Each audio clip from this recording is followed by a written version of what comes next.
Hello everyone. We hope you're doing well. We're doing great, and we truly appreciate your ongoing support. We'd like to briefly address some comments regarding our audiobook series. Rest assured, progress is ongoing. That said, your feedback is vital. If there's a novel you particularly enjoy and want to hear more of, please let us know in the comments. Each chapter requires a financial investment, so we can only continue series that receive strong audience interest. Although we retain core names and plot lines, we make significant editorial changes to enhance clarity, pacing, and immersion. These are not simple recitations. We work hard to deliver a polished, thoughtful listening experience. Without sufficient feedback or engagement, we may need to discontinue a series. So if you're enjoying something, don't stay silent. Your input truly matters. Note, our default audio speed is 3x. If that's too fast, let us know. We're happy to adjust it. Interested in early access to unreleased audiobooks? Visit our Patreon. You'll get to experience new content before it reaches YouTube. Just to clarify, I'm a fan like you. I've purchased these novels and adapted them with care, while respecting all rights and guidelines. For updates, follow us on Facebook and Twitter, X. YouTube update: recently, YouTube flagged some of our content for including mature themes, realistic violence, and darker story elements. As a result, we've decided to stop uploading anything that violates YouTube's guidelines. If you'd like access to the full, uncut versions including the more intense or mature content, you can find them on our Patreon page, where we upload everything first.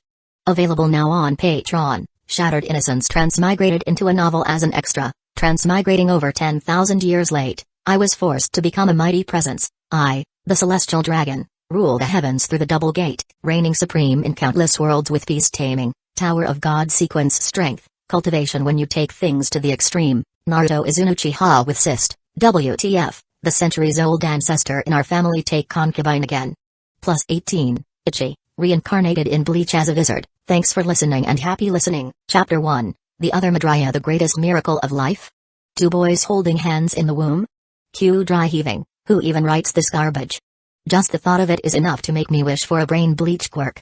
Let me make this crystal clear. I did not hold hands with Isuku in the womb. Hell, we were not even womb buddies. I would rather believe I crawled out of a trash pile than entertain that saccharine nonsense.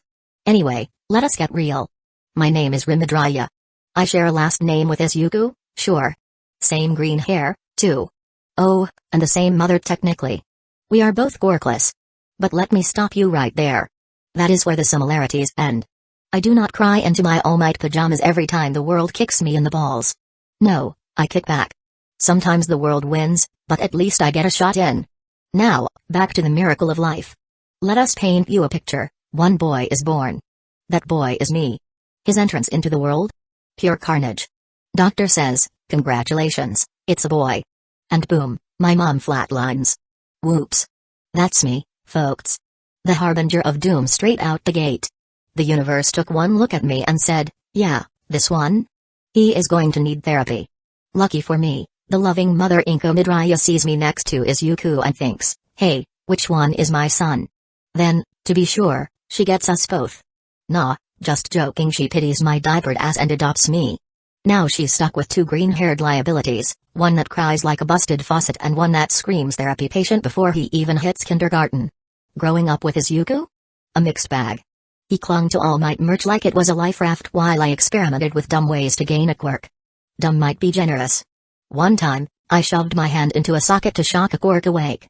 All it gave me was a new nickname, Sparky the Dumbass. Isuku cried about it for an hour. I laughed through the pain. Our childhood became a routine of me roasting Isuku, saving him from bullies, and occasionally getting into fights just for fun. Oh, and let us not forget Bakugo. That kid had the subtlety of a grenade and the personality to match. Every encounter with him was like trying to tame a feral explosion. I made it my mission to piss him off whenever I could. Well, this is my story so far. Oh well, there are bullies in the school, but I have balls of steel. Nah, for real. I tried dipping my balls in mercury to gain superpowers once. Suffice it to say, it did not work. Spiders? Also a failure. I tried a few species, none of them friendly, all of them bitey, and exactly 0 of them radioactive. Selfish little bastards. Being quirkless, you have to get creative, you know. I have experimented with everything short of selling my soul to a villain, and even that is still on the table. Unlike Isuku, who tries to reason with bullies as if they are going to suddenly develop a conscience, I prefer a more hands-on approach. If someone takes a swing at me, I swing back. It does not matter if they are bigger, stronger, or even carrying a flamethrower. I am fighting until one of us drops. It is me who drops. Take today, for instance. Another round of Who Can Ruin Riz Day? Courtesy of 3 of my lovely classmates. It starts with the usual garbage. One of them shoves me into the lockers, trying to impress his buddies. What's up, Greenie? No hero coming to save you? The guy sneers, his breath reeking of cafeteria fish sticks. Honestly, I am more offended by his oral hygiene than his weak insult. I push myself off the lockers, brushing imaginary dust off my jacket. Wow, Jimbo, still recycling the same lame lines? What is next, calling me a wannabe hero? Oh, wait, you did that last week. His face twists in irritation. Perfect? Pissing people off is like my superpower. Too bad it does not unlock any real ones. The second guy, some muscle-brained idiot who probably failed kindergarten twice, cracks his knuckles. Think you're funny, Midoriya? Let's see you laugh when we hold up, I interrupt, holding up a finger. Before you finish that cliché threat, let me guess, you're going to beat me up, right? Because I'm quirkless? Super original. Really groundbreaking stuff. Shut up. Jimbo lunges at me, fist cocked back. For a second, I consider countering. Then I remember how much I enjoy watching these idiots embarrass themselves. I sidestep, and his momentum sends him face first into the lockers with a loud clang. Strike one, I say, smirking. The muscle brain grabs me by the collar, hoisting me up like I weigh nothing. Think you're hot shit, huh? Nah, I reply, deadpan. I'm lukewarm at best. He snarls and pulls his arm back for a punch. I grab his wrist with both hands and twist, not enough to break it, just enough to make him yelp and let go. As I drop back to my feet, I throw a quick jab at his gut. He stumbles back, wheezing. Strike two, I quip. The third guy, who has been standing in the back pretending not to exist, finally decides to step in. Hey, man, let's just chill, okay? I raise an eyebrow at him. Wow, a voice of reason? Did not expect that from the discount goon squad. Jimbo, now red-faced and furious, charges at me again. I duck under his swing and sweep his legs out from under him. He crashes to the ground, groaning. And that's strike 3. You're out. The bell rings, cutting through the awkward silence of the hallway like a lifeline. Oh, crap, I mutter, spotting a blonde inferno at the far end of the hall. Bakugo, in all his explosive glory, leans against a row of lockers, his trademark scowl already locked and loaded. Behind him, a pack of goons loiters like obedient lapdogs. Uh-oh, home run, I say under my breath, pivoting on my heel and making a break for it. The 3 losers I just dealt with? Yeah, they are his goons. If Bakugo catches wind of this, I am on the fast track to becoming a burnt marshmallow. I bolt down the hallway, weaving between clusters of students like a Parker ninja. A couple of them shoot me weird looks, but I do not have time to care. Survival first, reputation second. I glance back to see Jimbo and his merry band of morons struggling to keep up, clutching their bruised egos and ribs.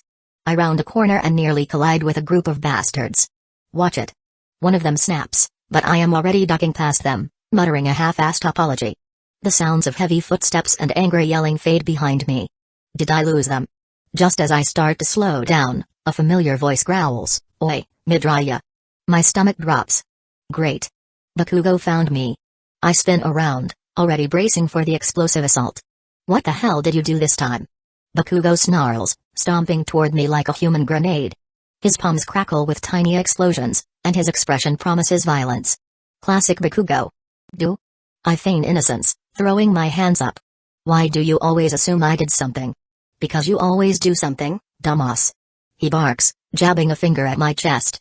You think I didn't see you running like your ass was on fire? I shrug, flashing my best shit-eating grin. Is that what happens to you when you are constipated and sweat from your ass? Explode. Man, your mom must have a hard time cleaning your boxers. Bakugo's eye twitches, and for a second, I swear I can see steam rising from his head like he's a human pressure cooker about to blow. His goons, who finally manage to catch up, look like they're debating whether to laugh or back away before the inevitable happens. What the hell did you just say, you little shit? Bakugo growls, his hands already sparking. I mean, I get it. It must suck being Bakugo Katsuki, human firecracker. Can't even sit down without worrying your ass might spontaneously combust. I shrug again, tilting my head. But hey, at least you're memorable, right? Who needs dignity when you've got kabooms? The hallway feels like it's holding its breath. Bakugo steps closer, explosions crackling in his palms. You think you're funny, Huh? Not think, no. And judging by your face, I'm absolutely killing it. I fire back without missing a beat. You've got 5 seconds to shut your mouth before I blast it off your stupid face. 5 seconds? Damn, I didn't know you could count that high, I say, smirking as I start casually backing away. He's practically foaming at the mouth now, but I know exactly how this game plays out.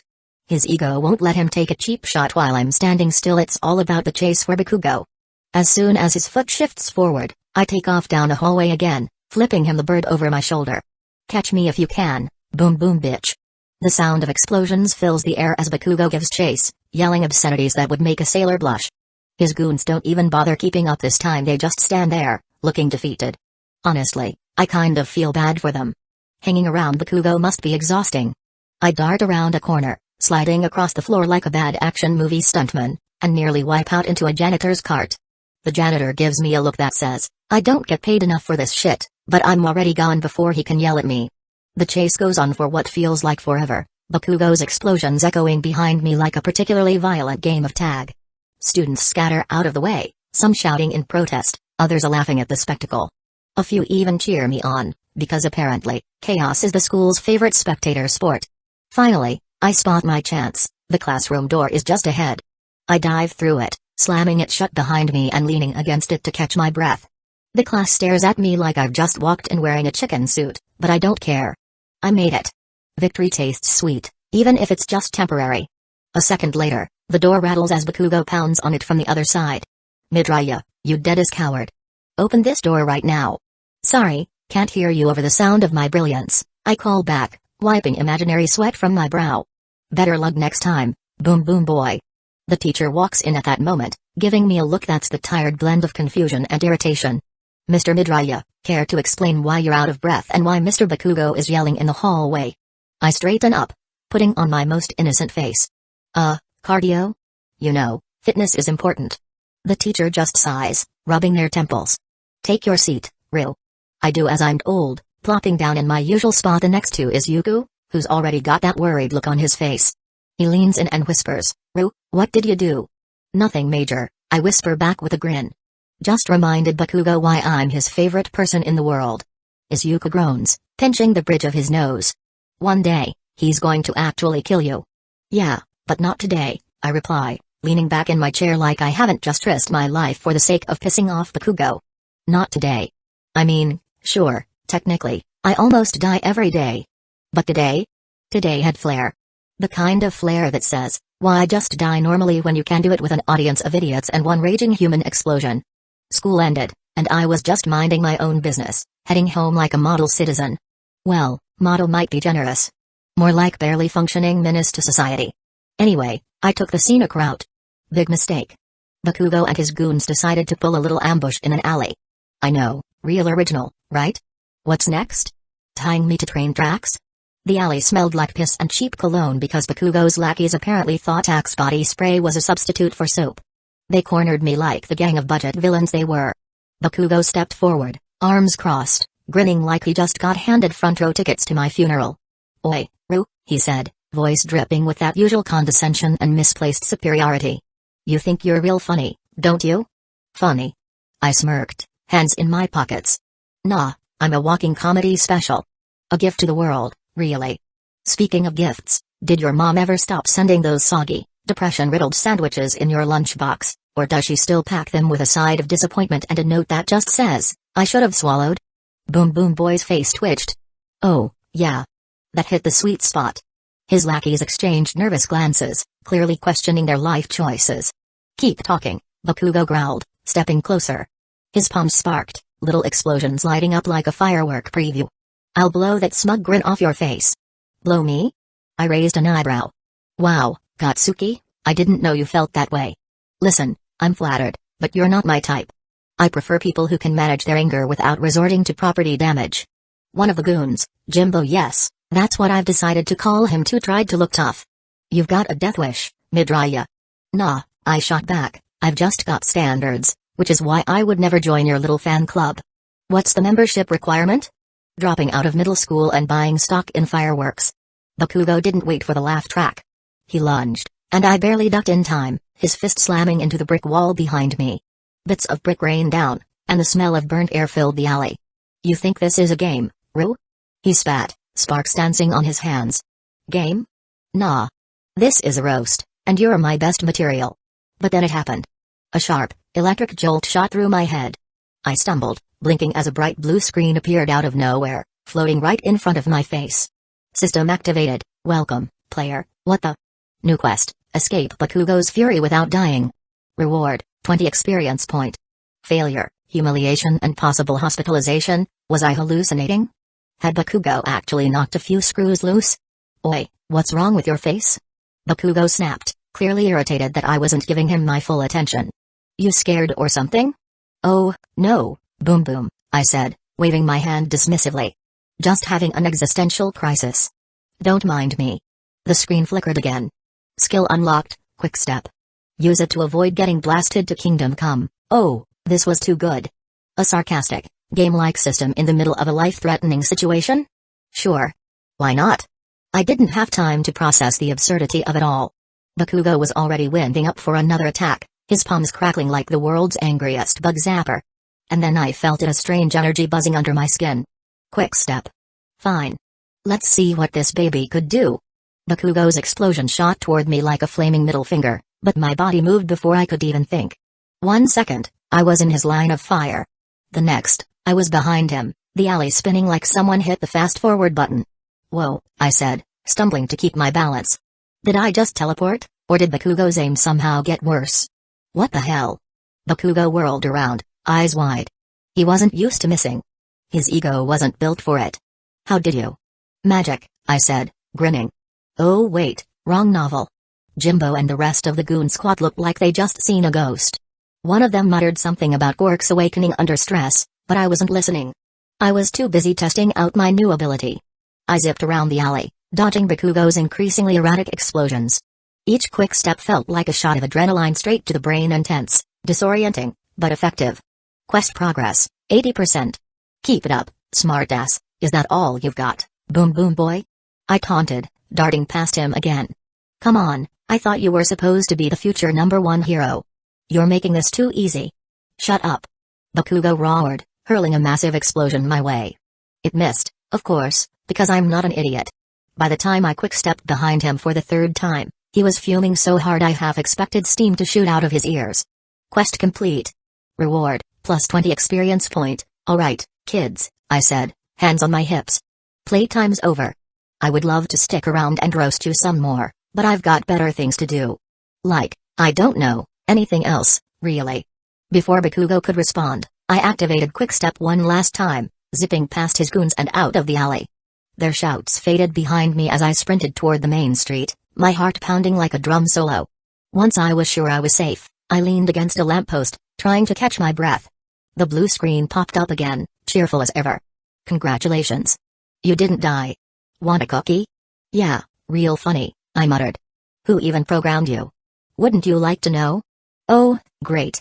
My sarcastic inner monologue had a voice now. This was going to be fun. So, there I was, panting like I just sprinted the marathon from hell, leaning against a street lamp and staring at a blue screen that had rudely decided to hijack my life. I squinted at the glowing text, wiping the sweat off my forehead. Alright, blue dude, I muttered. So, are you my Quirk, or some kind of cosmic prank? Because, baby, no matter what, I think I'm stuck with you. Might as well get cozy. The system responded instantly, as if it had been waiting for the perfect moment to ruin my sanity. Welcome, player. I am the limitless growth system. No, I am not a Quirk. Yes, you are stuck with me. And no, I don't do refunds, figures, I snorted, pulling myself upright. Alright, limitless growth system. What's the deal? Stats, skills, items? Let's see the goods. Another screen popped up, this one more detailed. My stats were plastered across it like some RPG character sheet. Stats, strength, 8, agility, 10, intelligence, 14, charisma, 12, luck, 1. I blinked at the numbers. Wait, my luck is a 1? A 1? That's like comically bad. Are you trying to tell me I'm the unluckiest bastard alive? Correct. But look on the bright side, at least you're self-aware. I stared at the screen, deadpan. Oh, great. My system comes with a personality. Because that's exactly what I needed, more sass in my life. Ignoring its next snarky comment, I flicked to the skills section. 3 entries caught my eye: starting skills, mockery, passive, distracts opponents with taunts. Reduces their focus by 20%, analyze, utility, reveals basic information about targets, like stats or quirks and shit, quick step, combat, short range dash. Cool down, a few seconds, I grinned. Mockery. Yeah, that tracks. It's like this system was custom built for me. Correct again. I am designed to enhance your natural talents: insults, running away, and making bad life choices. Oh, shut up, I muttered, scrolling past the skills. There was a section labeled quests, and I tapped it out of curiosity. Completed quests: escape Bakugo's fury, complete, reward, plus 20 experience point, huh? I rubbed my chin. What does that even do? Experience point is used to level up. Leveling up increases your stats and unlocks new skills. Current level, 1. Experience point to next level, 100, alright, I'm starting to get it. I stepped away from the lamppost, still eyeing the screen. Stats go up, I get stronger, and I unlock more bullshit to annoy Bakugo with. Got it. The system added a new message, because apparently, it couldn't shut up for 5 seconds. Pro tip, luck is low. Suggested strategy: avoid gambling, lightning storms, and people named Katsuki Bakugo. Thanks for the life advice, Mom, I shot back. Then I paused, an idea forming in my head. Wait. Can I increase my luck? You know, so my life doesn't feel like a bad sitcom? Yes. Gain experience point, complete quests, and pray to whatever deity you believe in. Good luck. Oh wait, never mind, I groaned, swiping the screen away. Alright, what about inventory? Do I have, like, a stash of magical potions or something? Another window appeared, showing a sad, empty grid with the words "no items" blinking mockingly in the middle. Cool, I muttered. Broke in real life, broke in game. This is just perfect? Cheer up. At least you've got me, yeah, because that's a consolation prize. I sighed, stuffing my hands into my pockets and heading toward home. The streets were quieter now, the late afternoon sun casting long shadows. Every so often, I glanced at the blue screen hovering just at the edge of my vision. It wasn't going anywhere, that much was clear. So, system, I said after a moment. If you're here to help me grow or whatever, what's the plan? Any quests I should know about? Generating quest, new quest, punch a villain and survive. Reward, plus 100 experience point. Bonus reward, respect from classmates. I stopped dead in my tracks. Are you insane? Punch a villain? Are you trying to get me killed on day 1? Relax. It's just a suggestion. But hey, if you're too chicken, I can always scale it down to something easier. Like helping an old lady cross the street. I glared at the screen. You're lucky you're not corporeal, or I would punch you. That would be an impressive display of strength if you had any, I groaned again, trudging forward. This was my life now, apparently, a walking, talking roast session with a built-in progress bar. And the worst part? I couldn't even mute it. Still, as annoying as it was, I had to admit. This system thing had potential. If I played it right, maybe just maybe I could actually keep up with the quirked world around me. Alright, system, I said, a grin spreading across my face. You and me? Let's do this. But if you sass me one more time, I'm uninstalling you. Chapter 2, Punched a Villain. As I was heading home, still gloating over my great escape from Boom Boom Boy's wrath, I heard a commotion near Tattoon Station. The distant rumble of chaos and a chorus of screams? Yeah, definitely hero work. My curiosity got the better of me, so I decided to check it out. Call it a death wish or an excuse to procrastinate on homework, but I'm a sucker for watching heroes flex. When I reached the station, it was like a disaster movie on steroids. A giant villain was causing havoc, and not the fun kind. The guy looked like he hit the gym for 10 years straight, except his fashion sense had clearly skipped leg day, tattered jeans, no shirt, and a face that screamed I lost a bet. To top it off, he was swinging some poor guy's bag around like it owed him money. The crowd of civilians gathered around the scene, too enthralled to run away but smart enough to keep a safe distance. Heroes were already on the job. Kamui Woods was doing his whole tree ninja routine, branches whipping out to restrain the big guy. Mount Lady, of course, had gone full kaiju, towering over the scene like she was auditioning for Attack on Titan. A few others were managing crowd control, including Backdraft, who was turning the surrounding area into a water park with his water pump quirk. Look at these guys, I muttered, leaning against a railing. Working hard to save the day while I work hard to stay irrelevant. New quest alert, observe the fight. Reward, plus 10 experience point. Failure, you miss out on the carnage. Great, I get experience point for standing here like a gawker, I said under my breath. Truly, I am living the dream. Kamui Woods managed to latch onto the villain's arm with his signature lacquered chains, but the guy wasn't having it. He yanked hard, dragging Kamui across the asphalt like a discount kite. The crowd gasped, and some lady next to me clutched her pearls like she was watching a telenovela. Bet you $5 he tries the same move again, I quipped, earning a dirty look from Pearl Clutcher. Hey, I call it like I see it. Sure enough, Kamui doubled down, sending more branches to try and bind the villain.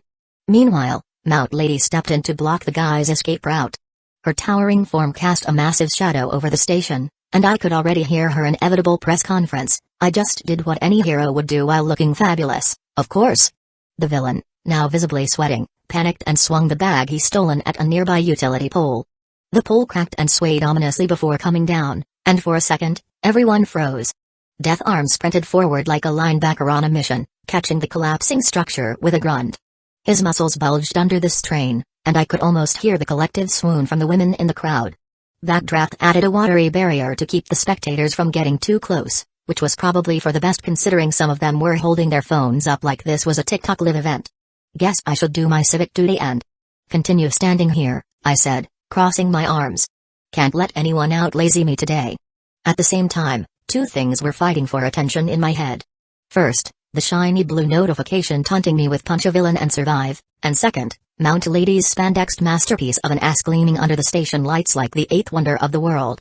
I promise, it was 50-50. 0.50% the quest, 99.50% well, priorities. The system decided to chime in with perfect timing. Warning, ogle responsibly. Objectification is not a strategy, player, shut up, I muttered. I'll ogle irresponsibly if I damn well please. The chaos intensified as Kamui Wood's branches snapped under the pressure of the villain's strength, and Mount Lady, bless her showboating heart, reached down to grab him. For a second, I thought she had him. Then he whipped out a bus stop sign like it was a flisswater, and bam she stumbled, nearly taking out a parked car. I watched as Death Arms and Backdraft coordinated an attack, but the villain, let's call him Jim Rat Supreme, shrugged them off like they were minor inconveniences. That poor bus stop sign had seen better days, now reduced to a bent, sad excuse for a weapon in his hands. Alright, I mumbled, glancing at the quest notification one more time. Punching a villain for experience point. That's all I need to do. Just one solid hit, then run like hell. Clarification, survive. Don't die like an idiot, thanks for the encouragement, Mom. This was stupid. Beyond stupid. But as I stood there, watching the pros struggle to contain a guy whose only apparent quirk was being built like a tank, I realized something crucial. My day couldn't get any worse. Bakugo's goons, the system's sass, Mount Lady's distracting assets, it all pointed to one thing. If I was going to die, at least I would die making a scene. I cracked my knuckles, took a deep breath, and dashed forward. Well, more like shuffled awkwardly through the crowd until I found a gap. People were too busy recording on their phones or gawking at the heroes to notice me slip past. New subquest, don't trip on your way to glory. Failure, complete humiliation, oh, screw you, I muttered, nearly face-planting as I stepped over a stray piece of rubble. The villain, oblivious to my approach, had his back turned while he roared something unintelligible at Mount Lady. She was busy recovering her footing, looking a little too flustered to strike back immediately. This was my moment. Hey, Jim Rat! I shouted, my voice cracking halfway through. Not my best opening line, but it did the trick. He turned, his face scrunching up in confusion as he spotted me. What the hell do you want, kid? Autograph? Yeah, right, I replied, grinning like the cocky idiot I am. I just wanted to ask, do you skip leg day, or is that just natural incompetence? His expression darkened faster than Bakugo's mood when I steal his lunch. You little before he could finish, I activated Quick Step. The world blurred as I zipped forward, my body moving faster than I could think. 1 second, I was a good 10 feet away, the next, I was right in front of him. My fist connected with his jaw in a satisfying, albeit painful, thud. For a brief, glorious moment, I thought I actually done some damage. Then reality hit me literally. His arm swung out like a wrecking ball, and I barely managed to quick step backward to avoid getting turned into street pizza. Congratulations. You punched a villain. Reward, plus 100 experience point. Oh, great, thanks, I muttered, stumbling as I landed. My hand throbbed like I just punched a brick wall. Totally worth it. The villain was pissed now, his attention fully on me. You've got guts, kid, he growled, cracking his neck. Too bad that won't save you. Oh, I don't need guts to deal with you, I shot back, my heart racing as I tried to come up with a plan. Just charm, wit, and a questionable life expectancy. New quest, survive the next 60 seconds. Reward, not dying. He lunged at me, faster than I expected for a guy his size. I barely managed to dodge, my quick step on cool down. The ground shook as he missed, his fist slamming into the pavement and sending cracks spider-webbing outward. Holy crap, I yelped, scrambling to my feet. Okay, maybe this was a bad idea. You think? The heroes finally noticed me, their expressions of confusion and irritation. Mount Lady's voice boomed across the chaos. Kid, get out of here. This isn't a game. Tell that to my quest log. I shouted back, ducking under another swing from Jimrat. Camu Woods tried to restrain him again, his branches wrapping around the villain's legs. This time, the guy actually stumbled, giving me just enough time to quick step behind him. Alright, one more for the road, I muttered, aiming a kick at the back of his knee. My foot connected, and for a split second, I thought I succeeded. Then he roared, shaking off the branches and sending me flying backward with a swipe of his arm. I hit the ground hard, my vision swimming as the system chimed in again. Status, mostly alive. Congratulations, mostly alive, great, I groaned, dragging myself to my feet. The crowd was cheering now, either for the heroes or for the spectacle I accidentally created. I didn't have time to figure it out. Jimrat was down but not out, his movements sluggish as he tried to shake off the combined efforts of the heroes. Mount Lady finally managed to pin him, her massive hands holding him in place while Camu Wood secured him with more branches. The fight was over. I survived. Barely. As I limped away, the system popped up one last time. Quest complete. Reward, plus 100 experience point and a lifetime supply of bad decisions. Yeah, no kidding, I muttered, ignoring the curious stares of the crowd as I disappeared into the back streets. My body ached, my pride was in shambles, and my hand felt like it had been run over by a truck. But hey, at least I earned some experience point. And maybe just maybe a little respect. Probably not from the heroes, though. Mount Lady's glare as I left pretty much confirmed that. Well, system, I said, grinning despite myself. What's next? New quest, avoid dying in your sleep. Reward, 0 experience point. Failure, you die, thanks for the vote of confidence, I muttered, shaking my head. Real helpful. Oh, by the way, level up, wait, what? I muttered, blinking as the bright, obnoxious blue screen shoved itself into my line of sight. Level up, the words danced on the screen like they were throwing a party just to spite me. Below them, a new notification appeared, you have reached level 1. Gained 5 stat points to distribute. Automatic plus 1 to strength for combat experience. New experience point to level 2, 200, oh, great, I muttered. I survived a human wrecking ball just to get nagged about stats. The system chimed in like it was trying to be helpful, congratulations. You didn't die. Want a participation trophy? Yeah, that'd be great, I snapped. Make sure it says, Midoriya, professional dumbass. I sighed, swiping at the screen to access my stats. The new layout showed my updated numbers, strength, 9, that sweet plus 1 for almost dying, agility, 10, intelligence, 14, charisma, 12, luck, 1, still bottom of the barrel, of course, at the bottom, a message blinked, unspent points, 5, alright, I said, cracking my knuckles. Time to distribute these bad boys. The system chimed in again, need a hint? You're bad at decisions, gee, thanks, I muttered. Alright, let's think. Dump all to charisma, I said without hesitation. What? The system stuttered. Its SAS meter had seemingly short-circuited for the first time since it popped into my life. Yeah, you heard me, I replied, stretching my arms behind my head. Just do it, man.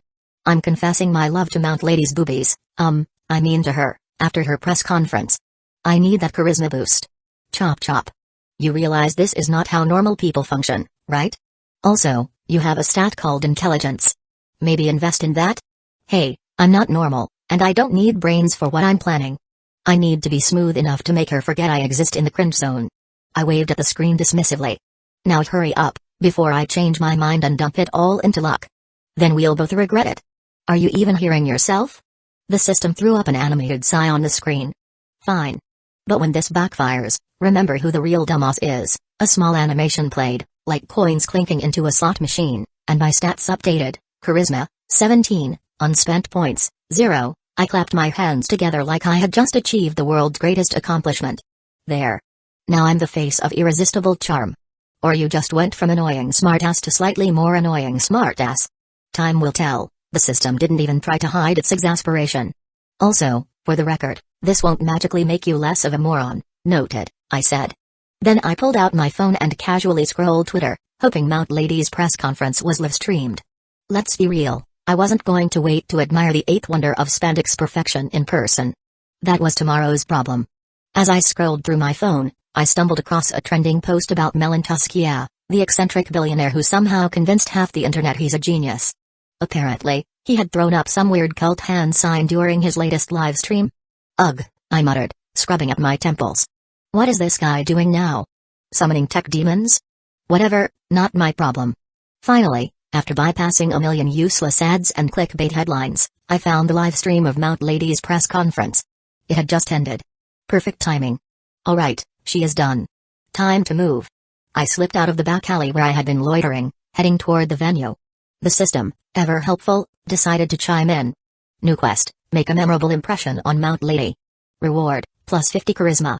Failure, she calls security on you. Great, I muttered, shoving my hands into my jacket pockets. Because that's exactly what I needed, a quest where getting taste is a possible outcome. Pro tip, be yourself. Wait, actually, don't. Try someone less annoying, funny, I shot back, ignoring the amused looks from a few passers-by who probably thought I was talking to myself. Technically, I was. Thanks, system. Chapter 3, Master of Flirtation. By the time I reached the venue, the crowd had mostly dispersed, leaving a few die-hard fans still lingering for autographs. Mount Lady was perched on a makeshift stage, radiating confidence and probably checking her reflection in one of the nearby car windows. I sidled up to the remaining group, carefully positioning myself just outside the crush of fanboys. Alright, system, I whispered. Any bright ideas? Analysis complete, target is partial to flattery. Also, don't mention her height, she hears that 80 times a day, noted. I took a deep breath, then stepped forward, ignoring the glares from some of the fans who were clearly trying to gatekeep their idol.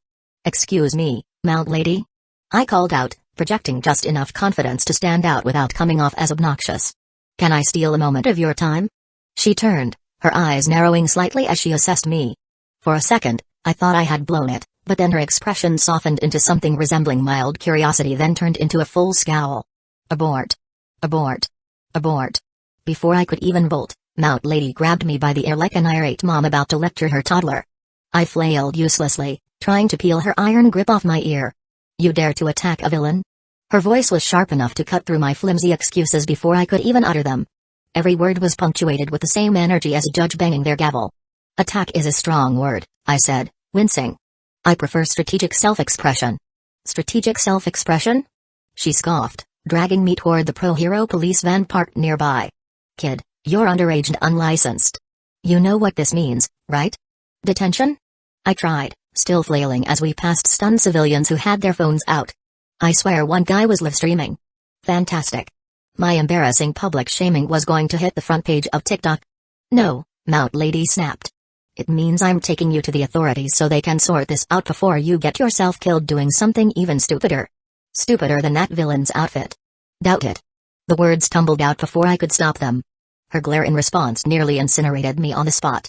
Keep talking, and I'll let Camu Woods make you a tree ornament, she growled, hauling me closer to the van. New quest, escape the clutches of justice. Reward, plus 50 experience point. Failure, community service. Hey, system, I hissed under my breath. What's the play here? Do I beg for mercy or go full chaotic dumbass mode? Advice, stop talking. You're only making this worse. Helpful as always, I muttered. Mount Lady's grip on my ear was as firm as her disdain. I was practically being dragged like a rebellious toddler at the grocery store, and every bystander we passed was eating it up like it was free entertainment. Alright. I get it. I screwed up. I yelped, trying to keep pace with her determined march. But at least let me apologize properly, Utekama. Or should I say, Uteka and Ma to a nice dinner? She stopped dead. For a split second, I thought I had broken through her armor or maybe I just short-circuited her brain. But then she turned to me, her lips curling into the kind of smile that spelled doom. Kid, she said, voice low enough to send a chill down my spine. Do you want to dig that grave any deeper? Or are you planning to jump involuntarily? Depends, I shot back, grinning despite the imminent threat to my life.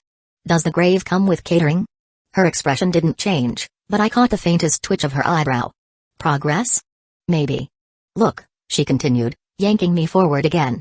You're underage. You're unlicensed. And you're clearly suicidal. What were you thinking running into a fight like that? I was thinking, hey, free experience point. Her confusion lasted a whole 2 seconds before it morphed into irritation. Experience point? What are you, a gamer? Kind of. Life's a game, I'm just trying to level up. I shrugged.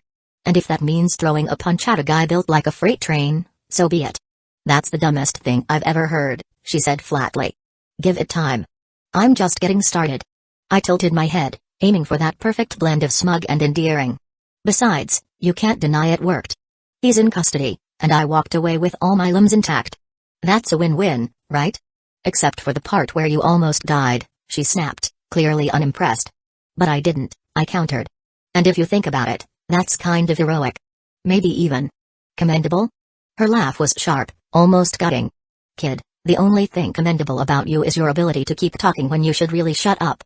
Ouch, I said, clutching my chest dramatically. Right in the feels. By this point, we reached the police van. A couple of officers were leaning against it, clearly more interested in their coffee than the scene unfolding in front of them. Mount Lady shoved me toward them without ceremony. This one's all yours, she told the nearest officer, crossing her arms. Caught him playing hero. Make sure he learns his lesson. Wait, hold on, I protested, raising my hands defensively. You're not seriously turning me in, are you? I mean, come on, I'm practically a hero in training. The officer snorted. A hero in training, huh? You got a license for that? Not yet, I admitted. But I've got enthusiasm, which is almost the same thing. Yeah, no, Mount Lady said, cutting me off. You're not talking your way out of this one. Are you sure? I leaned closer, dropping my voice to a conspiratorial whisper. Because I'm pretty sure the world would forgive you if you let me go. I mean, look at this face. Her glare could have melted steel. Officer, do me a favor and make sure he doesn't end up on the news for something even dumber tomorrow. Hey, if I end up on the news, it'll be because I'm saving lives, I shot back. Or, because someone decided to tase me. The officer rolled his eyes, gesturing for me to get in the van. Alright, kid, let's go. You've had your fun. Fun? I asked, climbing in with exaggerated flair. This is all business, my friend. Hero work is serious stuff. As the door slammed shut behind me, I caught a glimpse of Mount Lady shaking her head, muttering something about stupid kids under her breath. The van started moving, and I leaned back against the cold metal, a grin still plastered on my face. The system decided to chime in, as helpful as ever. New quest, escape the police van. Reward, plus 50 experience point plus free trip to juvenile hall. Failure, mom's going to be pissed, I groaned. You just can't let me enjoy the moment, can you? Enjoying failure? That's a new low, even for you. Hey, it's not a failure if I learn something. And what exactly did you learn? That Mount Lady's sense of humor is severely underdeveloped. Congratulations. You're a genius, thanks, I try. Well, the system was right. Mom got pissed. Who could have seen that coming? After they hauled me to the station and called Dinko, let's just say my ear got acquainted with yet another strong-willed woman. On the bright side, getting dragged around by 2 hot ladies in one day? A personal best. I call it a win. The cops had to fill her in, of course. Your son here decided to throw hands with a villain, one officer said, his tone of exasperation and disbelief. Is that so? Inko didn't even look at me. Her eyes were locked on the officer like she was preparing the mother of all apologies. The officer, brave soul that he was, nodded and handed her the official report. I caught a glimpse of it. They described me as reckless, unlicensed, and my favorite an unhelpful distraction. I could have framed it and hung it over my bed. Thank you for letting me know, she said, her voice calm but carrying that edge. The kind that screamed, you are so dead, Ril. Mom, wait, before you ow, ow. I didn't even get to finish before she grabbed my ear and twisted it. Did it hurt? Yes. Did I deserve it? Probably. Was I still going to milk this for sympathy later? Absolutely. Do you have any idea how worried I was? She hissed as she dragged me out of the station. A villain, Rue? Do you even think before you act? I was thinking I would be a hero, I mumbled, trying to keep up without tripping over my own feet. Besides, I had it under control. Under control? She stopped, her grip tightening. They said Mount Lady had to step in because you were in the way. Hey, I punched him. That's gotta count for something. It counts as stupidity. She let go of my ear but still glared at me like she was debating whether to ground me or just skip straight to murder. What if you'd gotten hurt? Or worse? I sighed, rubbing my sore ear. Look, I'm fine, okay? The sigh, I stopped myself just in time. No way was I explaining that to her. I mean, I knew what I was doing. No. She took a deep breath, pinching the bridge of her nose. I know you want to prove yourself, but this isn't the way. You're not a pro hero. You don't have a quirk. Yeah, thanks for the reminder, I muttered, stuffing my hands into my pockets. Like I don't already know that. Her expression softened, but only slightly. I'm serious, Ru. You're my son. I don't want to lose you. I hated when she did that, used the mom guilt. It always worked. Fine, I said, kicking at a loose pebble. I'll be more careful next time. There won't be a next time, she snapped. Not unless you want to be grounded until you're 30. 30? Harsh. I managed a weak grin, trying to lighten the mood. Can we at least make it 25? She didn't laugh. Not even a smirk. Damn, tough crowd. By the time we got home, I was already plotting how to make my escape if she actually tried grounding me. Maybe I could quick step out the window? Wouldn't be the dumbest idea I ever had. Go to your room, she said as soon as we stepped inside. What, no dinner? I shot back, but one look from her shut me up. Right. Room. Got it. I trudged upstairs, slamming the door behind me for good measure. Not that it helped. The blue screen popped up as soon as I flopped onto my bed, as if it had been waiting for me. New quest, appease mom. Reward, plus 10 experience point. Failure, she remained sad. Not now, I muttered, swiping the screen away. But it popped back up almost immediately. Pro tip, moms respond well to clean rooms and sincere apologies. Give it a try, smartass, I groaned, burying my face in the pillow. Why do you hate me? Hate is a strong word. Let's go with tough love. Now get to work. I glanced around my room, which, to be fair, looked like a tornado had passed through it. Clothes everywhere, empty snack wrappers, a pile of textbooks I hadn't touched since last semester. Yeah, okay. Maybe the system had a point. With a sigh, I got up and started tidying. It wasn't fun, and it definitely wasn't heroic, but if it got mom off my back, it was worth it.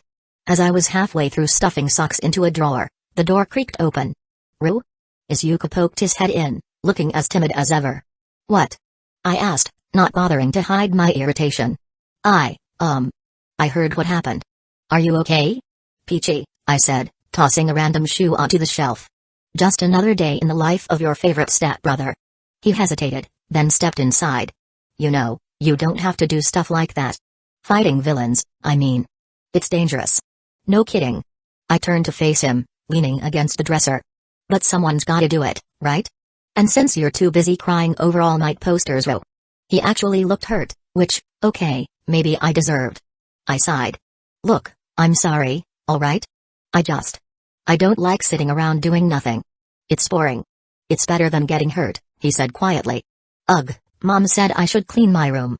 Come and help, I said, tossing an old hoodie toward the closet. Isuku nodded, stepping in hesitantly. Bless his gullible heart.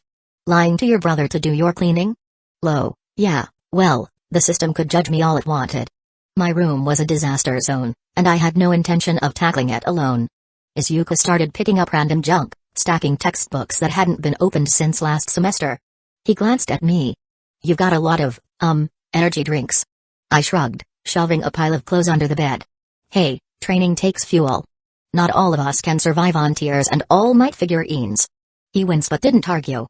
I might roast him, but at least I kept him on his toes. Back when we first learned we were quirkless, Isuku went full waterworks, sobbing into Mom's apron about how he could never be a hero. Me? I saw it as a challenge. No quirks? Fine. I would just outwork everyone else. So, I started training. Push-ups, pull-ups, sprints, you name it. And because I'm a motivational genius, I forced Isuku to join me. He puked halfway through day 1, fainted by day 2, and quit by day 3. Mom caught on to our little boot camp and decided to supervise, probably worried I would turn her youngest into a puddle.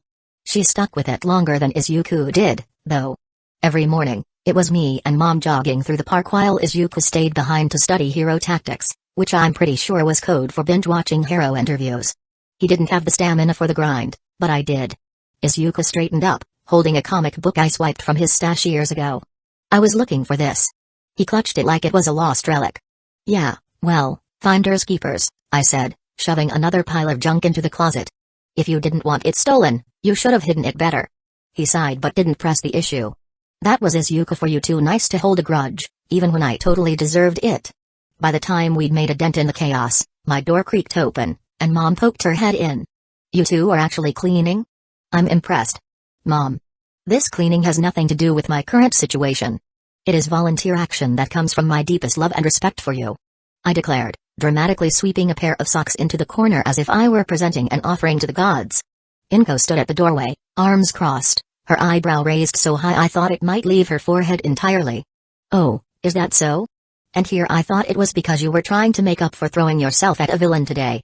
I put a hand on my chest, gasping like she accused me of high treason. You wound me, Mother. Do you not trust my altruistic spirit? My commitment to household hygiene? Isuku let out a small cough, clearly trying to suppress laughter. I think you missed a spot under your bed, Ril.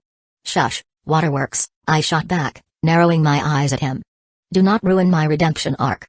Inko sighed and stepped fully into the room, scanning the battlefield of half-folded laundry and strategically shoved piles of junk.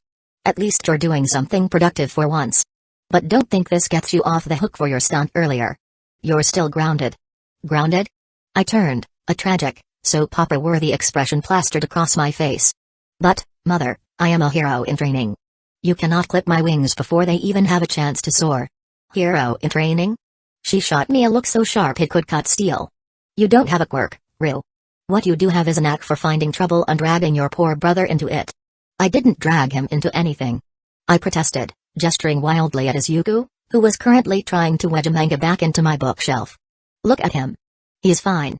Besides, if anything, I'm making him tougher by example.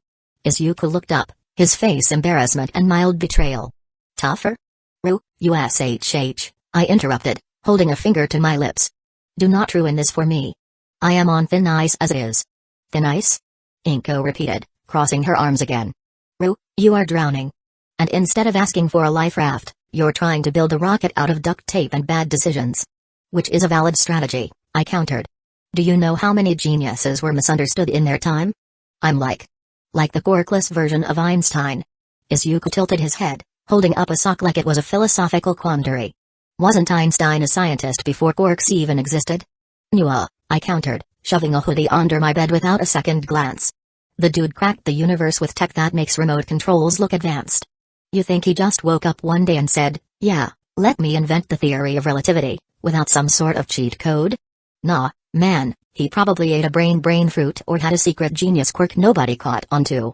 Brain fruit? Isuku repeated, blinking in confusion. That sounds like something out of One Piece. Exactly. I jabbed a finger in his direction like he just solved a riddle. Isuku sighed. That's not how science works, Ril. I threw a pair of socks into the laundry pile with a flourish. Says the guy who reads fanfiction about All Might. Tell me, in your infinite nerd knowledge, when exactly did quirks suddenly pop out of nowhere, huh? 'Cause if you're about to say glowing baby, I call bull. Well, it is humbling, but if Einstein was just a plain human, we quirk society failed spectacularly. With all these abilities, we still cannot understand the universe better than him. We have a hero with the power of black hole, for mighty's sake. I punctuated my statement by tossing another stray sock into the laundry basket with an exaggerated underhand throw. Like, come on, Nezu's a talking rodent with an IQ off the charts, and even he probably looks at Einstein's work and goes, well, damn. Isuku glanced up from neatly folding a shirt he found under my bed. Nezu's quirk isn't just intelligence, though. It amplifies his cognition and decision-making. Einstein didn't have anything like that. Yeah, but imagine if he did, I shot back. He would be out here building time machines and probably slapping quirks onto rocks just to see what happens. Meanwhile, half the pro heroes are too busy posing for magazine covers to even read a book. Mom cleared her throat from the doorway. And what about you, Ru? When was the last time you picked up a book that wasn't full of hero rankings or, dare I ask, questionable manga? Touché, Mom, I said, holding up a finger like she scored a point. But in my defense, questionable manga builds character. Isuku turned red, either from second-hand embarrassment or because he actually understood the reference. No. What? It does. I gestured broadly at the now slightly less chaotic mess that was my room. And anyway, I'm clearly the most well-rounded member of this family. Intelligence, charisma, raw physicality total package. Mom raised an eyebrow, crossing her arms. Your idea of physicality is running away from Bakugo after you've annoyed him. That's called cardio, I replied smoothly. Functional fitness. I'm like an endurance athlete, but for bullies. Isuku sighed, clearly trying to steer the conversation into safer waters. We could all stand to learn something from Einstein, though. His perseverance alone waterworks. Please, I interrupted. I know you're about to go full fangirl on his resilience in the face of adversity, but let's be real. That guy didn't have to deal with a world full of human flamethrowers and walking nukes. I threw my arms up. If I tried to drop He equals Mix squared in class, Bakugo would probably think it was a code for punching me in the face. Isuku winced. You shouldn't provoke him so much.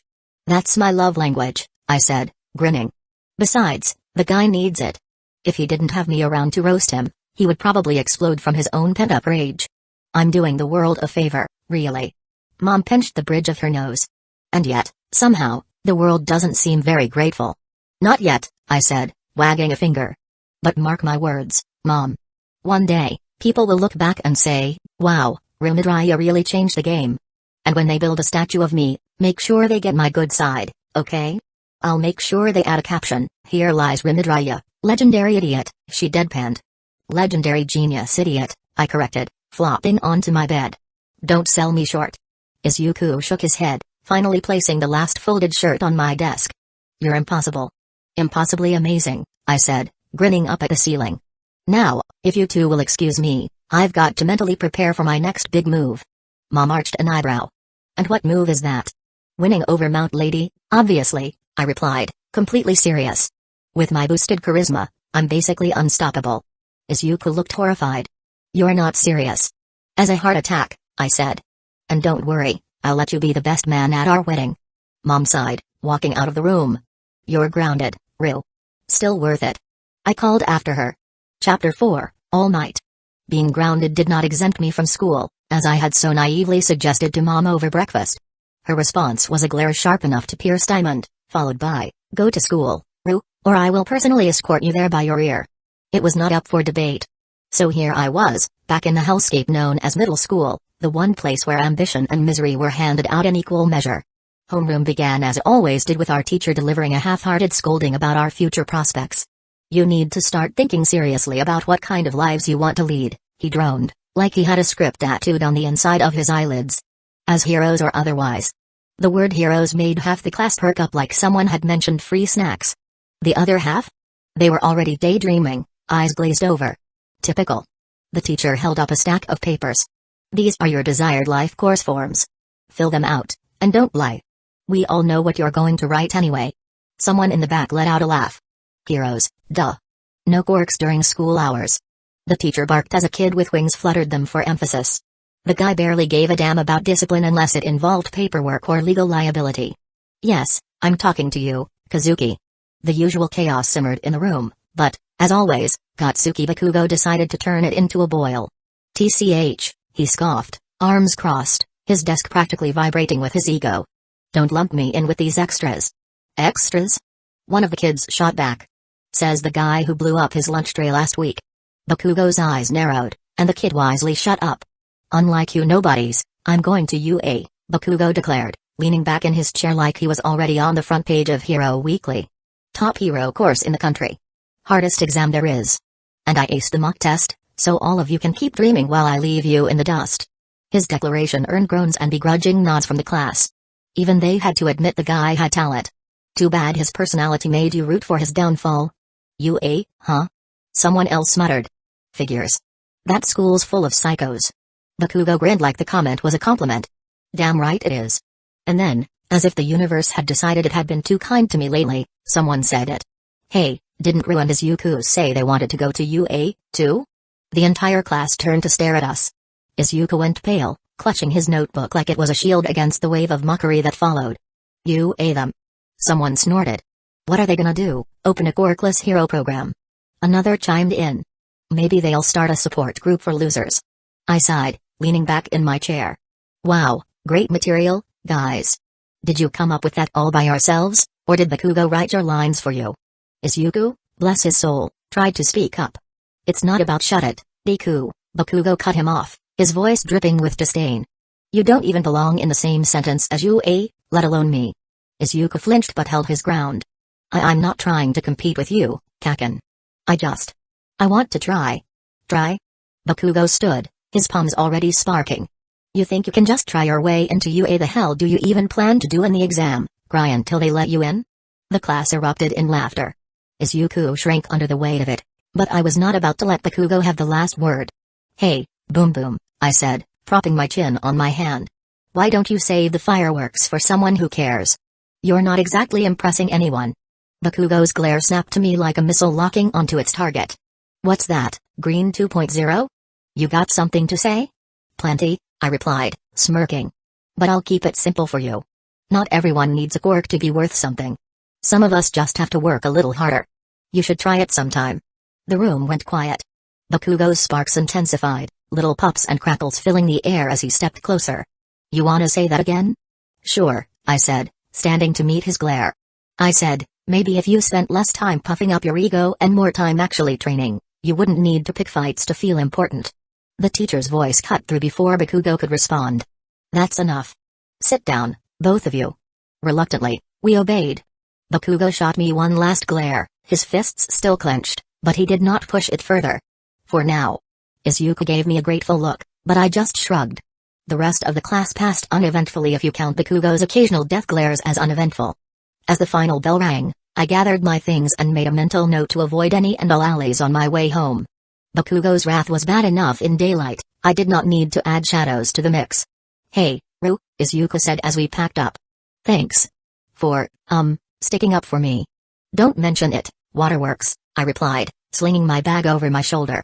But seriously, if you're going to aim for UA, you better be ready to back it up. Those teachers won't care how much you love All Might.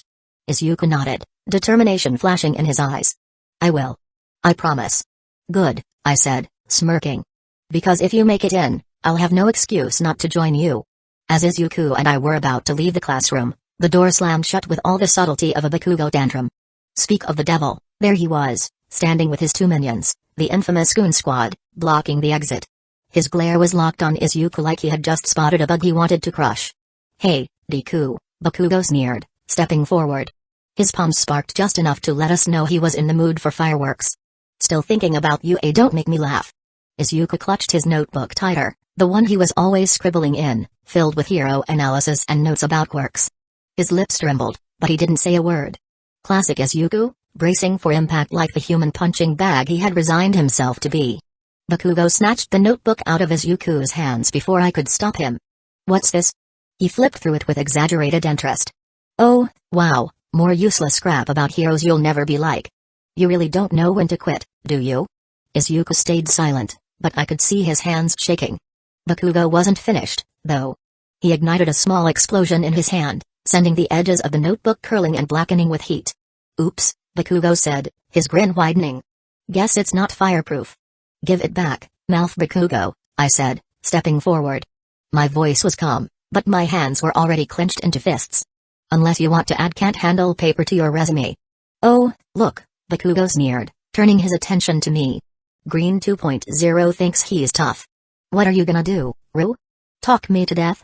I shrugged. Better than whatever you're doing. What's the plan here, tough guy? Bully someone into taking you seriously? Spoiler, it's not working. Bakugo's eye twitched. That was usually a good sign. Why don't you shut your mouth before I shut it for you? Why don't you try it and see what happens? I shot back.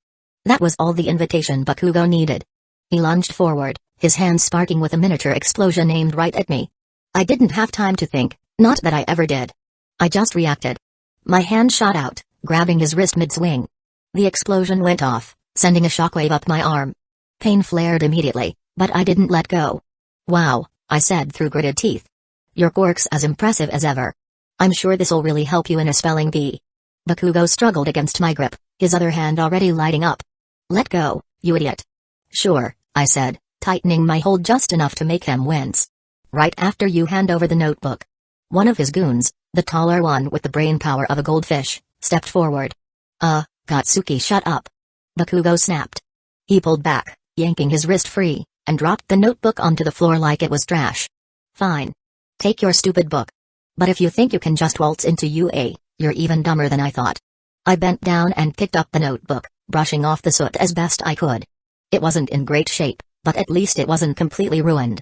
I handed it back to Isuku, who was still frozen in place, his face pale. You okay, Waterworks? I asked. Isuku nodded quickly, clutching the notebook to his chest. Thank you, Ru. Don't mention it, I said, turning back to Bakugo. And you? Why don't you dive off the rooftop and see if your ego makes a good cushion? The room was silent. Even Bakugo's goons looked uncomfortable. Bakugo, though? His face twisted into a snarl. You're dead, Midoriya. Yeah, I said, waving him off. Add it to the list. Bakugo took a step forward, the teacher's voice echoed down the hallway, cutting him off. He threw one last threat over his shoulder and stormed off with his goons, leaving the classroom in silence. I grabbed Isuku by the arm and nudged him toward the door. Come on, let's go. If we're late, Mom's going to kill me, well, us, but mostly me. As we walked home, Isuku stayed quiet, clutching his notebook like it was a lifeline. I didn't bother filling the silence, he was probably still shaken. The streets were unusually empty, which suited me just fine. We turned a corner near Datun Station, and that's when it happened. A weird, sloshing sound caught my attention, like someone had upended a bucket of water in an alley. I glanced over, already half expecting to see something ridiculous, but what I saw was worse: a living sludge monster dragging itself out of a sewer grate, its gooey mass shimmering under the streetlights. Is that normal? I asked, already knowing the answer. The thing moved fast, surging toward us with a wet, disgusting squelch. Before I could react, it lunged for Isuku. What? Isuku screamed as the creature slammed into him, wrapping itself around his torso and arms like some kind of sentient jello. I need a body. The sludge thing growled, its voice distorted and gurgling. You'll do nicely. Hey, hands off. I shouted, darting forward. My first instinct was to punch it, but my fist sank into its gooey form like it was a bowl of oatmeal. Gross, gross, gross. I yanked my hand back, shaking off the slime. The system chimed in like it had been waiting for the perfect moment to ruin my day. New quest: save Isuku from the sludge villain. Reward: plus 50 experience point. Failure: permanent trauma. Oh, real helpful, I muttered, dodging a slimy tendril that whipped toward me. Any bright ideas, system? Pro tip: stop touching the goo. Try using your brain instead. Isuku was gasping for air, his face turning red as the creature tightened its grip. Aro. I can't breathe. He choked out. Yeah, I see that. I snapped, frantically looking around for anything that could help. A trash can, a loose brick, literally anything. But before I could come up with a plan, a gust of wind nearly knocked me off my feet. Fear not, citizens. A booming voice declared. A split second later, a larger-than-life figure leapt into the scene, landing with enough force to crack the pavement. For I'm here. All might? Isuku wheezed, his eyes widening even as the sludge continued to suffocate him. Sure enough, it was him, the number one hero, in all his glory, striking a pose like he was starring in a toothpaste commercial. His grin was as blinding as ever, but he wasted no time. Don't worry, young man. He called out, winding up a punch. I'll handle this. About time, I muttered, stepping back as All Might unleashed a devastating punch. Detroit smash. The shockwave from the impact was like a mini hurricane, scattering the sludge villain into 100 gooey pieces. Isuku collapsed to the ground, gasping for air. You okay, little green? I asked, crouching beside him. I think so, he stammered, clutching his chest. All Might crouched down, offering a hand to Isuku. You were very brave, young man, he said with that trademark smile. But the next time, leave the heroics to the professionals. Isuku, still starstruck, could only nod.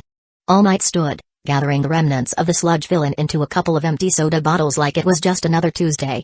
You two should head home, he said, his tone light but firm. And be more careful. Villains can appear anywhere, even in broad daylight. Yeah, no kidding, I muttered, brushing some stray slime off my jacket. By the way, nice timing. You saved me the trouble of figuring out how to fight a pile of goo. All Might chuckled, giving me a thumbs up. Glad I could help, young man. Stay out of trouble, all right? I raised an eyebrow. Do I look like trouble? Yes, he said without hesitation, then turned to leave. Isuku, still in a daze, grabbed his notebook and scrambled to his feet. Wait, All Might. He called out. Can I get an autograph? All Might paused, glancing over his shoulder. Already taken care of, he said, gesturing toward Izuku's notebook. Sure enough, there it was, his signature, scrawled in big, bold letters. Izuku nearly fainted on the spot. All Might started walking away, but Izuku, being Izuku, wasn't done. Wait! He shouted, sprinting after the hero. Before I could stop him, he grabbed onto All Might's leg just as the man leapt into the air. Of course he did, I muttered, watching them disappear into the sky. I dusted off my hands and turned toward home, shaking my head. This idiot. Chapter 5, Now You Work Hard? The walk back was uneventful, thankfully. By the time I got home, Mom was already in the kitchen, preparing dinner. She looked up as I walked in, her eyes narrowing. "You're late." Yeah, I said, waving her off. I ran into a situation. "Where is your brother?" Mom asked, frowning as she wiped her hands on a kitchen towel. Her eyes zeroed in on me like I was already guilty of something. "And do not say something ridiculous." "Last I saw, he was clutching All Might's leg," I replied, grabbing an apple from the counter. Mom stopped dead in her tracks, staring at me as if I had grown a second head. "What do you mean clutching All Might's leg? Explain properly." I sighed, taking a bite of the apple. "Okay, so there was this sludge villain near Tattoon Station." "Sludge villain?" Mom shrieked, nearly dropping the towel. What were you?" "Chill, Mom," I interrupted, raising a hand. "It was handled. All Might showed up, punched it into next week, and Isuku latched onto him like a clingy koala. They flew off together." Her scowl deepened as she marched over to me. "Midoriya, you left your brother in the middle of a villain attack? What is wrong with you?" I held up the apple defensively. "Hey, I didn't leave him. I was there. I tried to help, but, it's hard to fight when you're wrist-deep in sentient snot." "That is not the reassurance you think it is," she snapped. "And you should not have been trying to fight anything in the first place. Do you think I planned this?" I countered. "Like I woke up this morning thinking, oh, I can't wait to punch a pile of goo. No. I was just there, and it happened." Mom pinched the bridge of her nose. "Why can't I have normal children? Just once, I would like a day where you do not come home with some ridiculous story." "You're forgetting Isuku," I pointed out. "He's plenty normal. I'm just here for flavor." She glared at me, clearly unimpressed. "You're here to drive me insane, more like tomato, I muttered, finishing the apple. A few hours later the front door creaked open. We both turned to see Isuku shuffling in, looking half-dazed but otherwise intact. "Isuku." Mom rushed over, pulling him into a hug. "Are you alright? What happened?" "Riz said All Might saved me," Isuku said quietly, his voice shaky but filled with awe. He signed my notebook." I rolled my eyes. "Cool, maybe he'll sign your tombstone next time." "No." Mom snapped, glaring at me over her shoulder. Isuku blinked, seemingly unaware of the sarcasm. "It was amazing, Mom. He's so strong, and his smile. It's just like on TV. He told me not to worry because everything was going to be okay.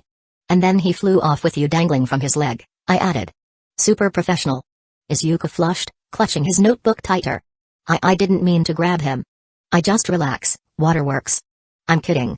I stood, tossing the apple core into the trash.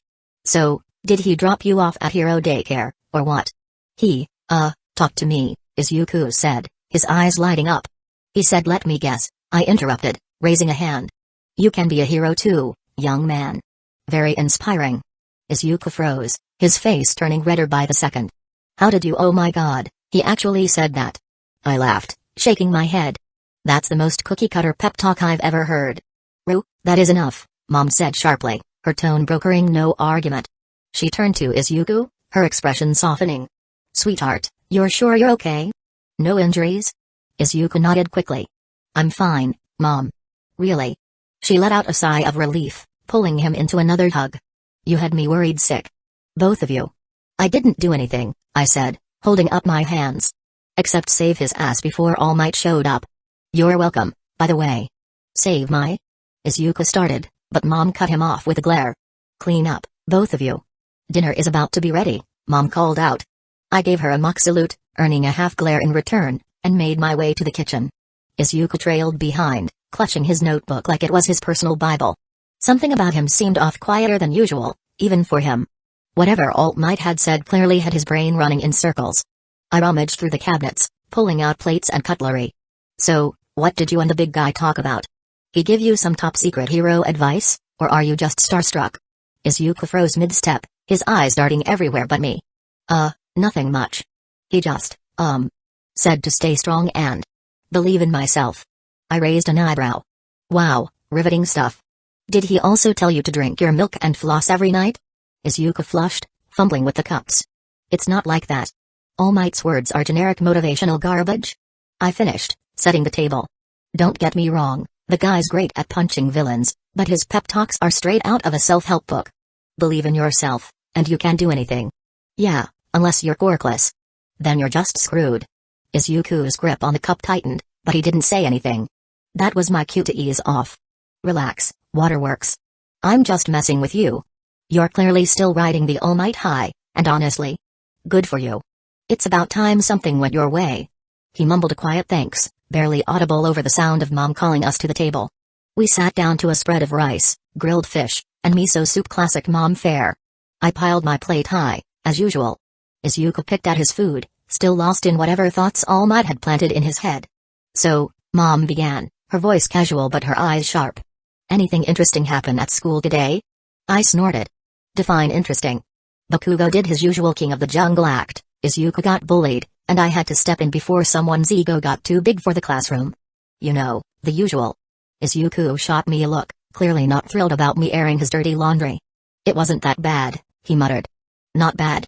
The guy was one spark away from torching your notebook, I countered, jabbing a piece of fish with my chopsticks. You're welcome, by the way, for saving your nerdy ass. Language, Mom warned, though she didn't seem particularly mad. She turned to Izuku, her expression softening. Izuku, are you okay? You know you can tell me if something's wrong. Izuku nodded quickly, his mouth full of rice. I'm fine, Mom. Really? I rolled my eyes. Fine, he says, while his hands are still shaking like he's just been told Santa isn't real. Izuku glared at me. I said I'm fine, Ryu. Alright, I said, holding up my hands in mock surrender. Don't cry about it. Ryu, Mom said, her tone sharper this time. I gave her my best innocent look and went back to eating. The table fell into a comfortable silence, broken only by the clink of chopsticks against plates. After dinner, Izuku retreated to his room with his notebook, muttering something about homework. I lingered in the kitchen, helping Mom with the dishes not because I wanted to, but because it beat sitting alone with my thoughts.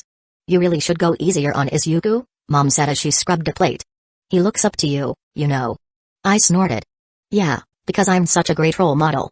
You are, she said, her voice firm. He just doesn't show it. But he listens to you more than you think.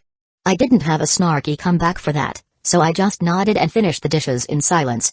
Entering my room, I grabbed the remote and flicked on the news, because nothing says relaxation like a recap of disasters. A headline about a villain escape at Datun Station flashed across the screen. Fantastic. Apparently, while Izuku was hitching a ride on All Might like a desperate koala, the sludge villain slipped out of one of those soda bottles the big guy was carting around. The footage switched to Bakugo in full screaming rage monster mode, pinned by the same goop monster. His face was practically purple as he tried and failed to blast his way free. Guess even walking grenades have their limits. The next part of the clip showed Izuku running toward the mess with all the tactical precision of a headless chicken. He threw his backpack at the thing, which, unsurprisingly, did nothing. Tears streaming down his face, he flailed like he thought pure determination could punch through sentient slime. All Might came crashing in at the last second, delivering another one of his patented overkill punches and scattering the sludge villain like a piñata at a 5-year-old's birthday party. The crowd cheered. Bakugo looked ready to murder everyone. Typical. I turned off the TV and flopped onto my bed. So, the villain escapes because Izuku can't keep his hands to himself, and Bakugo gets slimed. Can't say today's been boring. The blue screen of doom popped into view, because apparently, the system had thoughts. New quest alert, keep up with All Might's carelessness. Reward, -10 sanity. Failure, more chaos. Wow, thanks, I muttered. Truly inspiring. The screen blinked out, probably smug about wasting my time. I closed my eyes, trying to ignore the mental image of Bakugo's furious face plastered in sludge. Hilarious, sure, but I had enough drama for one day. Morning came, and school was the same blend of hell and comedy as always. The second I walked into class, Bakugo's glare hit me like a slap in the face. You got something to say, boom boom? I asked, heading to my seat. His chair screeched as he stood, pointing a finger at me. You think you're funny, don't you, Green 2.0? I think I'm hilarious, I replied, dropping my bag onto the desk. But go on, you seem upset. What's wrong? Didn't sleep well after your slime spa treatment? The class collectively sucked in a breath. Bakugo's palm started sparking, and for a second, I thought he would actually go for it. Instead, he slammed his hands onto his desk. You better watch your mouth. Why? You gonna sweat on me? I shot back, leaning on my chair. Relax, man. You're the hero to be, right? Don't let a little banter throw you off your game. The teacher walked in before Bakugo could explode, saving me from becoming a human firework. As we settled down, I caught Isuku sneaking glances at me. His expression was somewhere between grateful and nervous, which was fair, considering yesterday's chaos. I shot him a thumbs up, and he quickly buried his face in his notes. Lunch came, and I found myself sitting with Isuku, because apparently, I like making my life harder. He poked at his food, clearly lost in thought. "So," I said, breaking the silence. "What's it like being All Might's unofficial sidekick?" Isuku looked up, startled. I'm not his sidekick." He said. "Relax, Waterworks," I interrupted. "I'm messing with you." "What did he actually say?" Isuku hesitated, then mumbled something about being worthy and earning it. Classic All Might wisdom, vague, motivational, and just useful enough to keep you hooked. I nodded. "Sounds about right.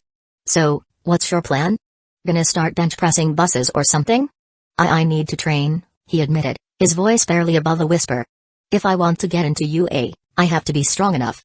"Good luck with that," I said, taking a bite of my sandwich.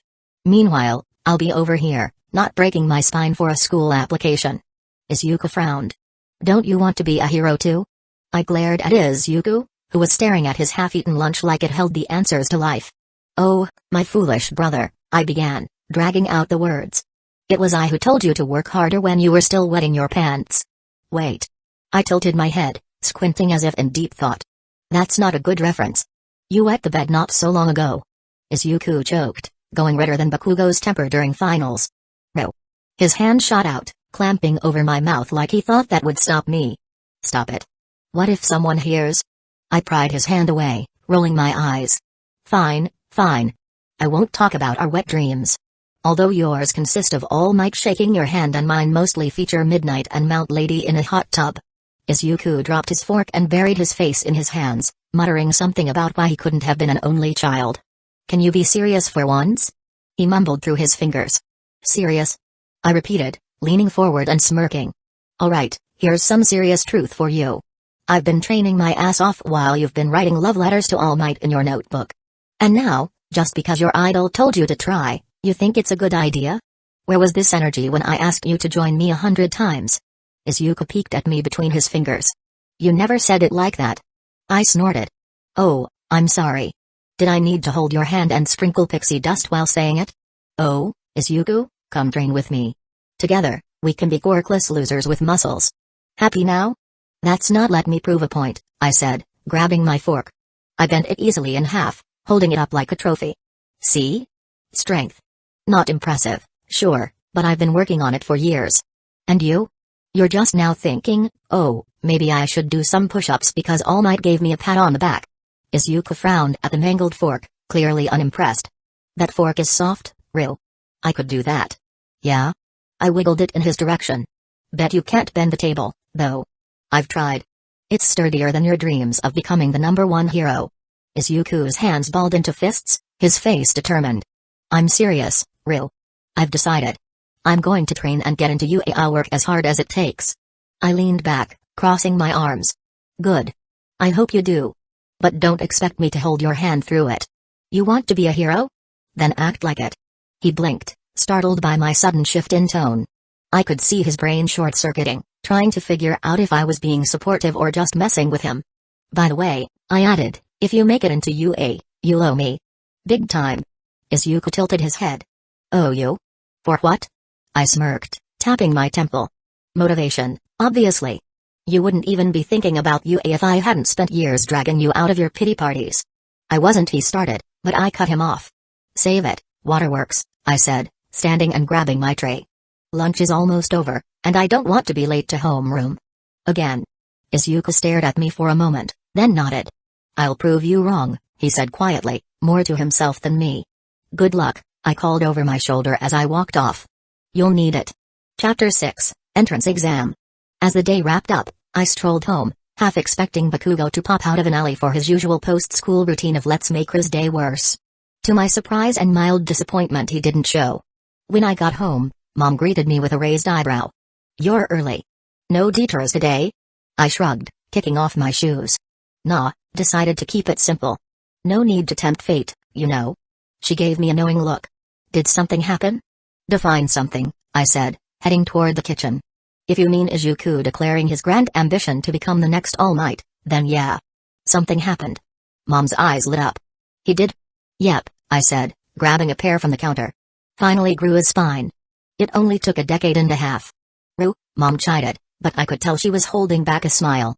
Be supportive. I am supportive, I said, biting into the fruit. I just express it through sarcasm and tough love. You should try it sometime. Very effective.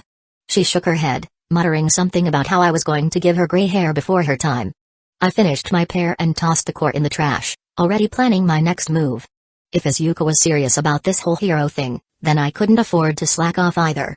After all, what kind of brother would I be if I let him outshine me? Alright, I said, cracking my knuckles. Time to get to work. Mom looked up, her expression curious. On what? I grinned. Being amazing, obviously. The next day, I followed Isuku because, let's face it, curiosity and boredom are my toxic combo.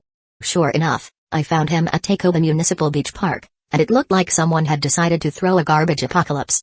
Trash was piled up so high you could probably summit it and earn a medal. And there he was, Isuku, sweating bullets, dragging what appeared to be a busted refrigerator across the sand while All Might stood off to the side, arms crossed like a proud gym coach. I leaned against a lamppost, watching the scene unfold. What the hell is this? Training or trash collection? Isuku nearly jumped out of his skin when he heard me. The fridge slipped from his grip and landed with a dull thud. Aru? What are you doing here? Spying, obviously, I said, strolling closer. And judging by the smell, you're cleaning up a landfill. Did All Might sign you up for community service or what? All Might turned toward me, his trademark grin plastered across his face. Ah, young Midoriya's brother. Good to see you. And no, this is a tailored training regimen to prepare him for you. I raised an eyebrow, glancing between the mountain of trash and my scrawny stepbrother. Right. Because nothing screams future hero like hauling rusty appliances.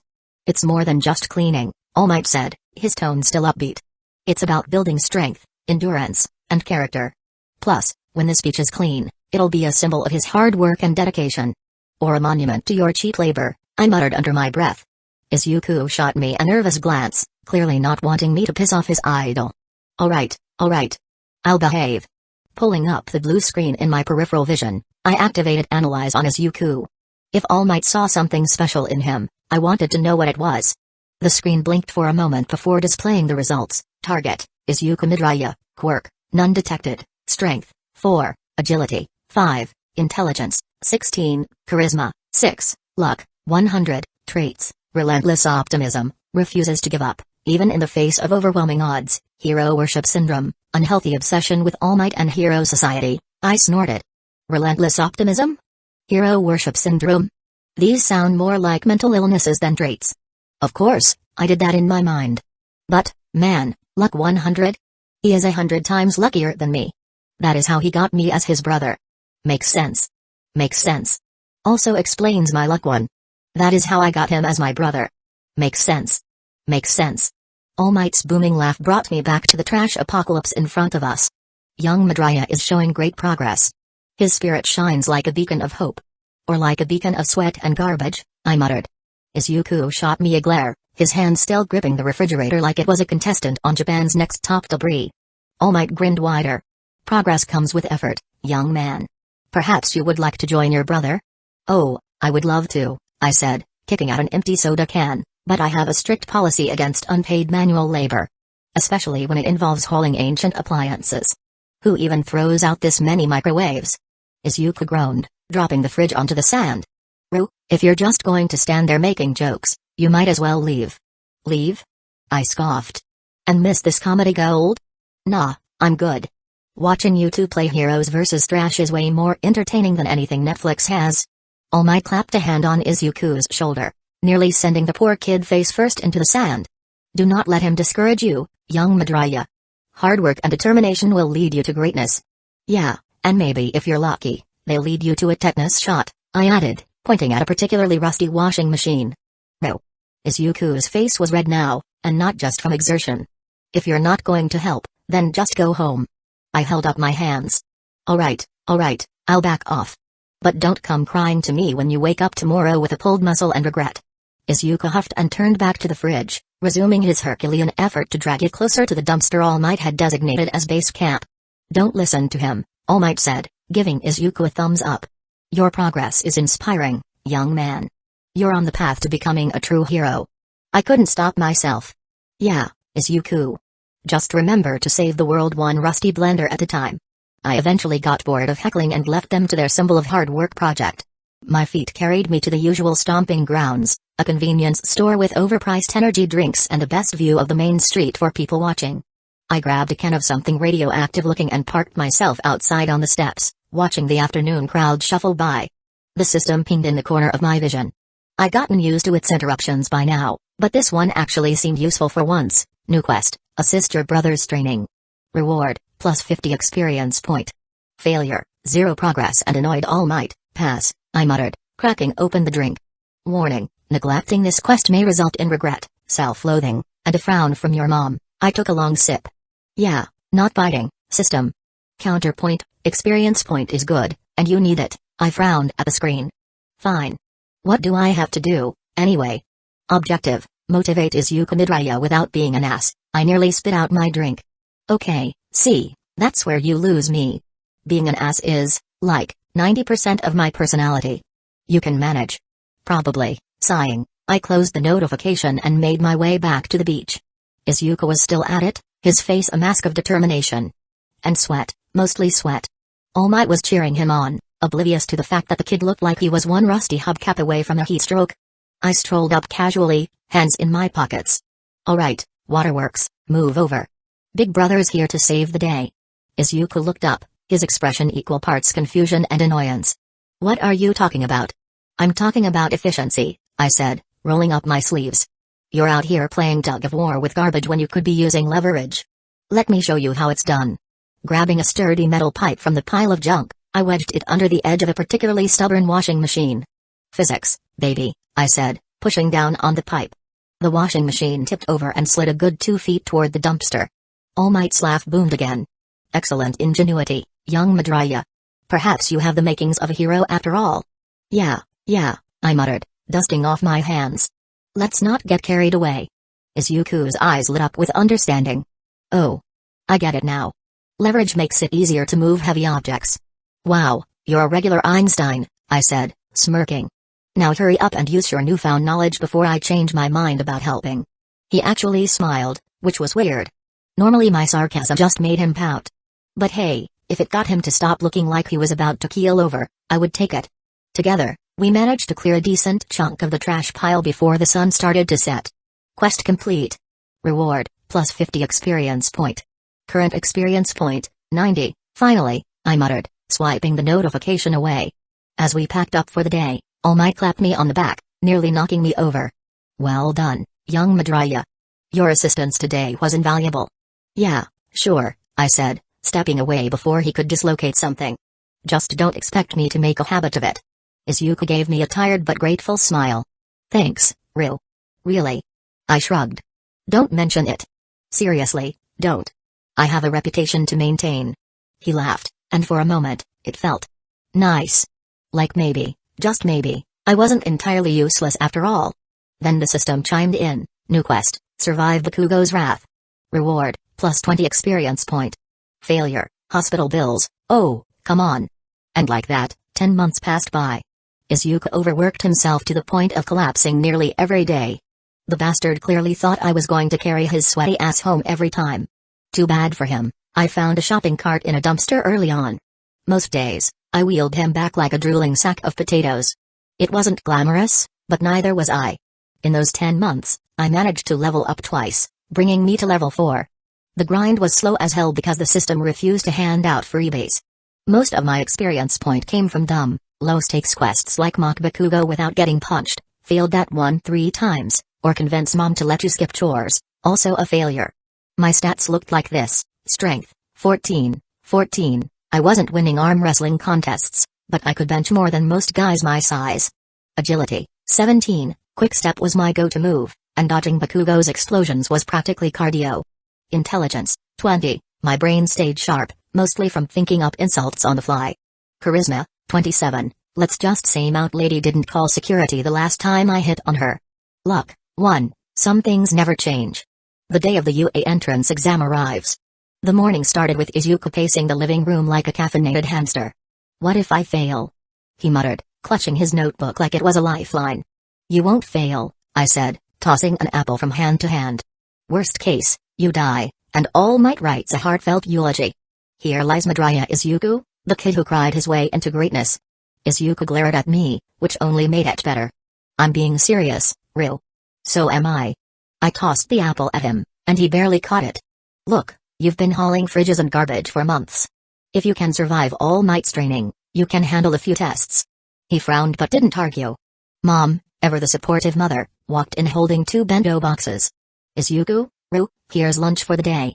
Make sure to eat before the practical exam. I grinned, taking my box. Thanks, Mom. If I survive, I'll bring you back the school's gate as a trophy. Don't you dare, she said, narrowing her eyes. The gates of UA looked like something out of a sci-fi movie, all sleek lines and intimidating grandeur. Kids swarmed the area, each of them looking way too excited for a glorified battle royale. I leaned over to Isuku. See that guy over there? I pointed to a kid with a jetpack on his back.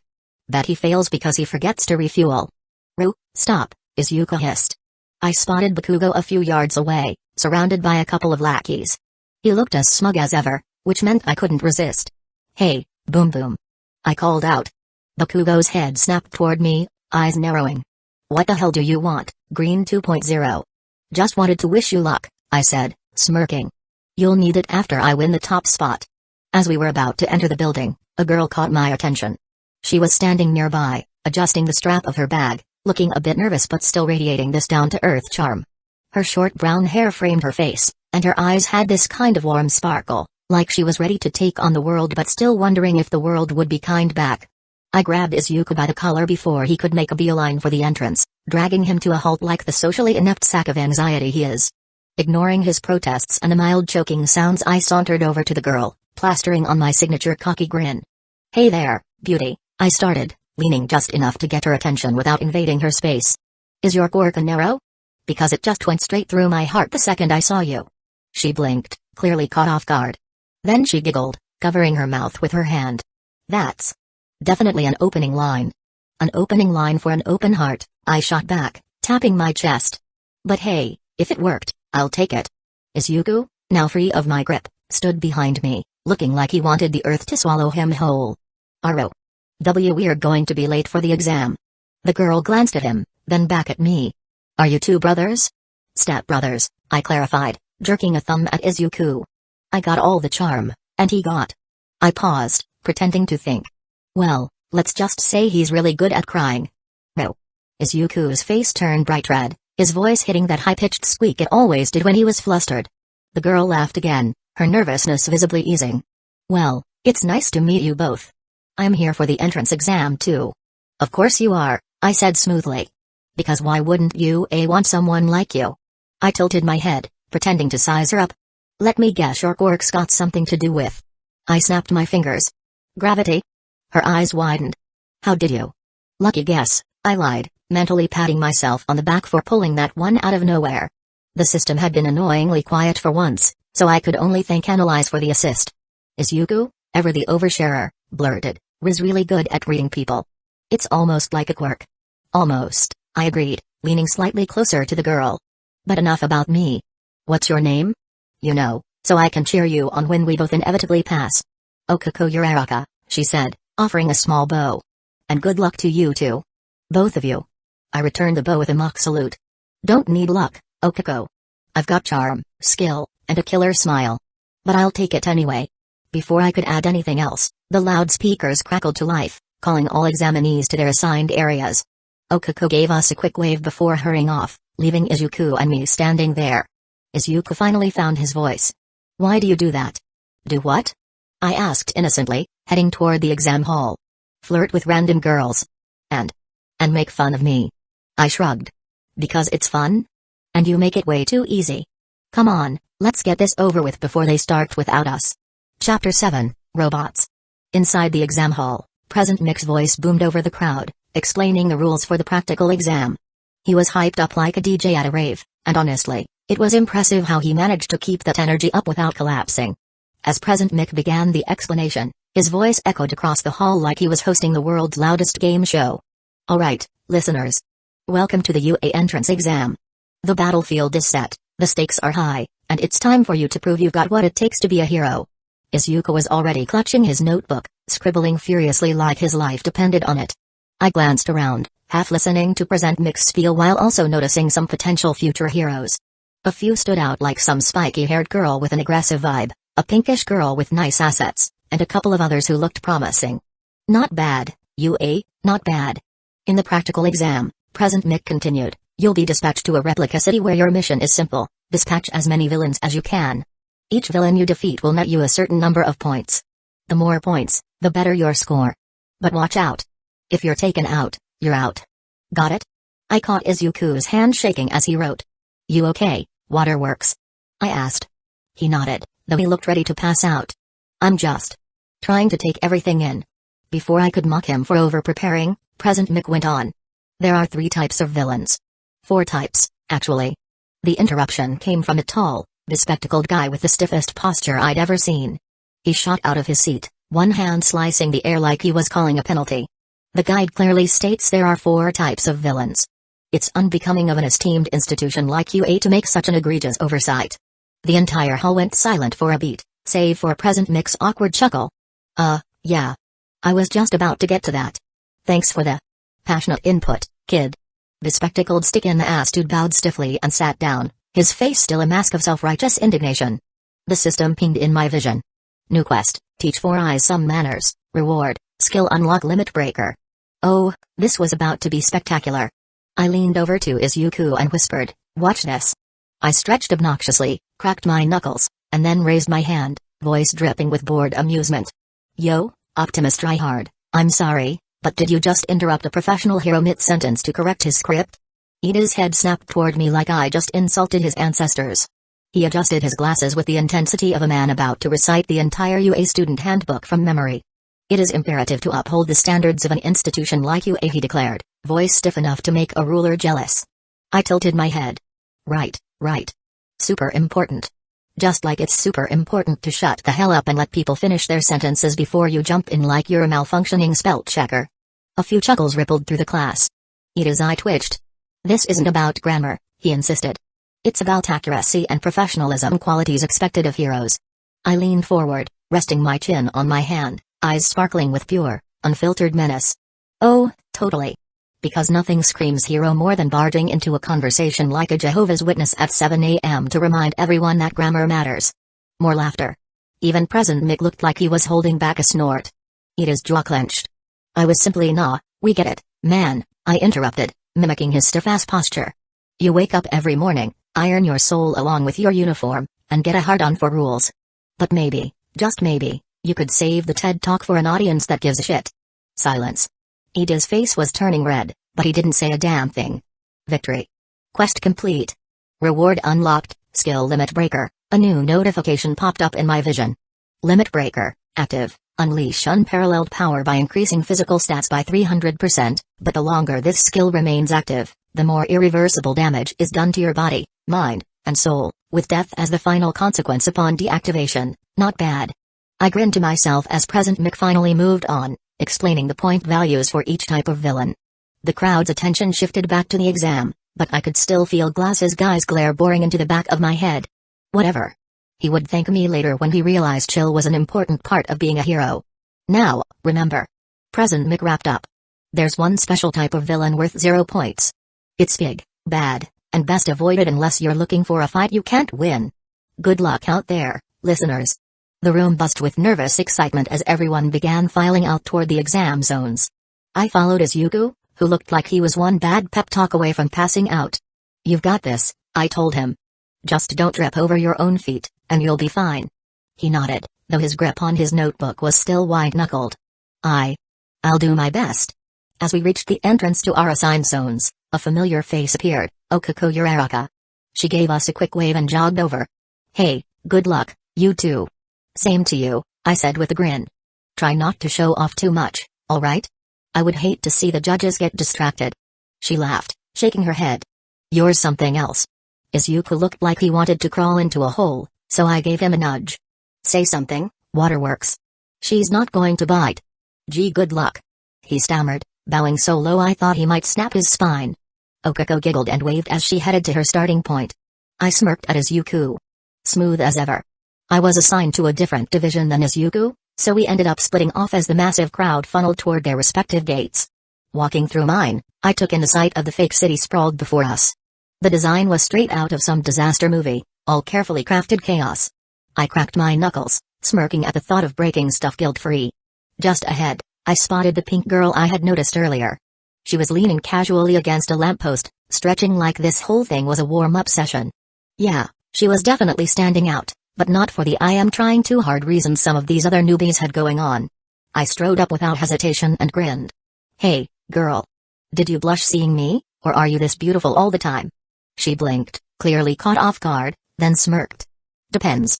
Are you always this cheesy, or did you save it just for me? Cheesy? Just for you, girl. I shot back. Why waste time when I could get your name instead? She chuckled and started walking off toward her spot without answering. Maybe if you survive the test, I will think about telling you. Not bad.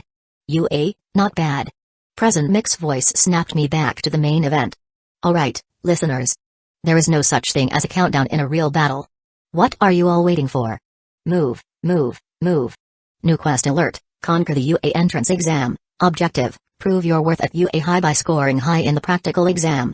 Achieve greatness or at least don't get crushed by a 0-pointer. Multiple paths to victory await you. Quest rewards, first place, title, the prodigy skill unlock, hero's momentum, passive, slightly increases movement speed and reaction time at all times. Stat boost, plus 10 strength plus 10 agility, plus 10 intelligence. Item unlock, All Might's autographed training gloves, boost strength by 15%. Special perk, your name will be announced during UA's opening ceremony, earning immediate attention from students and staff. Enjoy the ego boost, and the haters. Second or third place, title, Rising Star skill unlock, precision strike, active, your next attack deals double damage and has a 50% chance to stun robots for 2 seconds. Cool down, 30 seconds. Stat boost, plus 5 strength, plus 5 intelligence. Item unlock, UA training jersey, reduces stamina consumption during quirk usage by 10%. Perk, a solid start. Gain recognition from UA teachers and upperclassmen. 4th to 10th place, title, contender skill unlock, combat instinct, passive, slightly increases dodge chance against incoming attacks. Stat boost, plus 2 agility, plus 2 strength. Item unlock, standard UA gym shoes, boost movement speed slightly when sprinting. Perk, hey, you made it. That's more than most can say. You'll need to step it up, but there's potential here. Below 10th place but passed, title, barely made it skill unlock, tenacity, passive, when your stamina drops below 10%, you gain a temporary plus 3 boost to all stats for 5 seconds. Stat boost, plus 1 stamina. Item unlock, damaged robot fragment, a reminder of how close you were to failure.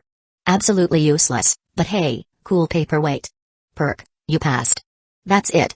Nobody is impressed, but you've got potential to grow or crash and burn. Your choice. Fail to pass the exam, title, the dropout penalty, all current experience point cut by 50%. Perk lost, you'll need to work harder to prove yourself in future scenarios. NPCs at UA may initially underestimate you. There was a moment of stunned silence before people started scrambling into motion. It finally clicked for most of us that villains in this scenario meant robots. Massive, stomping robots were already appearing at random intervals down the streets. I wasted no time. Alright, no pressure or anything, I said, giving the pink girl a grin before activating Limit Breaker. Instantly, my body surged with power as if I had just been plugged into a high-voltage outlet. Every muscle felt like it was ready to snap with energy, and the world seemed to slow down slightly. I activated Quick Step and shot off like a bullet, dodging past people still frozen in place. My Analyze skill immediately lit up the weak points on a nearby one-pointer. A quick strike to its knee joint with my bat headed collapsing, and a sharp swing to its head knocked it out for good. Plus 1 point. Current total, 1. I am the king of the world. I yelled like a lunatic, swinging my steel bat over my shoulder as I charged down the fake city streets. The energy from Limit Breaker surged through my veins like liquid fire, making me feel unstoppable. A one-pointer bot rolled out of an alley, its sensors locking onto me. Without breaking stride, I vaulted over a chunk of debris and smashed my bat straight into its glowing red eye. The bot jerked once before crumpling into a heap of scrap. A group of newbies clustered in the middle of the street, frozen like deer in headlights as a two-pointer barreled toward them. The thing wasn't moving fast, but the sheer size and noise were enough to short-circuit their brains. Not mine, though. Move it, dumbasses. I barked, weaving through the group. I swung the bat at the robot's leg with a satisfying clang. Sparks flew as it staggered back, exposing the control panel near its chest. I leapt up, brought the bat down like I was hitting a home run, and smashed the panel. The robot fizzled out and collapsed. +2 points. Current total, 6, keep up, losers. I shot over my shoulder, already scanning for my next target. A one-pointer scuttled out of an alley, its camera-like head swiveling toward me. I didn't give it a chance to react. A single swing to the dome, and it crumpled like a cheap tin can. +1 point. Current total, 10, ahead of me, a girl with short hair was about to get pancaked by another one-pointer. She tripped over some debris, landing flat on her ass as the robot raised its arm to smash her. I didn't stop to think. Quick step carried me forward in a blur, and I planted myself between her and the robot. The bat came down hard on its arm, bending the joint backward. The robot shuddered, sparks flying, before I drove the bat straight into its sensor.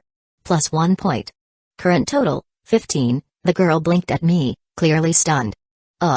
Thanks? No problem. I gave her my best grin, leaning on my bat like it was no big deal. You can repay me by grabbing coffee later. She stared at me for a second, then let out a short laugh. You're ridiculous. Ridiculously good-looking, I shot back before darting off toward the next bot. I could feel her watching me as I left. Yeah, she was impressed. No doubt about it. Another robot crashed through a nearby building, scattering rubble across the street. Some pink-haired kid with a skateboard darted past me, yelling something about stealing kills. I ignored him. He could sulk later. A trio of one-pointers came clanking around the corner, their sensors glowing like Christmas lights. I grinned. Oh, you guys are just lining up for me, huh? The first one went down with a swing to the neck. The second tried to sidestep, but Quickstep had me in its face before it could react. I jammed the bat into its torso, wrenching out a mess of wires. The third managed to swing an arm at me, but I ducked under it and drove the bat into its knee joint, toppling it over. +3 points. Current total, 21, next. I called out, already moving toward the next street. The sound of explosions echoed from somewhere nearby, probably Bakugo throwing his tantrums, as usual. As I spotted a three-pointer lurching down the street, the pink-skinned girl from earlier slid across the pavement like she was riding on air, her hands throwing some kind of acidic liquid at the bot.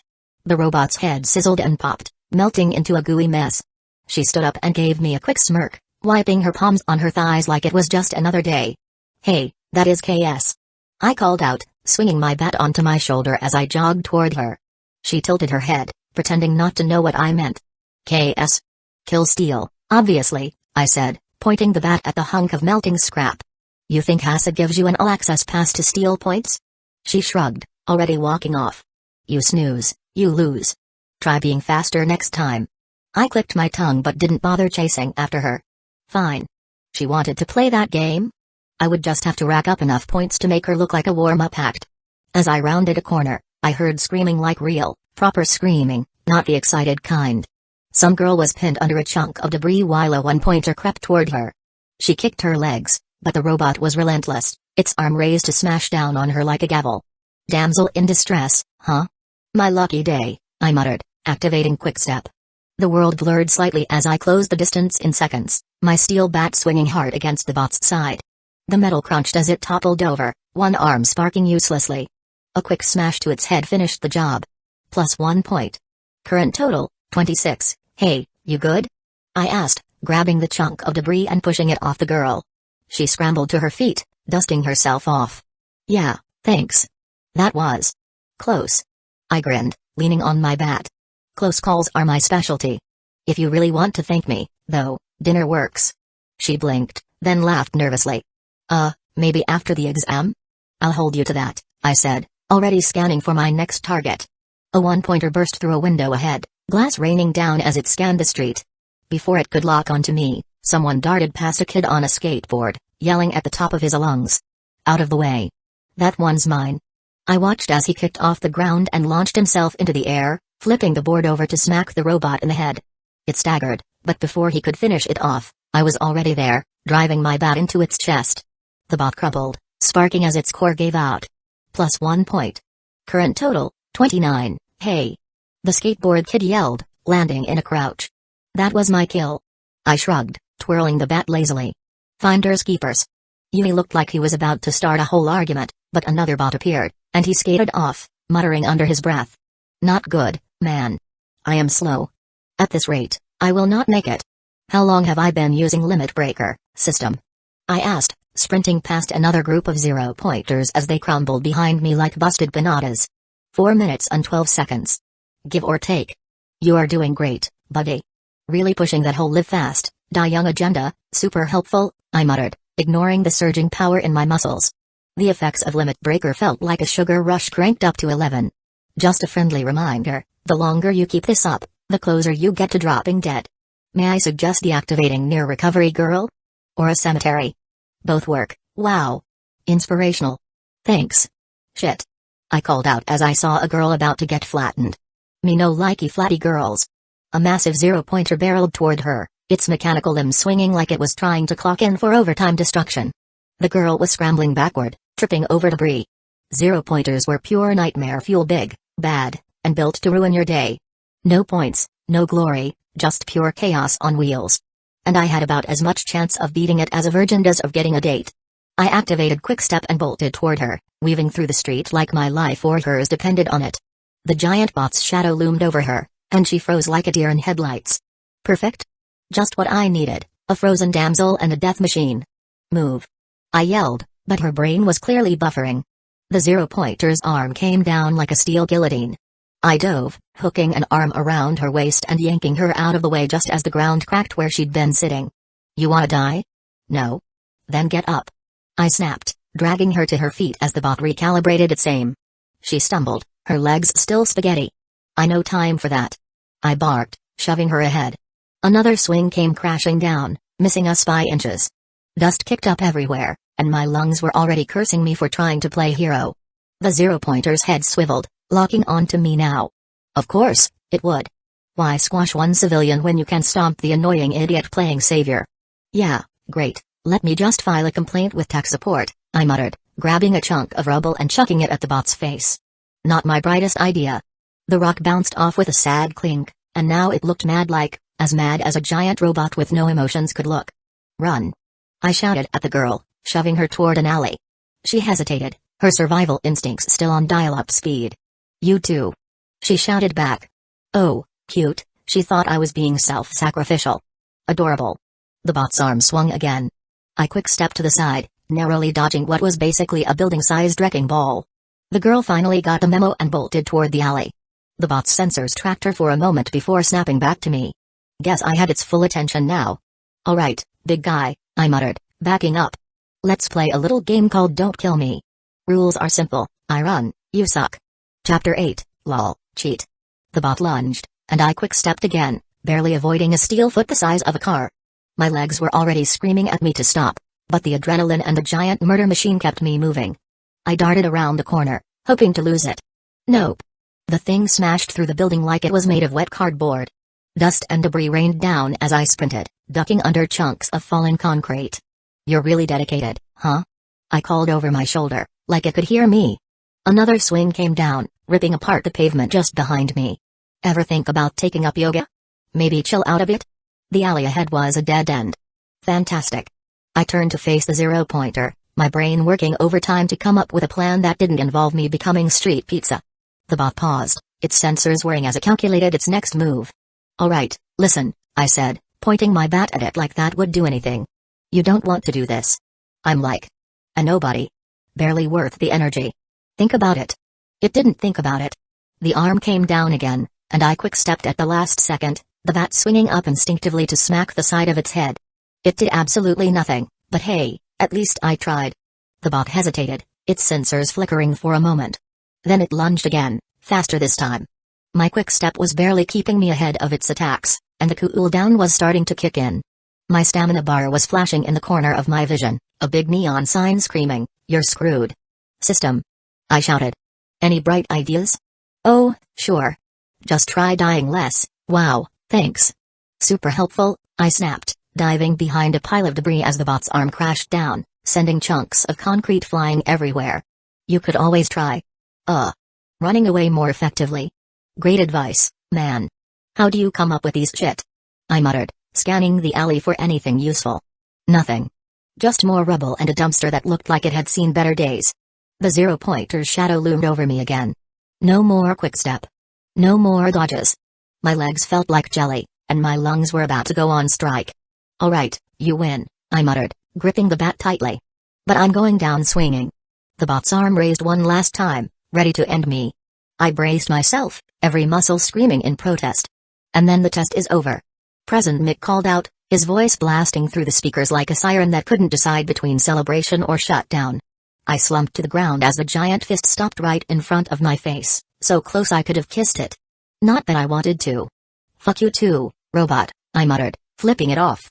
The zero-pointer's sensors flickered as if it wanted to flip me off back, but the power-down sequence had it freezing mid-swing like someone hit pause. The streets of the fake city were a mess. Robots lay scattered in various states of destruction, looking like a scrapyard puked itself all over the place. Examinees were milling about, some grinning like they just conquered the world, others looking like they barely survived a natural disaster. I passed by a guy sitting on a piece of rubble, nursing what looked like a twisted ankle. "Tough break, huh?" He looked up at me, sweat dripping down his face. "Yeah. One of those three-pointers got me. Barely managed to take it down before it messed me up." "Cool story," I said, walking off before he could start describing his injuries in detail. I had enough mental scarring for one day. The girl I had dragged out of the alley earlier peeked back around the corner, clearly still processing what had just happened. Are you okay?" "Fine," I said, picking myself up and dusting off my pants. "Just another day of almost dying for no reason." She looked like she wanted to say something else, but I was already standing next to her. I leaned in slightly, flashing a grin. "How about you become my girlfriend? We could go on dates, hold hands, maybe kiss sometimes," I said, completely deadpan like I was offering her the weather forecast.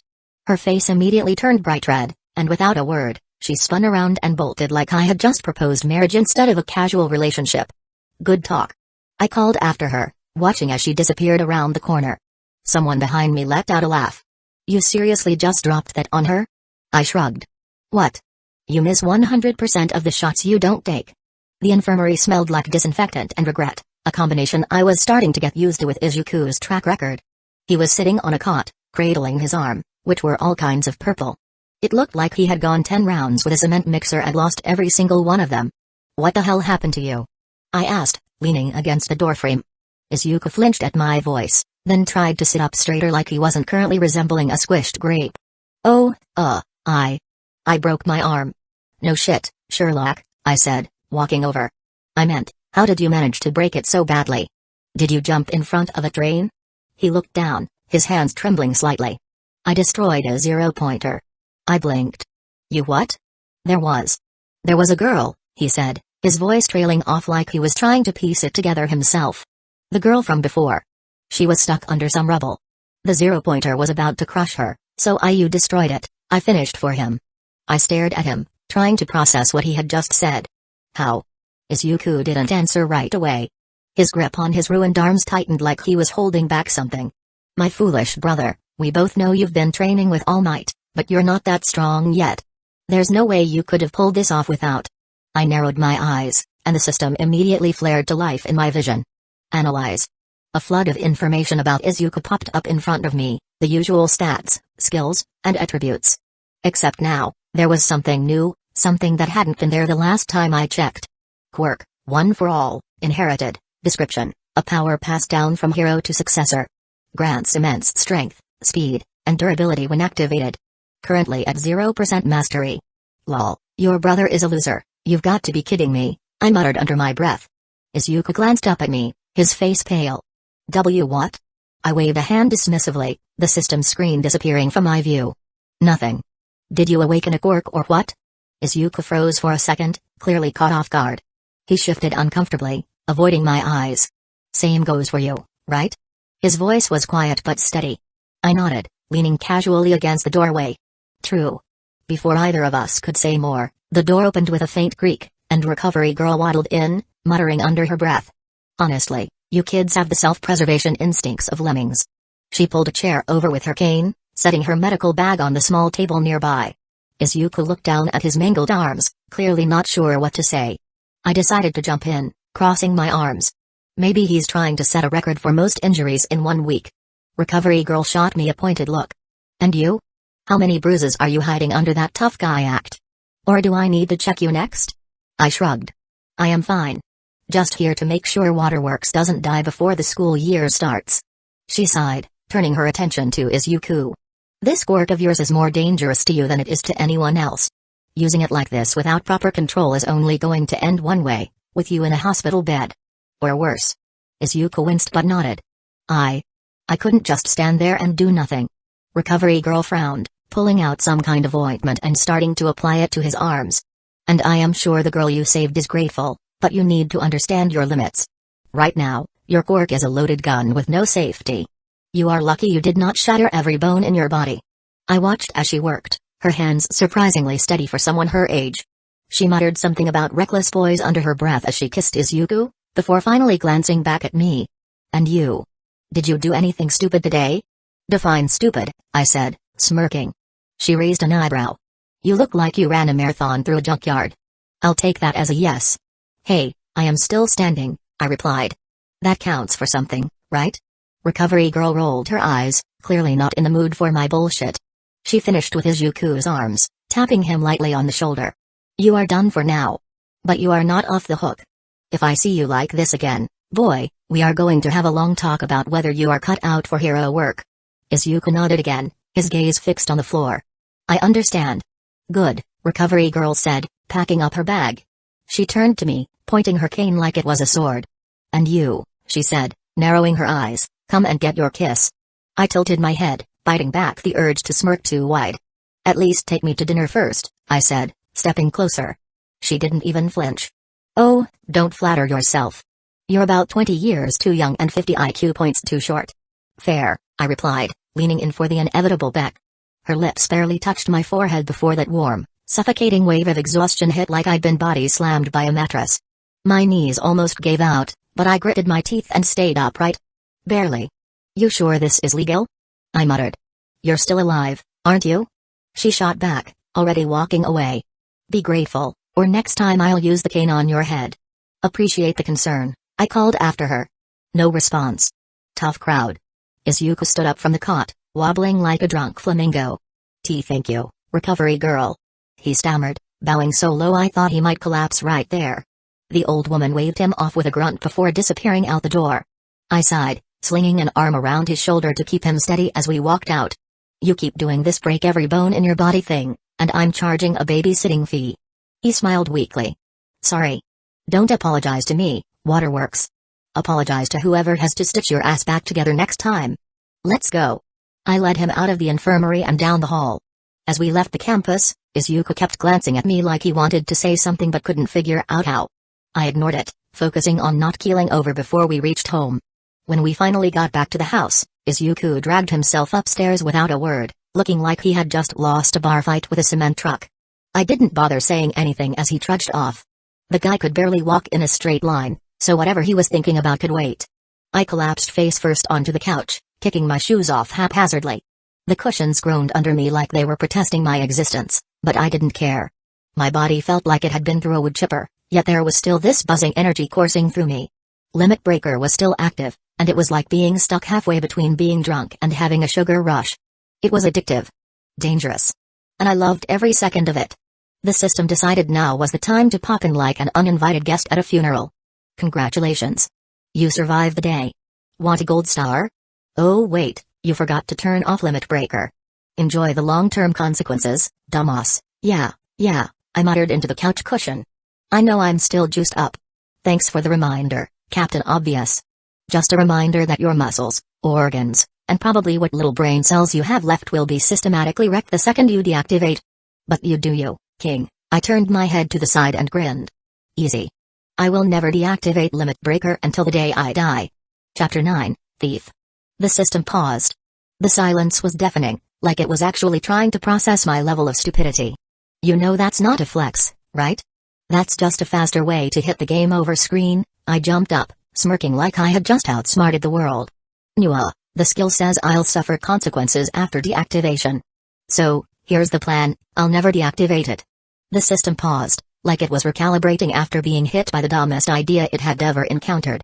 Let me get this straight. Your brilliant solution is to keep a high-risk skill activated forever? Exactly, I said, standing up and cracking my neck. What's the problem? If I never deactivate it, The whole consequences thing is a non-issue. I win. You lose. Simple. That is not how this works, dumbass. Your body will collapse the second you deactivate it. Your muscles will literally eat themselves. You will become a puddle of useless meat. Are you listening? I grabbed an energy drink from the table, cracked it open, and chugged half of it in one go. Sounds like quitter talk to me, system. You just don't get it. I'm built different. Bro, you're built stupid. Hey, you've stuck around this long, I shot back, wiping my mouth. Must mean I'm doing something right. Besides, how bad can it really get? Worst case, I die. And let's be real, you'll be out of a job then. Congratulations. You've officially maxed out your overconfidence stat. Maybe I should add a new quest, realize your own limitations. Reward, not dying like an idiot. I finished the drink and crushed the can in my hand. Nice try. But I'm not falling for your scare tactics. This is the meta play, and you're just salty you didn't think of it first. Oh, I thought of it.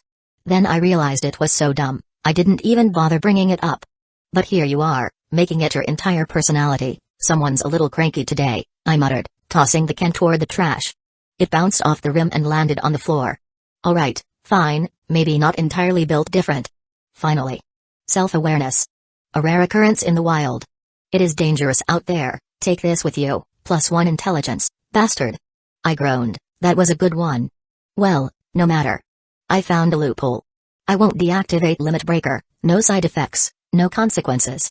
My body felt strong, my stats carried me forward, and none of that bullshit the system warned me about seemed to be kicking in. I stretched, cracking my neck. My muscles weren't screaming, they were singing. Limit breaker might as well have been a cheat code. Congratulations. You broke the system. Wait, never mind. You are just stupid, keep talking, system.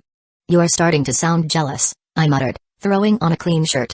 The house was quiet, which meant Isuku had probably passed out upstairs. Good for him. Resting up while I experimented with little superhuman power. He would need it. I grabbed another energy drink off the counter, chugged it halfway, and stepped outside. It was late, the streets were empty, and the air was cool enough to keep me from sweating out whatever was left of my dignity. The neighborhood was quiet, not a single sign of a villain exploding something, no old ladies yelling about garbage pickup. I started jogging down the street, pushing myself just a little. The pavement blurred under me, the world moving slower than I was. It was like I was the only one in fast forward while everyone else stayed in slow motion. Quick step had nothing on this. Hey, system, I said between sips of the drink. What is my max speed right now? With limit breaker active, you can outrun the slowest car. Too bad you still can't outrun your bad decisions. I grinned and kept running, the houses and streetlights flying past. Bad decisions are what make life fun, I shot back. You would not get it. The system stayed silent. I guess even it knew when to quit. As I turned a corner, I spotted a convenience store still lit up in the distance. I sprinted toward it, stopping just short of smashing through the glass doors. My hand caught the handle, and I yanked it open like it weighed nothing. The cashier glanced up from his phone, his face blank. What's up? I said casually, heading toward the snacks. I grabbed a bag of chips, then thought better of it and grabbed 2 more. Limit breaker burned calories like crazy, and I was not about to collapse from hunger. At the counter, the cashier rang me up without saying a word. He barely even looked at me, which was fine. I paid in cash, stuffed the chips under my arm, and headed out. Outside, I ripped one bag open and started eating as I walked. The chips tasted better than they should have, but that was probably because my metabolism was going haywire. Either way, I was not complaining. Halfway down the block, I spotted something or someone moving out of the corner of my eye. A shadow darting across the rooftops. I stopped, crunching on a chip, and squinted. Hey, system, I muttered. What am I looking at? Unknown. Suggestion, eat faster and run, I snorted. Right. Big help. Still, I kept my eyes on the rooftops, waiting to see if it moved again. A second later, there it was, a flicker of motion. Too fast to be a regular person, but not fast enough to outpace me. I shoved the bag of chips into my hoodie pocket and took off, bolting down the street and leaping onto a nearby dumpster to reach the fire escape. The metal groaned under my weight as I climbed, but limit breaker made the whole process feel effortless. At the top, I crouched low, scanning the area. The figure was up ahead, perched on a neighboring rooftop. He turned slightly, his profile catching the faint glow of the streetlights. He spotted me. Before I could say anything, the guy bolted, jumping to another rooftop without hesitation. Well, not my problem. I am not playing hero, I muttered, yanking the chips out of my hoodie. The system immediately chimed in, its tone dripping with mockery. Unless it is to impress a girl. Then you would have your cape out in seconds. I shoved a handful of chips into my mouth, chewing slowly. Cool. Give me a quest if you want me to care. Otherwise, I am clocking out. You're such a beacon of hope. Remind me to nominate you for Hero of the Year. The figure paused briefly, crouched on the edge of the next building. He glanced back, like he was sizing me up. Maybe he thought I was going to chase him. Cute. Yeah, keep running, Batman, I called out, waving a chip at him like it was a white flag.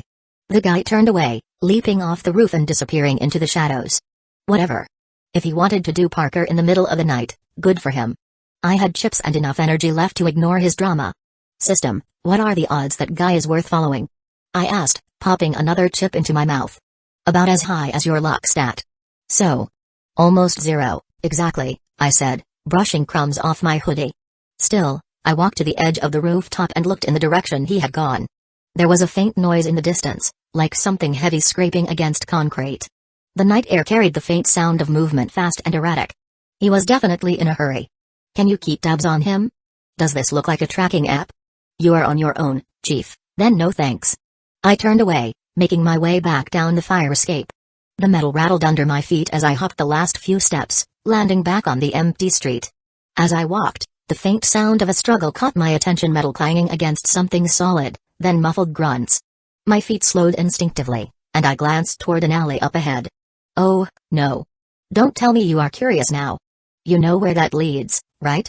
Probably to you getting involved in something dumb. I am just looking, I muttered, leaning slightly to get a better angle. Two shadows moved erratically in the alley, one smaller, struggling to hold its ground against a taller figure. System, what's the deal here? Do I look like your local news? Go in and find out, I clicked my tongue, debating whether or not to bother.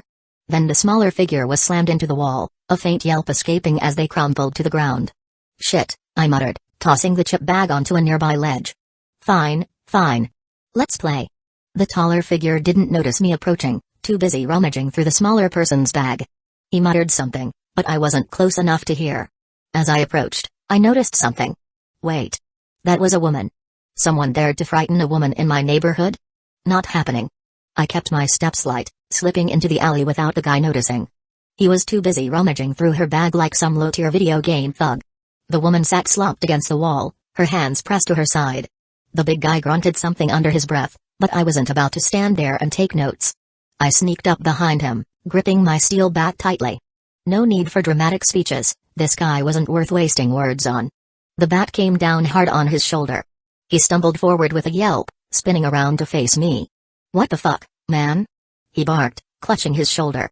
I twirled the bat lazily, letting it rest on my shoulder. Didn't your mom teach you not to scare women in alleys? Or did you skip that class in dumbass school? The guy scowled, taking a step toward me. Big mistake. He was tall, sure, but his bulk screamed slow. I could probably run laps around him without breaking a sweat. This ain't your business, kid, he growled. I tilted my head, pretending to think about it.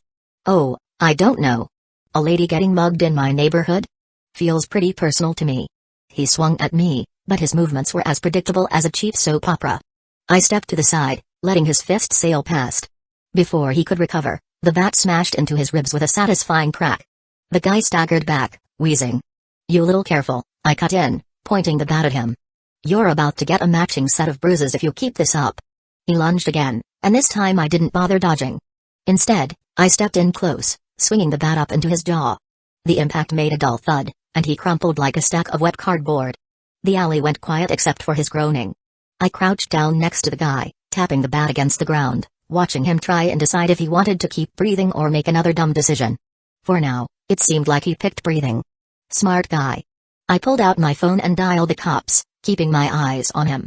Yeah, I have got a guy here in an alley, near the convenience store on 3rd. Mugging attempt.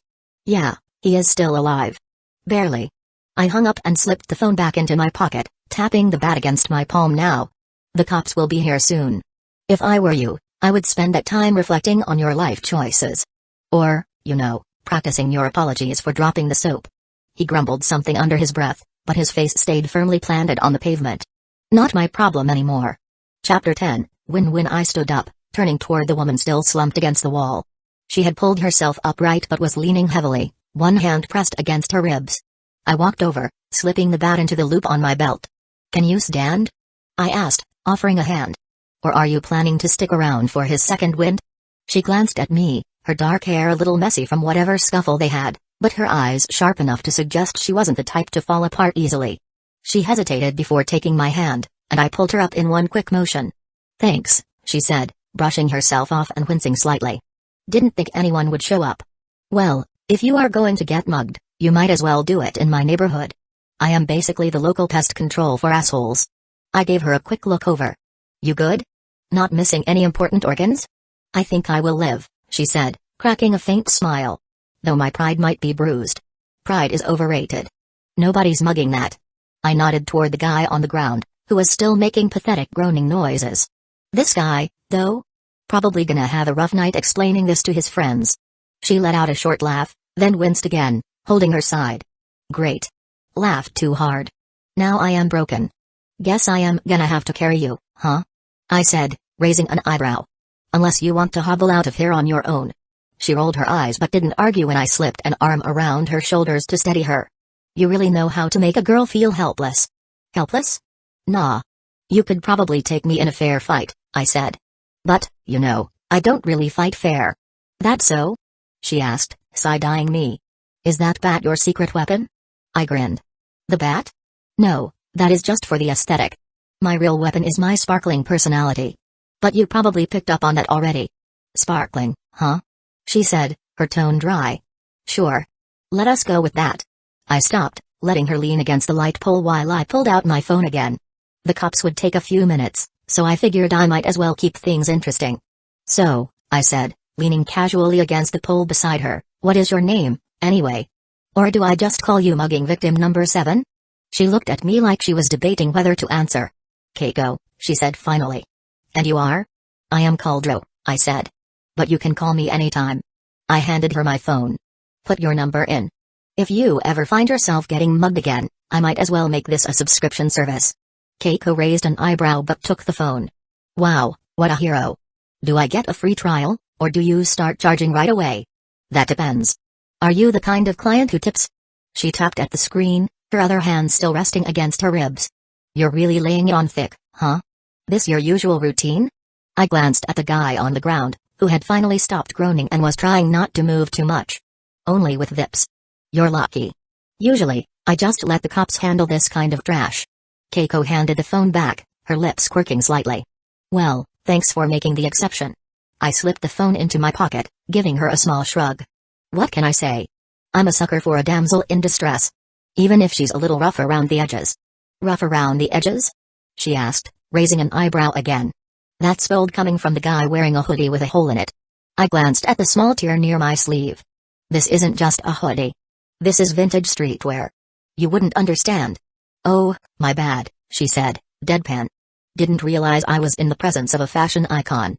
I grinned, pulling out the half-finished bag of chips from my pocket and shaking it lightly. "So, you're funny. Good to know. Funny enough to survive this neighborhood, apparently," she said, nodding toward the mugger. "Is it always this exciting around here?" "Not really. Most days, it's just me, my bat, and the occasional stray cat fight. You just caught us on a special night." "Lucky me," she muttered, leaning back against the light pole again. I popped a chip into my mouth. "By the way, you're handling this whole getting mugged thing pretty well. Most people would still be crying." She shrugged. "What's the point? It's over. No use wasting time freaking out. Practical. I like it. You sure you're not a local? Maybe I just adapt quickly." I grinned. "Nah, you are the ninja I saw on the roof earlier." Keiko froze for a second, her eyes narrowing. "What?" I leaned forward, dropping my voice. "I can recognize the task from a mile away." Her face turned a little red, though she quickly masked. "What the hell are you talking about?" She shot back, her voice irritated. "Oh, don't play dumb." I leaned casually against the light pole, keeping my eyes on her. "You're telling me the same girl who was hopping rooftops like it's Parker practice suddenly forgot how to dodge a 2-bit mugger? What's the play here?" Her blush deepened, but her expression sharpened. "I don't know what you're talking about. You've got the wrong person." I chuckled, shaking my head. Sure. And I'm All Might's long-lost son. Look, you don't have to give me your life story, but I'm not blind. You didn't just get caught. So, what was it?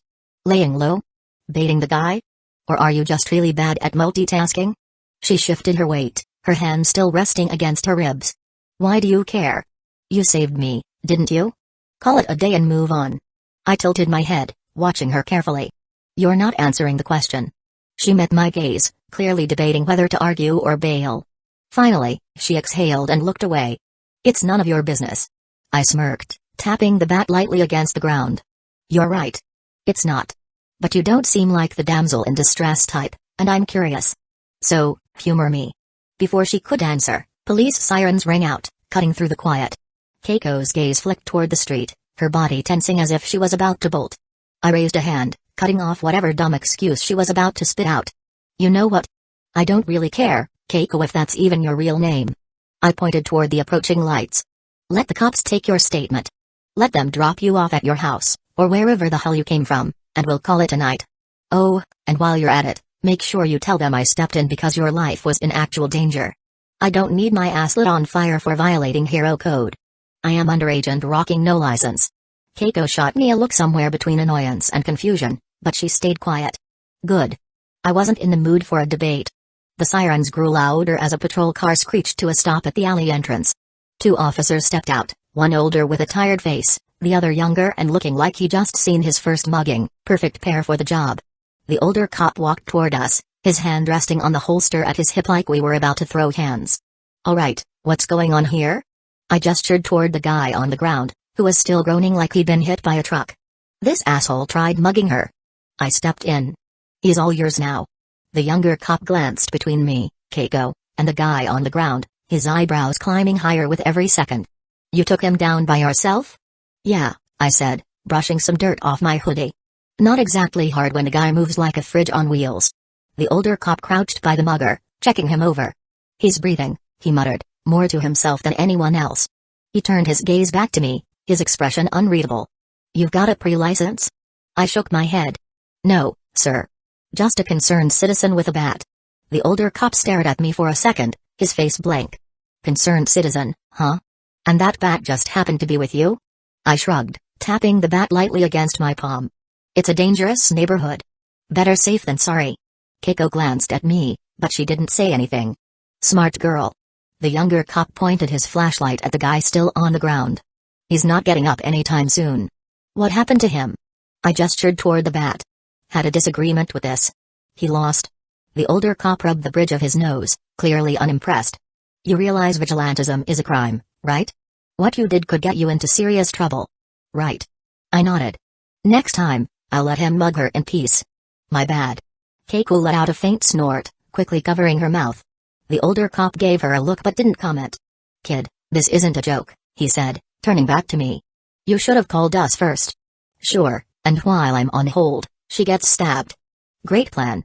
The younger cop raised an eyebrow. You've got an answer for everything, don't you? Not everything, I replied with an exaggerated shrug. Still working on world peace. But yeah, most things.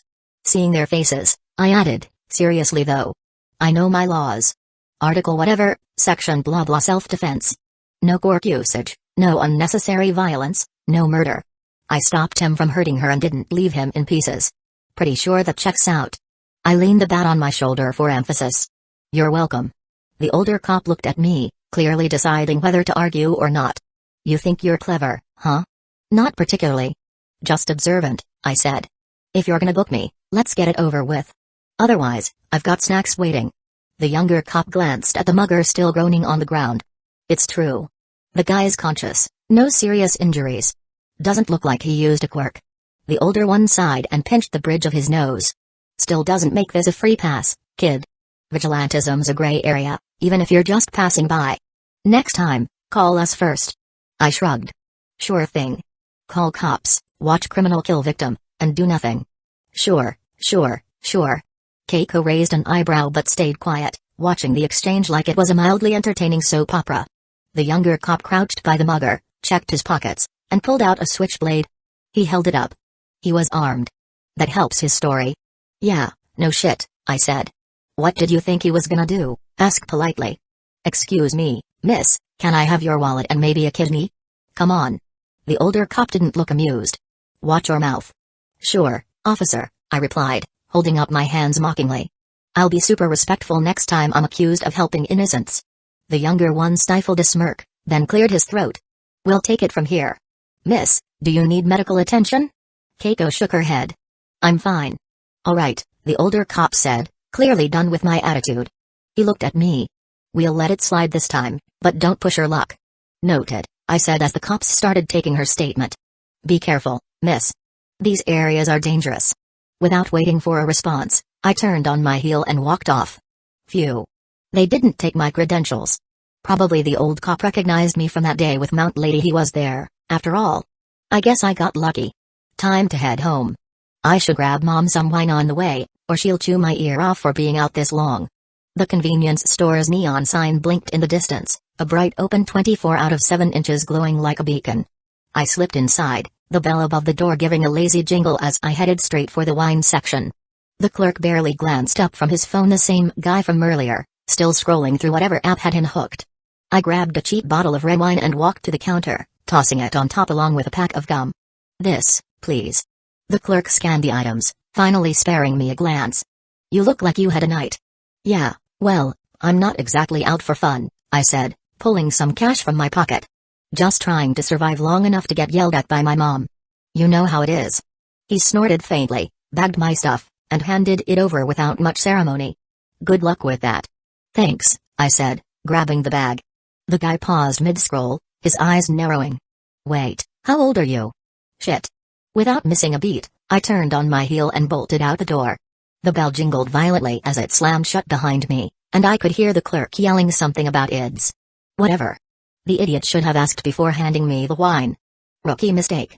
I sprinted down the street, the bag swinging at my side. A faint drizzle had started, slicking the pavement and making me skid slightly as I turned the corner. System, I muttered, slowing to a jog once I was out of sight. That went smoothly, right?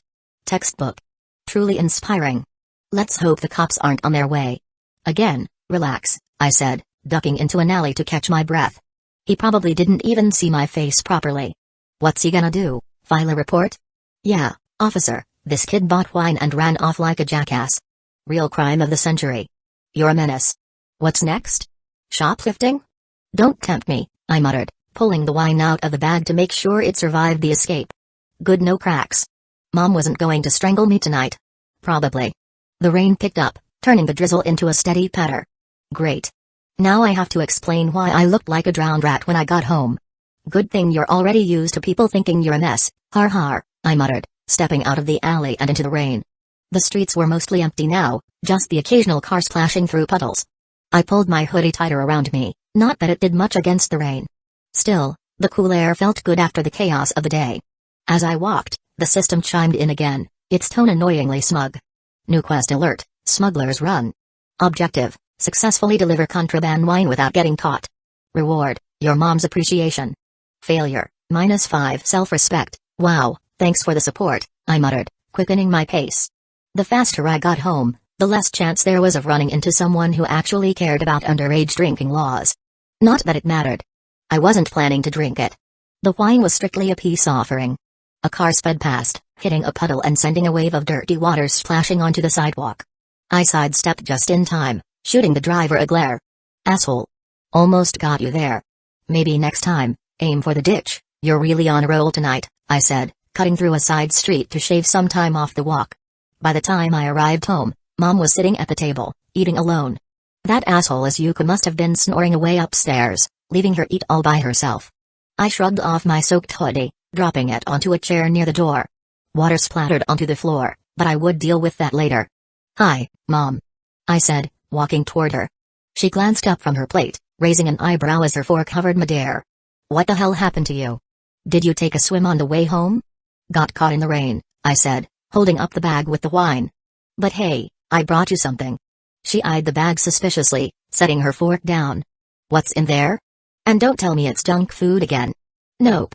Something better. Your favorite. I placed the bottle of wine on the table with a grin. Her expression shifted instantly, softening just enough to let me know I scored some brownie points. You went out in this weather to get me wine? What did you do this time? Wow, no faith in me at all. Maybe I just wanted to do something nice for you. Ever think of that? She snorted, opening the bottle and pouring herself a glass. You? Doing something nice without a reason? Sure, and maybe I'll wake up tomorrow with another quirk. Hey, miracles happen. I sat down across from her, grabbing a piece of bread from the basket in the middle of the table. She sipped her wine, watching me like she was waiting for me to crack. Seriously, though. Why the sudden generosity? No reason, I said, chewing on the bread. Just felt like it. Besides, you deserve it for putting up with Isuku and me. Putting up with you two doesn't call for wine. It calls for something stronger. She took another sip, but there was the faintest twitch of a smile on her face. I leaned back in the chair, propping my feet on the edge of the table. Fair. Want me to grab some sake next time? You keep buying alcohol, and people are going to think you're the one drinking it. She glanced at the bottle. How did you even get this? You're not old enough to buy wine. I shrugged. Charm. Bribery. Sheer audacity. Take your pick. She gave me a look but didn't press the issue. Instead, she picked up her fork again, poking at her food. You eat yet, or were you too busy charming liquor store clerks? I grabbed some chips on the way. I'm good. Chips aren't a meal, she said, shaking her head. Sure they are. You just have to eat enough of them.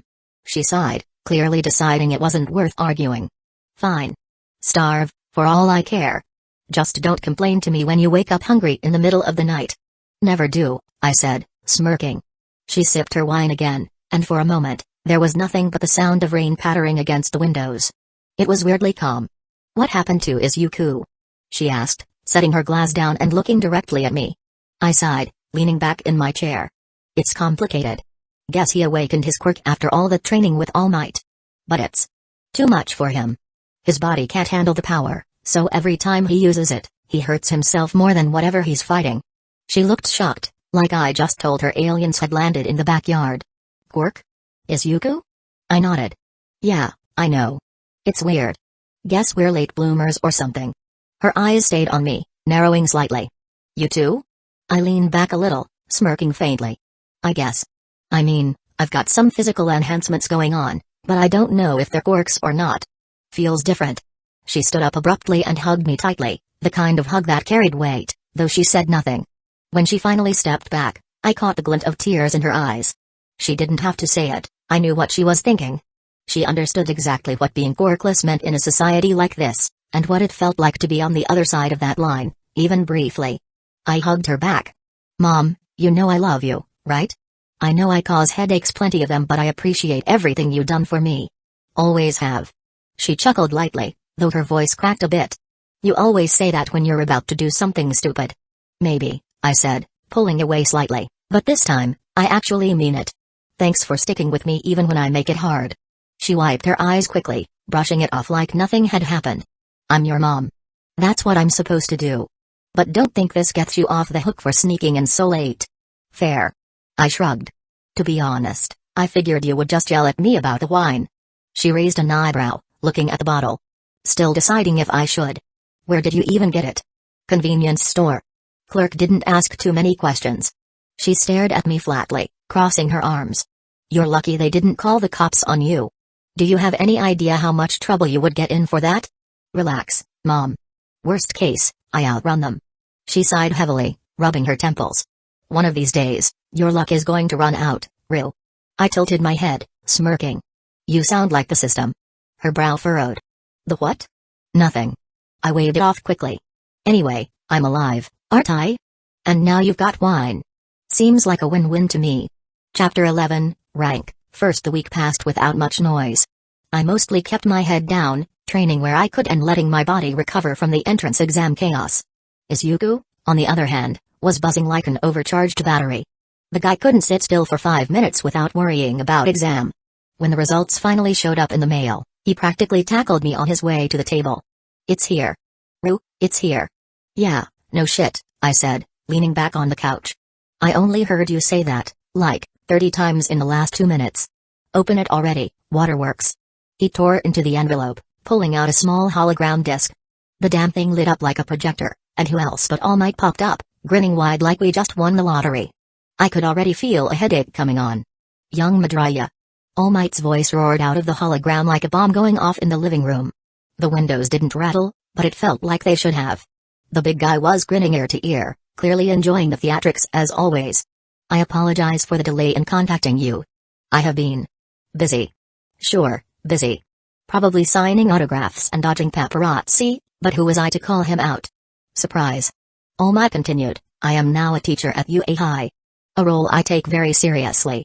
And I am here to deliver your exam results, young Midoriya. Isuku had already gone stiff as a board, his hands clasping together so tightly I thought he might break his fingers.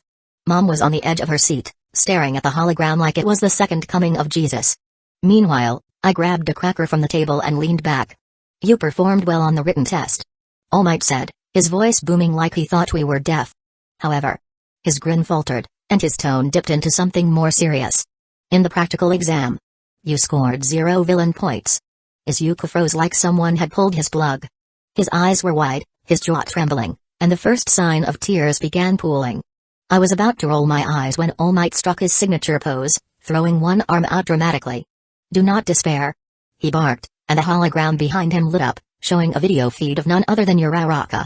She was standing in front of some UA staff, looking troubled. Miss Uraraka personally appealed to have some of her points transferred to you, young Midoriya. But the way Uraraka described Isuku nearly had me choking on the cracker I was munching. That Inko's glare nearly burned a hole through me.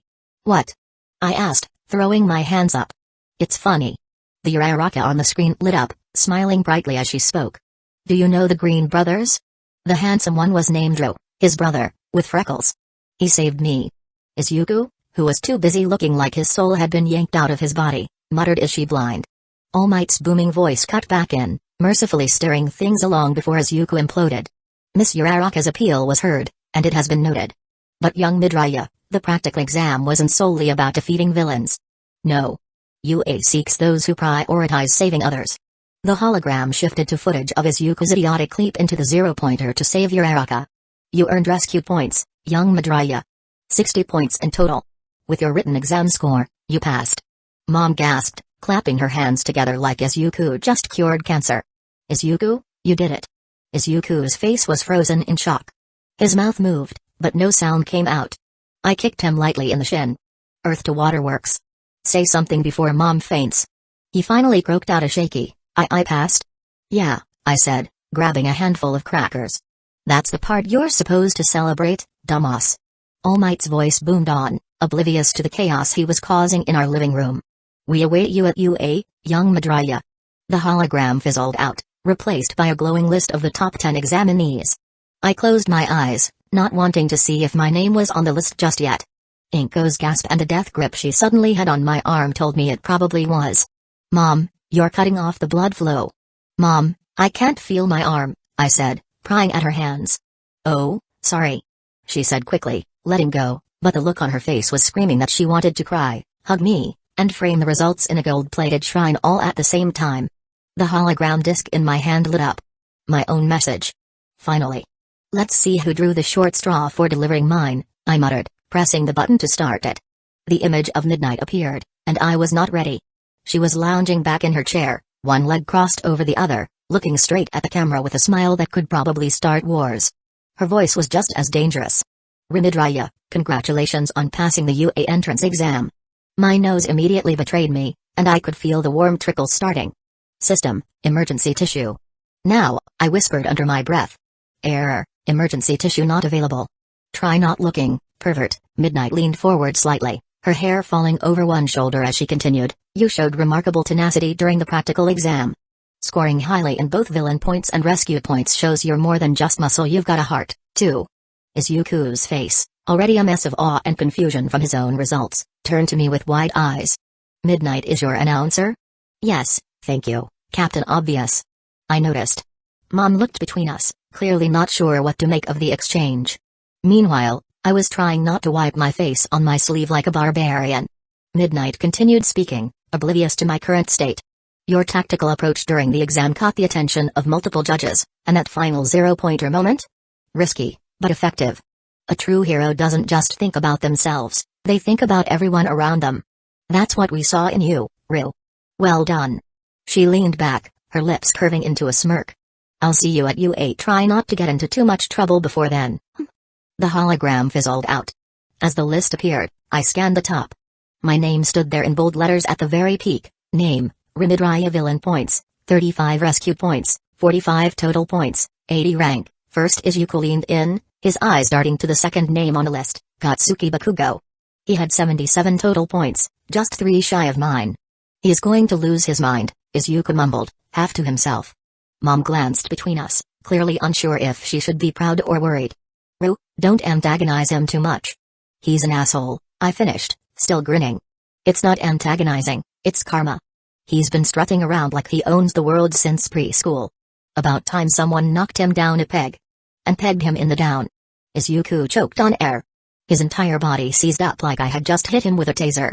His hand slammed onto the table, eyes wide with pure horror. What the hell does that mean? Mom froze mid-breath. The way she blinked at me was borderline existential crisis. No. I kept my expression perfectly neutral. What? Mom squinted. Hard.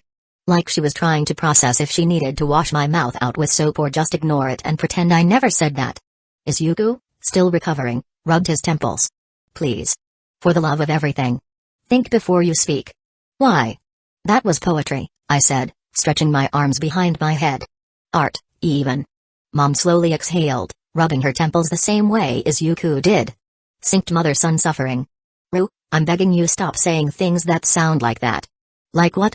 I asked, keeping my tone as innocent as possible. Isuku shot me the dirtiest look he had in his arsenal. You know exactly what. I just grinned. Well, at least I know one thing for sure. I tapped the results list, still sitting open in front of us. Bakugo's losing his mind over this right now. Isuku let out a long, pained sigh, already preparing for the explosion-filled hellstorm to come. Mom just shook her head. And you wonder why you keep getting hit. Isuku fidgeted, his fingers tapping nervously on the table. You don't think he'll, come after you for this, do you? I snorted, leaning back in my chair. Let him try. What's he gonna do? Explode harder than usual? I'll hit him with my bat and call it a day. The mention of the bat made Mom's eyebrow twitch. I told you to stop carrying that thing around. You're not a vigilante. I raised my hands in mock surrender. It's not like I go looking for trouble, Mom. Trouble just finds me. The bat's just insurance. She gave me a long, exasperated look, but before she could launch into a lecture, Isuku spoke up. I still can't believe it. You got first place, Ryu. Damn right I did, I said, smirking. What, you thought I was just gonna coast through? I told you I was going all out. Isuku nodded, but his expression was awe and disbelief. Still. First place at UA, that's legendary? Unprecedented? Completely expected? I offered, ticking off options on my fingers. He shook his head quickly. I was going to say incredible. It happens every year. It is, by definition, precedented. Mom hugged us both, squeezing just enough to make Isuku wince and me roll my eyes. No matter what, she said, stepping back and giving us a look that was equal parts proud and worried. I'm proud of both of you. But you need to be careful out there. UA isn't some playground. Okay, Mom, we both said in unison, like some synchronized puppets. She smiled and kissed us both on the cheek before sitting back down with her glass of wine. Good. Now, if you don't mind, I'm going to enjoy this in peace. Try not to set anything on fire tonight. Don't look at me, I said, pointing at Isuku. He's the one with the self-destruct quirk. Isuku flinched. It's not self-destruct. It's just hard to control. Hard to control is an understatement, Waterworks, I shot back, grabbing a cracker. Your lucky recovery girl doesn't bill for all the overtime you're going to cause. He frowned, clearly trying to think of a response but coming up empty. Typical. Mom sighed, waving a hand to shoo us away. Enough, both of you. I don't want to referee tonight. Go celebrate or do whatever it is you two do. Just let me have a quiet evening for once. Fine by me, I said, standing up. Let's go, Isuku. We'll do something productive. Maybe I'll teach you how not to break every bone in your body. I can manage on my own, he stammered, following me out of the kitchen. Yeah, sure. That's why you're a walking cast last time you used it, I muttered, heading toward the stairs. I dragged Isuku to the beach he spent months cleaning for All Might's training program. The place actually looked decent, clean sand, no trash, and the kind of view that would make someone feel like their life wasn't a complete disaster. Not that I would ever admit it out loud. Instead, I planted myself on a piece of driftwood and gestured for him to sit. He hesitated, fidgeting like he was bracing for a lecture. Sit your ass down, I said. This isn't a trap. He sat, clutching his knees like a guilty kid about to get grounded. What's this about, Ryu? I tilted my head, watching him squirm. You inherited your quirk from All Might, didn't you? His face turned pale faster than milk left out in the sun. What? No. That's ridiculous. Don't bullshit me. I pointed at him. You're the worst liar I've ever met. It's written all over your face. He opened his mouth, probably to stammer out some excuse, but I cut him off. Save it. I don't need you to admit it, I already know. I'm good at reading people, and you're basically a flashing neon sign that says, All Might's secret. Izuku's mouth snapped shut. He glanced at the sand, then back at me, his hands twisting nervously. I don't know what you're talking about. Sure, you don't. I leaned back, folding my arms. Let me guess. He gave it to you because you're quirkless and desperate to be a hero. Sound familiar? His jaw dropped, and for a second, I thought he might fall off the driftwood. How did you? It wasn't hard to figure out, I said, shrugging. You've been acting weird since the sludge villain incident. Then there's the fact that you keep blowing yourself up every time you use your quirk. Add in All Might taking you under his wing? It doesn't take a genius. Izuku froze like a deer in headlights, his face practically screaming guilt. Before he could deny it again, I heard a familiar, raspy voice behind us. He's right, young Midoriya. Izuku and I turned at the same time. All Might stood there in his deflated form, hunched over like a beaten scarecrow. His sunken eyes and gaunt face looked even worse in the fading sunlight, but he still carried himself like he had some authority left. All Might? Izuku squeaked, scrambling to his feet. What are you doing here? All Might gave him a small smile and walked closer. I was passing by when I overheard your conversation. Riz assessment is accurate. Izuku gawked at him, his mouth opening and closing like a fish out of water. But All Might raised a hand to stop him. It's all right. Riz sharp. Perhaps too sharp for his own good. He glanced at me, his tired eyes narrowing slightly. But I trust him. Otherwise, I wouldn't be here in this form. I looked at the scrawny figure standing in front of me. Wait. Who the hell is this? Why does he talk like he is All Might? All Might if that was even him sighed. This is my true form. I can only maintain my muscle form for a limited time due to injuries I sustained years ago. I raised a hand, pointing at him. No way. I don't buy it. You're telling me the symbol of peace looks like he just crawled out of the earth? This has to be some weird scam. What, are you his deformed stunt double or something? Izuku shook his hands wildly. And no. It's him. Really. This is All Might. I squinted at the guy. He did have that same voice, just weaker, raspier, like it had been through a blender. If you're All Might, prove it. Do something only All Might could do. He reached into his pocket and pulled out a small keychain, a little figurine of himself in his muscle form. I signed this for a fan back in Must-Hafua 5 years ago, he said, flipping it over to show a faded signature. I only made 20 of these. I leaned closer, examining the keychain. That's your proof? A keychain? Dude, I could buy this on eBay for 2,000 yen. All Might exhaled, clearly done with my nonsense. Young Midoriya, is this your brother's usual demeanor? Izuku scratched the back of his head nervously. Why yeah. He's always like this. All the time, I added helpfully. Gotta keep people on their toes. So, if you're the real All Might, what are you doing here, deflated and creeping around like a busted balloon? I overheard your conversation, he said. I felt it was time to be honest with you. Young Midoriya has inherited my quirk, one for all. I clicked my tongue, leaning back against the driftwood. Oh, so you admit it now. Why would you give it to him? Charity work? No. Izuku snapped, his voice cracking. It's not like that. All Might raised a hand to calm Izuku, then turned back to me. He earned it.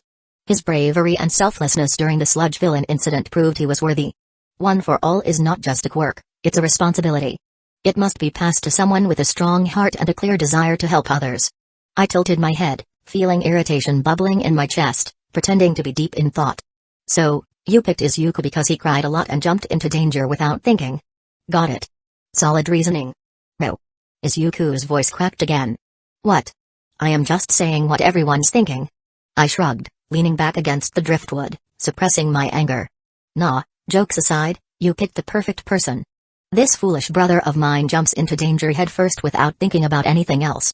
I am pretty sure Mom dropped him when he was a baby. And while she says I push him, I think she uses that to cover her bad parenting.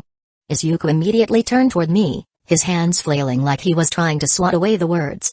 No. You can't say stuff like that about Mom. She's been nothing but supportive. Exactly, I said, remembering how Mom cried. Supportive enough to let you throw yourself into a giant robot and turn your arms into pretzels. Real gold star parenting right there. I stared All Might dead in the eye. Bro Might, you met Isuku? What, a year ago? I have known him for all of his life and mine. I love my brother, and I support him, but he is reckless as hell. The exam was proof enough. Isuku will do anything to be the hero, even if it means risking himself and everyone around him, so long as, in his heart, he thinks he's doing the right thing. You and I both know how that can backfire. All Might didn't say anything immediately. His expression shifted slightly, like he was actually considering what I just said.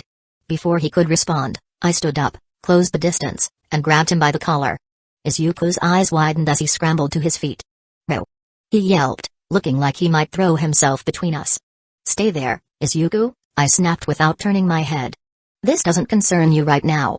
I stared at All Might, whose tired face didn't flinch despite my grip on his shirt. "Second thing. You knew damn well he wasn't ready to use that power, yet you cleared him to attend the exam? He could have killed himself because of the lies and that overblown power you pumped him full of. If you're going to pretend to be a mentor, act like one. Don't just throw him into the deep end and hope for the best." All Might didn't pull away, didn't shove me back. He just stood there, letting me vent. His eyes flicked briefly toward Isuku, then back to me. "You're not wrong," he said finally. His voice was calm, but there was a weight to it, like he was acknowledging something heavy. "I made a gamble. I believed in him." "A gamble?" I let go of his collar and stepped back, scoffing. "A gamble? He isn't a damn lottery ticket, All Might. This isn't some win big or go home situation. You don't throw a kid into a life-threatening situation just because you believe in them." "I trusted his spirit," All Might said. "His heart. His determination to save others. Those qualities matter more than experience." "Yeah? Tell that to his arms," I shot back, gesturing toward Isuku, who immediately clutched at his elbows like I reminded him his bones were made of Jenga blocks. His spirit isn't going to matter when his body gives out, and he ends up in the hospital or worse. All Might exhaled and ran a hand through his hair. "I understand your frustration. Truly, I do. But the nature of being a hero often demands sacrifices." "Then you make the sacrifices," I said, pointing at him. "Not him. You don't get to use him as a pawn just because you're on your way out." Isuku stepped forward then, his hands balled into fists. Stop," he said, his voice shaking but firm enough to make me look at him. "It wasn't All Might's fault. I wanted to do this. I wanted to prove I could be a hero. And look where that got you," I said, pointing a finger at him now. "You're lucky you didn't end up in a body bag, Isuku. You can't just throw yourself into danger and hope it works out." Izuku's fists tightened, and he looked like he was about to argue, but All Might spoke first. "He's right, young Midoriya." Isuku froze, his eyes snapping to All Might. "But he's right," All Might repeated, his tone softer now. "I pushed you too hard, too fast. I underestimated how much strain one for all would put on your body. That was my failure as a teacher." I folded my arms, leaning back slightly. "Glad we're on the same page now." "But," All Might continued, looking back at me, "he still succeeded. He saved someone. He proved his worth, not just as a user of One for All, but as a hero. That's something neither of us can ignore." I snorted. "I don't care. I forbid you to use that power, Isuku." He whipped his head toward me, eyes wide. "Why you can't forbid me? You're not Dad, and you're not All Might." I smacked the back of his head hard enough to make him flinch. "I forbid you to worry Mom, idiot. Do you think she's asking for time to herself because she wants peace and quiet? Well, maybe a little of that. But she's worried, you moron. Worried that every time you leave the house, you're going to come back with your bones looking like crushed soda cans. She's worried she's going to lose the son she loved, quirkless or not. You think she wouldn't rather have a quirkless son than a dead hero?" Isuku opened his mouth, but no words came out. He just stared at me, processing what I said. All Might stayed quiet in the background, not even stepping in to defend his little protege this time. I leaned in, jabbing a finger into Izuku's chest. "Look at me. I'm not saying don't be a hero. I'm saying don't be stupid. That power isn't just yours. You throw your body away for some self-sacrificial bull, and you're throwing away everything Mom's done for us. You're throwing away everything I've done for you. So, yeah, I forbid you." "You don't get it," Isuku finally said, his voice shaky. "I can't just stop. If I don't push myself, if I don't do what I can, what kind of hero does that make me?" I barked out a laugh. "You think heroes are measured by how hard they throw themselves at death? You think being a hero means you've got to kill yourself to save someone else every single time?" All Might finally spoke. "Young Midoriya just needs some practice. I already taught him the basics. He just needs to circulate one for all in his body, and he won't hurt himself. Isuku groaned from the side, rubbing the back of his neck like he had just been assigned extra homework. I tried, but I cannot grasp it, All Might. Microwaving the egg is not working. I raised an eyebrow, looking between them like they had lost their damn minds. The fuck are you talking about? Language, All Might said immediately, looking like he rehearsed that line for years. Then, with the patience of a saint or maybe a guy used to working with idiots, he added, that is how I use one for all. I circulate the power akin to microwaving an egg. I blinked at him. You're seriously trying to teach him how to handle world-ending power with microwave metaphors? That's your big plan? Isuku nodded like this was a normal thing. He said the power should flow evenly, like heat around an egg in the microwave. For fuck's sake, I muttered, dragging my hand down my face. Isuku, do you imagine heat coming from all directions to the egg in the center? Isuku nodded again, looking confused at my reaction. Yeah, like it's heating evenly. I cut him off with a groan. Just because we're poor doesn't mean our technology is from the Dark Ages. Microwave trays spin, dumbass. That's how heat gets distributed evenly. Isuku stared at me like I had just revealed the secrets of the universe. Wait. The tray spins? Oh my god. I crouched down in the sand, yanked a stick from the ground, and started drawing. Look. This is you. I jabbed the stick into the sand, drawing a sad little egg shape. This is the power. I made a circle around it. And this, I spun the stick around the egg, is the tray that moves to make sure the power flows evenly. You aren't the heat. You're the egg on the damn spinning tray. Isuku tilted his head, his eyebrows furrowing. So, I'm not the microwave. No, you're not the microwave. I snapped. You're just the thing sitting in the middle trying not to explode. The power is the heat. You don't force it all at once, you let it spin naturally. Got it? He frowned, staring at the sand like it held the answers to life. But how do I make it spin? I groaned and jabbed the stick into the sand again. You don't make it spin. You let it happen. You're overthinking it like you do with literally everything. You're not trying to outsmart the power, you're trying to work with it. Stop fighting it, and just let it do its thing. All Might nodded from the side. That's an interesting way to frame it, Ril. Perhaps I should have explained it more clearly. No shit, I said, standing up and tossing the stick aside. You're out here giving him cooking analogies like he's Gordon Ramsay. The guy can barely boil water. Hey. Isuku protested, finally snapping out of his egg-induced trance. I can cook. Burning toast doesn't count, I shot back. Now, do you get it or not? Isuku rubbed his chin, glancing between the sand drawing and his hands. I think so. I'm not forcing the power. I'm letting it flow naturally, like the tray spinning the egg. Yes, I said, clapping my hands like a sarcastic teacher. Congratulations, you're now smarter than a microwave.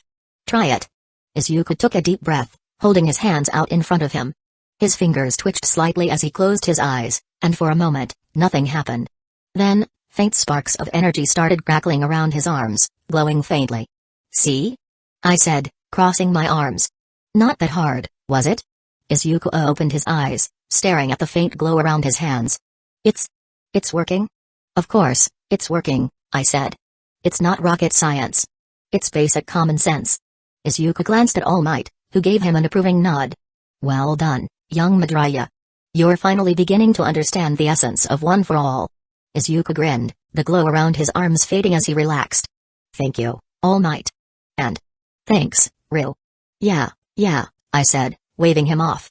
Just don't blow yourself up again. Mom will kill me if you come home in pieces. All Might stepped forward, his hands resting on his hips. Ru, you've got an interesting way of explaining things. Have you considered teaching? I snorted. Me? Teaching? Yeah, that's a disaster waiting to happen. You would have a class full of kids learning how to solve problems by hitting them with bats. Isuku laughed nervously. He's not wrong. Exactly, I said. I'm better off sticking to what I do best, keeping this idiot alive and making fun of people who deserve it. All Might chuckled lightly. Still, your perspective is unique. Don't underestimate its value. Cool. I'll put that on my resume, I said, already turning toward the water. Now, if we're done with the egg talk, I'm going for a swim. Wait, what? Isuku said, startled. It's cold out. Better than listening to you microwave yourself again, I said, tossing my hoodie onto the driftwood. Try not to overthink it while I'm gone. I jogged toward the water, leaving Isuku and All Might standing by the sand drawings. Hopefully, this tray spinning nonsense would stick in his head long enough to keep him from breaking himself again. If not, well, I would just have to hit him with a stick until he got it. Chapter 12, UA Spring arrived, and Isuku and I were about to go to high school. UA, the most prestigious hero academy in the country, maybe the world. Wow, right? Hope there will be some chicks. Brimmed in our uniforms, we stood before Mom. She looked like she was about to cry any second now. She held both of us in a tight hug, muttering something about how proud she was. It was one of those moments that should have been sweet, but all I could think about was how much longer I would have to stand here before my ribs caved in. Mom, seriously. We're not dying. It's just school, I said, trying to wiggle out of her grip without looking like an ungrateful bastard. I know, she said, finally letting go. It's just. You're both growing up so fast. And UA my boys. In UA, her hands were suddenly on Izuku's face, squishing his cheeks like he was 5 again. Izuku, don't forget to eat properly. And try not to break every bone in your body, alright? Please. Izuku nodded, or at least tried to, though her grip on his face made it look more like he was having a seizure. Why yes, Mom.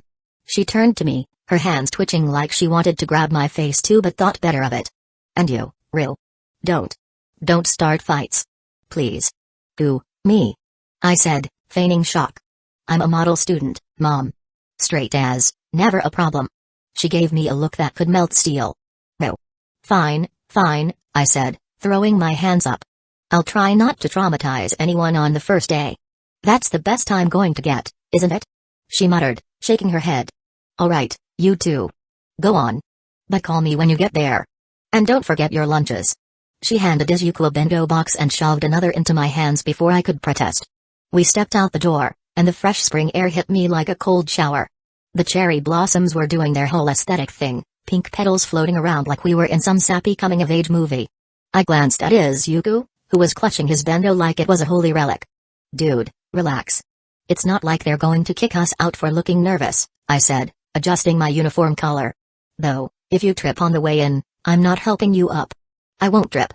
He said quickly, though the way he gripped his bento said otherwise. Sure, I said, smirking. And I'm Midnight's secret lover. I wish. The walk to the train station wasn't long, but it felt like it. Izuku kept fidgeting, mumbling something about making a good first impression and not messing up. I ignored most of it, focusing instead on the fact that every other kid walking toward the station looked like they already written their hero acceptance speeches. A girl with long green hair walked by, her uniform perfectly ironed, her bag slung over her shoulder like she was modeling for a UA brochure. A guy with some kind of tail Quirk was chatting with his friends, his laugh loud enough to make birds scatter. The train ride was packed, as expected. Izuku clutched the pole like it was the only thing keeping him upright, while I leaned against the door, scanning the crowd. Most of the kids here were probably UA hopefuls, their shiny new uniforms giving them away. I caught snippets of conversations talk about quirks, rankings, and who their favorite pro heroes were. One guy was loudly bragging about how his quirk could melt steel beams 9 out of 11 times. Sure, buddy. And I can juggle 0-pointers for fun. When we finally got to UA, the sheer size of the place hit me like a punch to the face. The main building looked like someone had taken a regular school and fed it steroids. Glass, steel, and a whole lot of we're better than you energy. Kids were milling around everywhere, some gawking at the architecture, others already forming cliques like this was some kind of hero-themed high school drama. Holy crap, Izuku muttered, staring up at the main building like it was the gates of heaven. Impressive, huh? I said, smirking. Hope it lives up to the hype. As we walked through the main gates, I couldn't help but notice a few eyes on us. Maybe it was Izuku's nervous energy, or maybe it was just me radiating pure badassery. Either way, I shot a quick grin at a group of girls standing nearby. One of them whispered something to her friend, and they both giggled. Not bad, UA, I muttered. Not bad at all. Izuku elbowed me. Focus. We have to find our homeroom. Relax, Waterworks, I said, pulling out my phone to check the map. Class 1A, right? It's on the first floor. We made our way inside, weaving through the sea of first years. The hallways were just as impressive as the outside high ceilings, sleek floors, and the kind of clean that made you feel guilty for even breathing too hard. Isuku kept glancing around like he was expecting All Might to pop out of a closet and yell surprise. When we finally found 1A, the door was already open, and the classroom was starting to fill up. I glanced around, taking in the competition. Spiky-haired dude who looked like he just rolled out of bed? Check. Pink-skinned girl with a grin that screamed chaos? Check. Serious-looking guy with glasses who was already sitting stiff as a board? Double check. Isuku froze the moment we stepped inside, his eyes landing on none other than Katsuki Bakugo. The guy was lounging in his seat like he owned the place, his signature scowl already in place. "Oh, great," I muttered. "Boom Boom Boy's here." Bakugo's eyes snapped to us, and his scowl deepened. "TCH. Figures you two would end up here." I smirked, leaning against a doorframe. "Miss me already, Bakugo?" "Don't worry, I'll make sure you don't get bored." "Shut the hell up, Ru," he snapped, leaning forward slightly.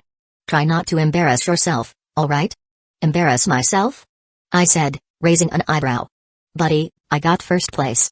You're the one playing catch-up." Veins on his temple swelled. Bakugo looked like he was about to charge at me. "What do you think, second place?" I teased, dragging out the words just enough to make it sting. His glare sharpened, and he stood abruptly, hands slamming against the desk. "Say that again, you smug piece of shit." I leaned casually against the doorframe, tossing a smirk his way. "Second place. Need me to spell it out for you?" "SECO shut the hell up." Bakugo barked, already half out of his seat. His chair screeched back, and for a second, I thought he might actually lunge. The classroom was dead silent now, every pair of eyes locked on us like they just stumbled onto the first act of a gladiator match. "Wow, already losing it?" I gestured vaguely at him. "Might wanna save some of that rage for the villains, champ." "Ru," Isuku muttered from behind me, voice low. Maybe don't." I waved him off without looking. "Relax, Waterworks. I'm just having a little fun." "Right, Boom Boom?" Bakugo's hands twitched, tiny sparks crackling at his palms. "You think you're hot shit, huh? First place doesn't mean anything. I'll blow past you the second this year starts." "Huh," I said, nodding mockingly. "I'm sure second place feels super motivating." "Keep telling yourself that." A sharp laugh came from somewhere in the middle of the room. The pink-skinned girl I noticed earlier had her head resting in her hand, grinning openly at the spectacle. "Damn, this is great. First day and we've already got fireworks. You two gonna fight, or should we sell tickets first?" "Keep talking, Pinky," Bakugo snapped, throwing her a glance. "You wanna go next?" She shrugged. "Nah, I'm good. Watching you implode is entertainment enough." Bakugo's scowl deepened, but before he could say anything, the guy with glasses stood up so fast his chair scraped loudly against the floor. "Enough of this." He adjusted his glasses with the kind of aggressive precision that practically screamed try hard. "This is a prestigious institution, not some back alley brawl. Both of you need to show some decorum." I tilted my head at him. "And you need to show some chill, Four Eyes. Decorum is crucial for future heroes." He snapped, pointing at me like I personally insulted his entire bloodline. "If you can't conduct yourselves properly, how do you expect to be role models?" "Pretty sure nobody's looking to Boom Boom Boy for role models," I said. "And as for me? I'll be fine. People love an underdog." "I'll kill you," Bakugo yelled, stepping fully into the aisle now. His explosions popped louder, and his whole body was practically vibrating with fury. "Kill me?" I raised an eyebrow. "Come on, shit hands, what, you gonna cry after, too? I mean, you're already halfway there." "That's it." He lunged forward, but before he could even get halfway, another voice cut through the room. "Sit down before I make you." The entire class turned toward the voice. A human centipede in a sleeping bag was sprawled behind the teacher's desk. No one had noticed him before. He lazily unzipped part of the bag, lifting a sleep mask to reveal bloodshot eyes that looked like they hadn't known rest in years. "You're too loud," he muttered flatly. Bakugo froze mid-step, his glare shifting to the man now squirming out of the sleeping bag like an awkward caterpillar. The class watched as he stood, scratched his head, and pointed at Bakugo without looking directly at him. "You. Sit." Bakugo hesitated, clearly weighing his options. "And who the hell are you?" The man's eyes narrowed. "Your teacher. Aizawa shouted. Homeroom. Now sit down before I expel you for being a nuisance." The room went silent. Bakugo clicked his tongue but finally returned to his seat, slamming into it hard enough to make the desk rattle. I could feel the frustration radiating off him from 2 rows away. Whatever. Once we were all seated, Aizawa unceremoniously kicked the sleeping bag into a corner and stepped to the front of the class. "Alright, listen up. This is UA. You're not here to make friends, start fights, or waste my time. You're here to train and become heroes. If you can't handle that, leave now." No one moved.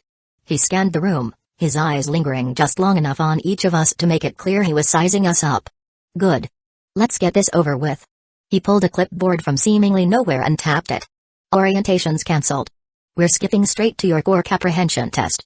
Several students exchanged confused glances. I could already feel the question bubbling up in someone's throat before they spoke. Sure enough, Glasses guy shot up from his seat like a jack-in-a-box. "Excuse me, sensei," he said, voice clipped. "What about the entrance ceremony? And guidance for the first day?" Aizawa didn't even look up from his clipboard. "Don't care. If you want guidance, ask the principal. If you want to be a hero, stand up, get moving, and prove you belong here." Pink Girl leaned back in her chair, smirking. "Well, this just got interesting." "Wait, what kind of test?" Isuku blurted out, immediately wilting under Aizawa's glare. "The kind that tells me whether you're worth keeping around," Aizawa said. "We'll be testing your quirks in a series of physical exercises. Simple stuff. Running, throwing, endurance. The difference is, you're using your quirks. Oh, and one more thing." He paused, letting the silence drag just long enough to make it uncomfortable. "Whoever performs the worst gets expelled." Immediately, the room erupted into chaos. "Expelled?" someone shouted from the back. "You've gotta be kidding." Another voice chimed in. "This has to be a joke," Isuku whispered, looking like he might pass out. Aizawa yawned, scratching the back of his head. "It's not. UA has a reputation to uphold. If you can't cut it here, you're gone. Simple as that." "Bring it," Bakugo said, leaning back in his seat with a cocky grin. Aizawa clapped his hands once, the sound sharp enough to shut everyone up. "All right, that's enough whining. Get changed and meet me at the field. You've got 10 minutes. Chapter 13, Boys. The changing room was tense, to say the least. Half the guys were quiet, probably freaking out about the whole expelled thing, while the other half were hyping themselves up like they were about to compete in the Olympics. Wait, UA is new Olympics? I looked around the changing room. A bunch of kids trying to look tough, a few clearly already breaking it, and Bakugo sitting in the corner, radiating "don't talk to me" vibes like his personal brand depended on it. Whatever. These guys were going to be my underlings sooner or later, so I might as well get introductions out of the way. No point wasting time. I clapped my hands once, loud enough to get everyone's attention. "All right, boys, listen up.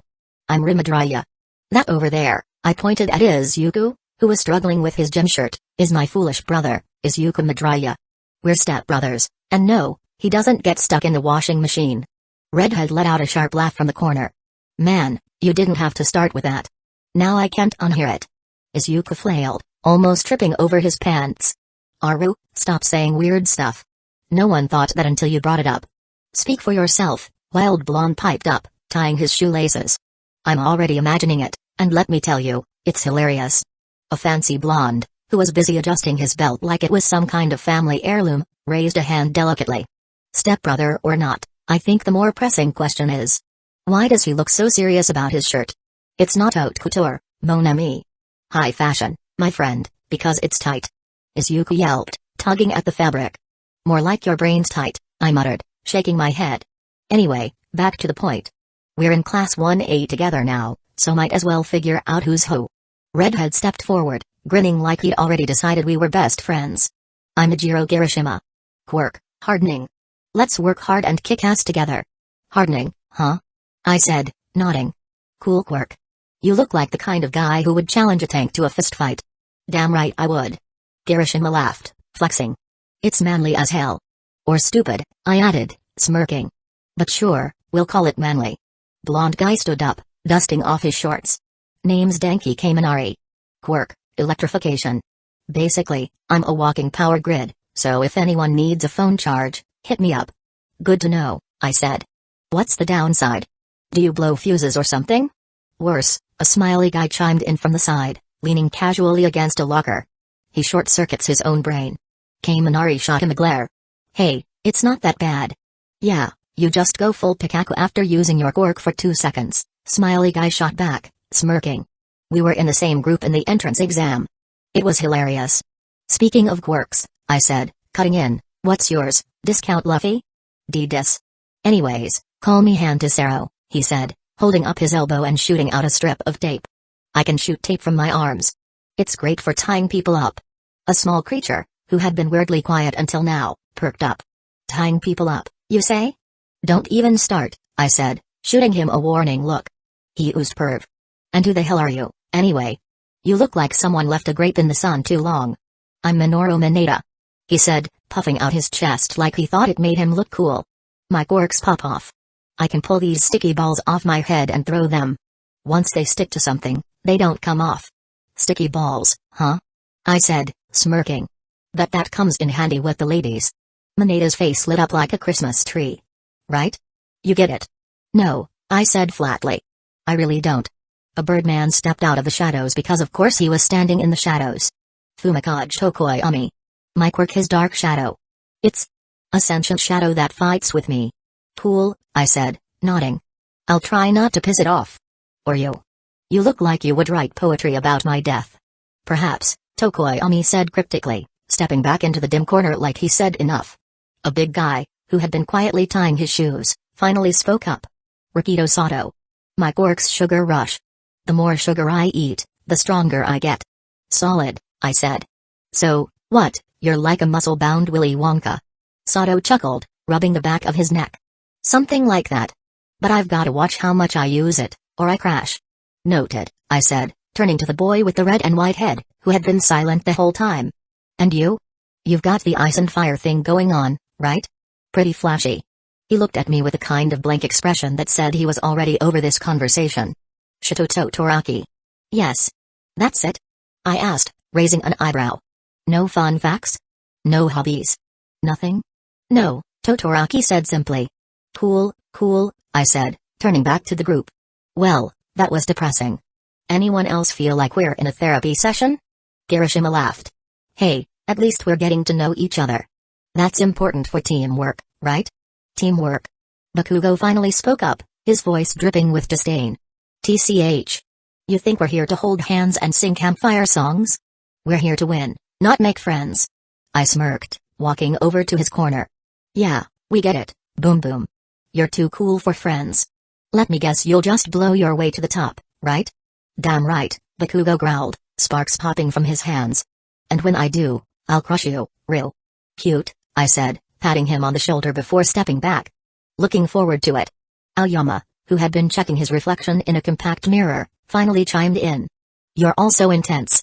It's exhausting just listening to you. I prefer to let my brilliance speak for itself. And what brilliance is that? I asked, folding my arms. He struck a dramatic pose, his belt gleaming under the fluorescent lights. My quirk is naval laser. A beam of light as dazzling as my personality. Dazzling? Kaminari said, snickering. I would say it's more like blinding. Silence, peasant, Aoyama said with a wave of his hand. You wouldn't understand the burden of being this fabulous. Alright, you three, let's hear it. Name, quirk, and fun fact unless you're too cool for that, like Totoraki over there. The tall, multi-armed guy stepped forward. His whole vibe screamed gentle giant who could snap you in half but probably wouldn't unless you deserved it. Mezzo Shoji. My quirk is dupli arms. I can extend and replicate my limbs, including sensory organs. I stared at him for a second. Wait, so you can grow extra eyes, ears, and mouths? Like, if you wanted, you could hold an entire conversation with yourself? Shoji nodded. I grinned. That's both cool and deeply disturbing. Bet you could do a killer ventriloquist act. Shoji just chuckled. Haven't tried. I squinted. Liar. I bet you practice in the mirror. Tailed guy stepped up next, rolling his shoulders like he was warming up for a fight. I'm Mashiro Ojiro. My quirk is tail. Pretty self-explanatory. I glanced at the long, powerful tail swaying behind him. You ever just trip people with it for fun? Ojiro looked mildly offended. No. I use it for combat. Missed opportunity, I muttered. If I had a tail, I would be sweeping legs every chance I got. You ever just slap someone with it and pretend it was an accident? Ojiro sighed. No. I shook my head. Man, you're wasting potential. Finally, I turned to Four Eyes, who was standing so stiffly I thought he might actually be a mannequin brought to life. And you, Mr. Business Casual? What's your deal? Ida adjusted his glasses with that dramatic karate chop motion and stood even straighter impressive, considering I thought his spine was already maxed out in rigidity. I am Tenya Ida.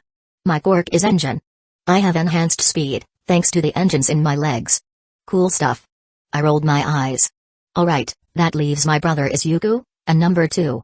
I glanced at Bakugo, who froze for a split second, his eyes narrowing dangerously as if he wasn't sure whether I was talking about his ranking in the exam or calling him literal shit. Either way, it got the reaction I wanted. Before Boom Boom Boy could explode literally or figuratively, I turned to Isuku, ignoring the fact that my brother looked like he wanted to crawl into a locker and hide. So, Isuku, your quirk is... what do you even call it? Isuku flinched like I just thrown a shoe at him. It's called Smash, he stammered, fidgeting with the hem of his shirt. It lets me temporarily enhance my strength and speed by a lot. By a lot? Kaminari raised an eyebrow. Like, how much are we talking? Enough to break walls? Lift cars? Enough to break his own bones, I said dryly, giving Isuku a pointed look. It's not supposed to do that. Isuku protested, his face turning red. I'm just still figuring it out. Sure, figuring it out, I muttered, smirking. Translation: my brother is a human glass cannon. Hits hard but shatters on impact. Real inspiring stuff. Hey. Isuku pouted, his voice cracking. Kirishima laughed, slapping Isuku on the back so hard the poor guy nearly toppled forward. Man, that's hardcore. Breaking your own bones just to win? That's super manly. Isuku blinked at him, clearly unsure whether to take that as a compliment or a warning to never piss Kirishima off. And you, Ru? Sero asked, crossing his arms. You got a quirk, or are you just here to look pretty? First of all, I'm always pretty, I said, smirking. Second, my quirk is, I trailed off, pretending to think about it. Well, let's just say I hit hard, move fast, and don't die as easily as some of you. Let's just say my abilities are unique. Bakugo scoffed, slamming his locker shut. TCH. Unique? You're just a lucky little shit. Don't think you're hot crap just because you got first place. Aw, thanks for caring so much, Katsuki, I said, giving him a mock bow. You're always thinking about me. It's touching, really. I exaggeratedly presented him like a goddamn game show host, and our very own number 2 has the legendary quirk. Drum roll please, Isuku. Hand sweat. Bakugo's whole body tensed, and for a moment, I swore I saw an actual vein bulging out of his forehead. It is explosion, you bastard. I nodded, completely unfazed. Right. Now that I think about it, do you explode your pee-pee every time you masturbate, or do you refrain from touching it altogether? Bakugo lunged, hands sparking. I am going to fucking kill you. Sero whistled. Man, that's a real question, though. No, it's fucking not. Bakugo snapped. Kaminari smirked. Nah, bro, we're all wondering now.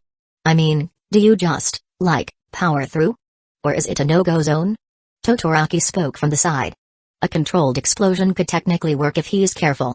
Kirishima burst out laughing. Holy shit, Todoroki just analyzed it like it was a math problem. Shut up. Bakugo barked, still sparking. I ain't talking about my dick with you degenerates. Sounds like someone has a problem, I mused, dodging a small explosion. Maybe a doctor should check if everything still functions down there.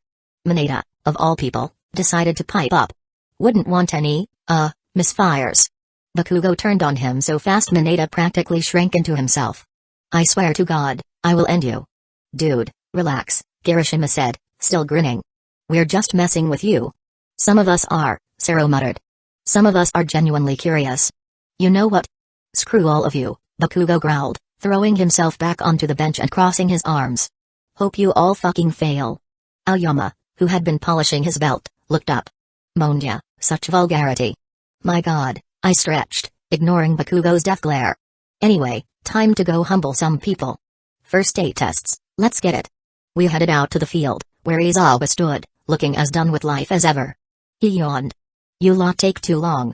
Some of us were busy debating the explosive properties of personal habits, I said. Aizawa did not react. Either he was a pro at ignoring bullshit, or he was too tired to care.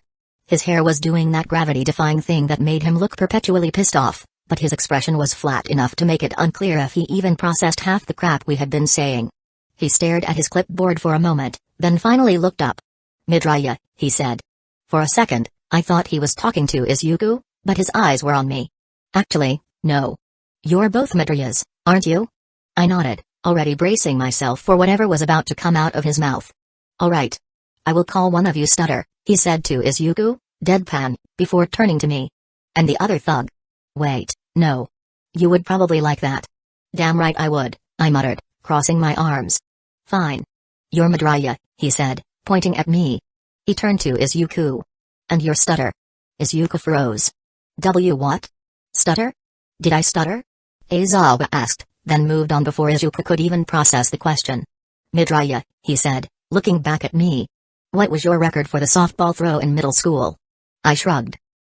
Does never cared enough to check count as a record? Aizawa's gaze didn't waver. No. Alright then. I don't know. Probably not great. He ignored me once more, turning his attention to Bakugo. And you? What was your record? Bakugo grinned, already looking smug. 67 meters. No Quirk. Aizawa jotted something down, then looked back at me. Midoriya. You're up first. Let's see what you can do. Aizawa tossed the softball at me. I caught it without much thought, rolling it once in my palm. I stepped in, stretching my shoulders. Limit breaker was still active, my stats tripled. My base strength was 27. All Might's autographed training gloves boosted it by 15%. With a multiplier, I was sitting comfortably at ridiculous. Aizawa yawned. Throw when ready. Bakugo leaned forward, resting his arms on his knees. Better not half-ass it, dumbass. I smirked, cracking my neck. Half-ass? Me? Come on, boom boom, have a little faith. A normal adult has a strength stat of 10. Mine is sitting at 27 multiplied by 3, thanks to limit breaker. That makes it 81. Add another 15% from these gloves, and, well, you do the math. Not bad for a guy chucking a ball.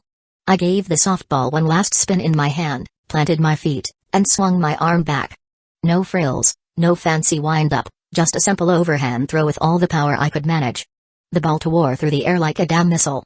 The sound of it cutting through the sky was sharp, almost like a whip crack. It rocketed upward, flying so fast it became a blur. Heads craned, everyone squinting against the sun as they tried to follow its path. Even Aizawa, who looked like he was one bad day away from retiring, raised an eyebrow. The softball soared until it was just a speck, then disappeared entirely. I figured it was still going, probably heading for orbit. Good luck to the next satellite it smacks into. Chapter 14, Karaoke. A loud beep came from Aizawa's device. He glanced at the screen. 403 meters. The field went silent for a second. Then, damn, Kaminari muttered, wide-eyed. That's insane. Kirishima let out a low whistle. Manly as hell, though. I stepped out of the circle, shrugging like it was no big deal. What can I say? I'm just built different. Bakugo stormed toward the circle, shoving past me with enough force to rattle my shoulder. Built different, my ass, he growled. Move over. I'll show you how it's done. Aizawa raised a hand to stop Bakugo in his tracks. Get back in line. That was just a demonstration. We're starting with the 50-meter dash. Bakugo froze, glaring at him. TCH. Whatever. He stomped back to his spot, hands stuffed in his pockets, sparks still flickering from his palms. Aizawa didn't wait for any more protests. Pair up. You'll run side by side. First pair, Midoriya and Ida. Isuku flinched, his eyes darting to me. Which one? Aizawa sighed. Stutter. You're up. Ida adjusted his glasses, his posture stiff as always. Understood, sensei. He turned to Isuku. Let us give it our best effort. Isuku nodded quickly. Why yeah. They stepped up to the starting line. Ida crouched down like he was ready to launch into next week.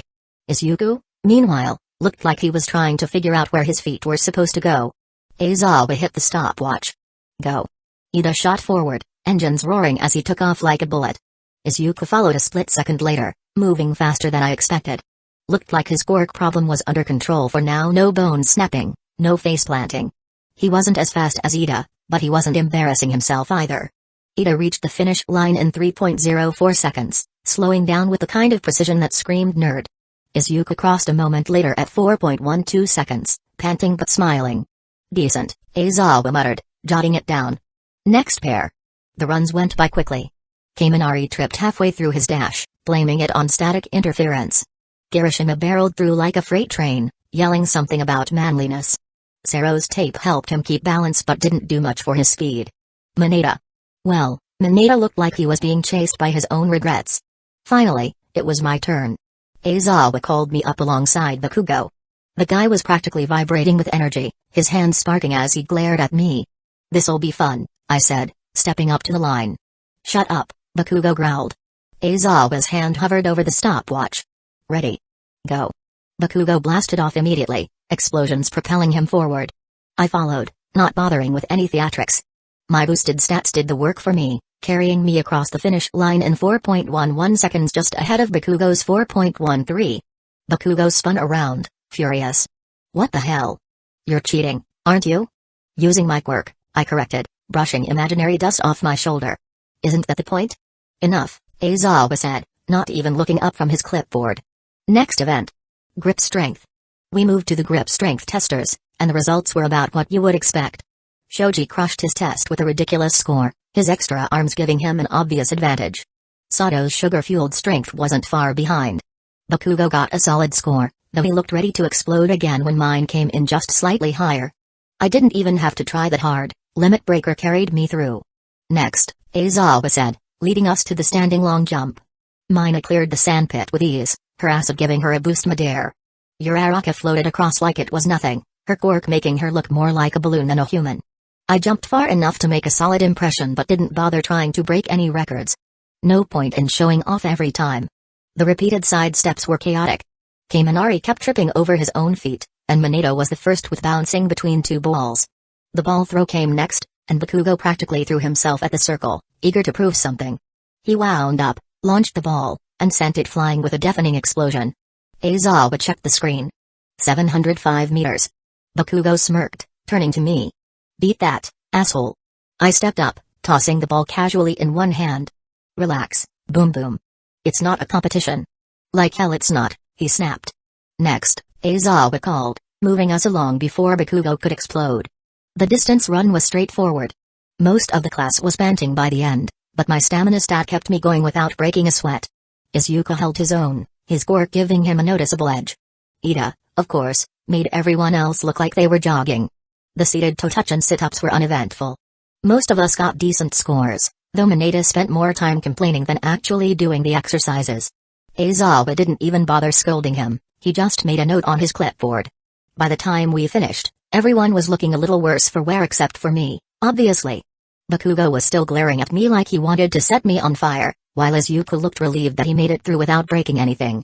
Aizawa finally looked up from his clipboard, addressing the group. Alright, that's enough. Results will be posted later. For now, go back to class. What about the expulsion thing? Someone asked nervously. Yeah, what's the deal with that? Kaminari added, glancing around. Is someone really getting kicked out? Aizawa yawned. No. It was a logical ruse to motivate you. The collective sigh of relief was almost deafening. Don't get comfortable, Aizawa added. If you start slacking, I won't hesitate to drop you.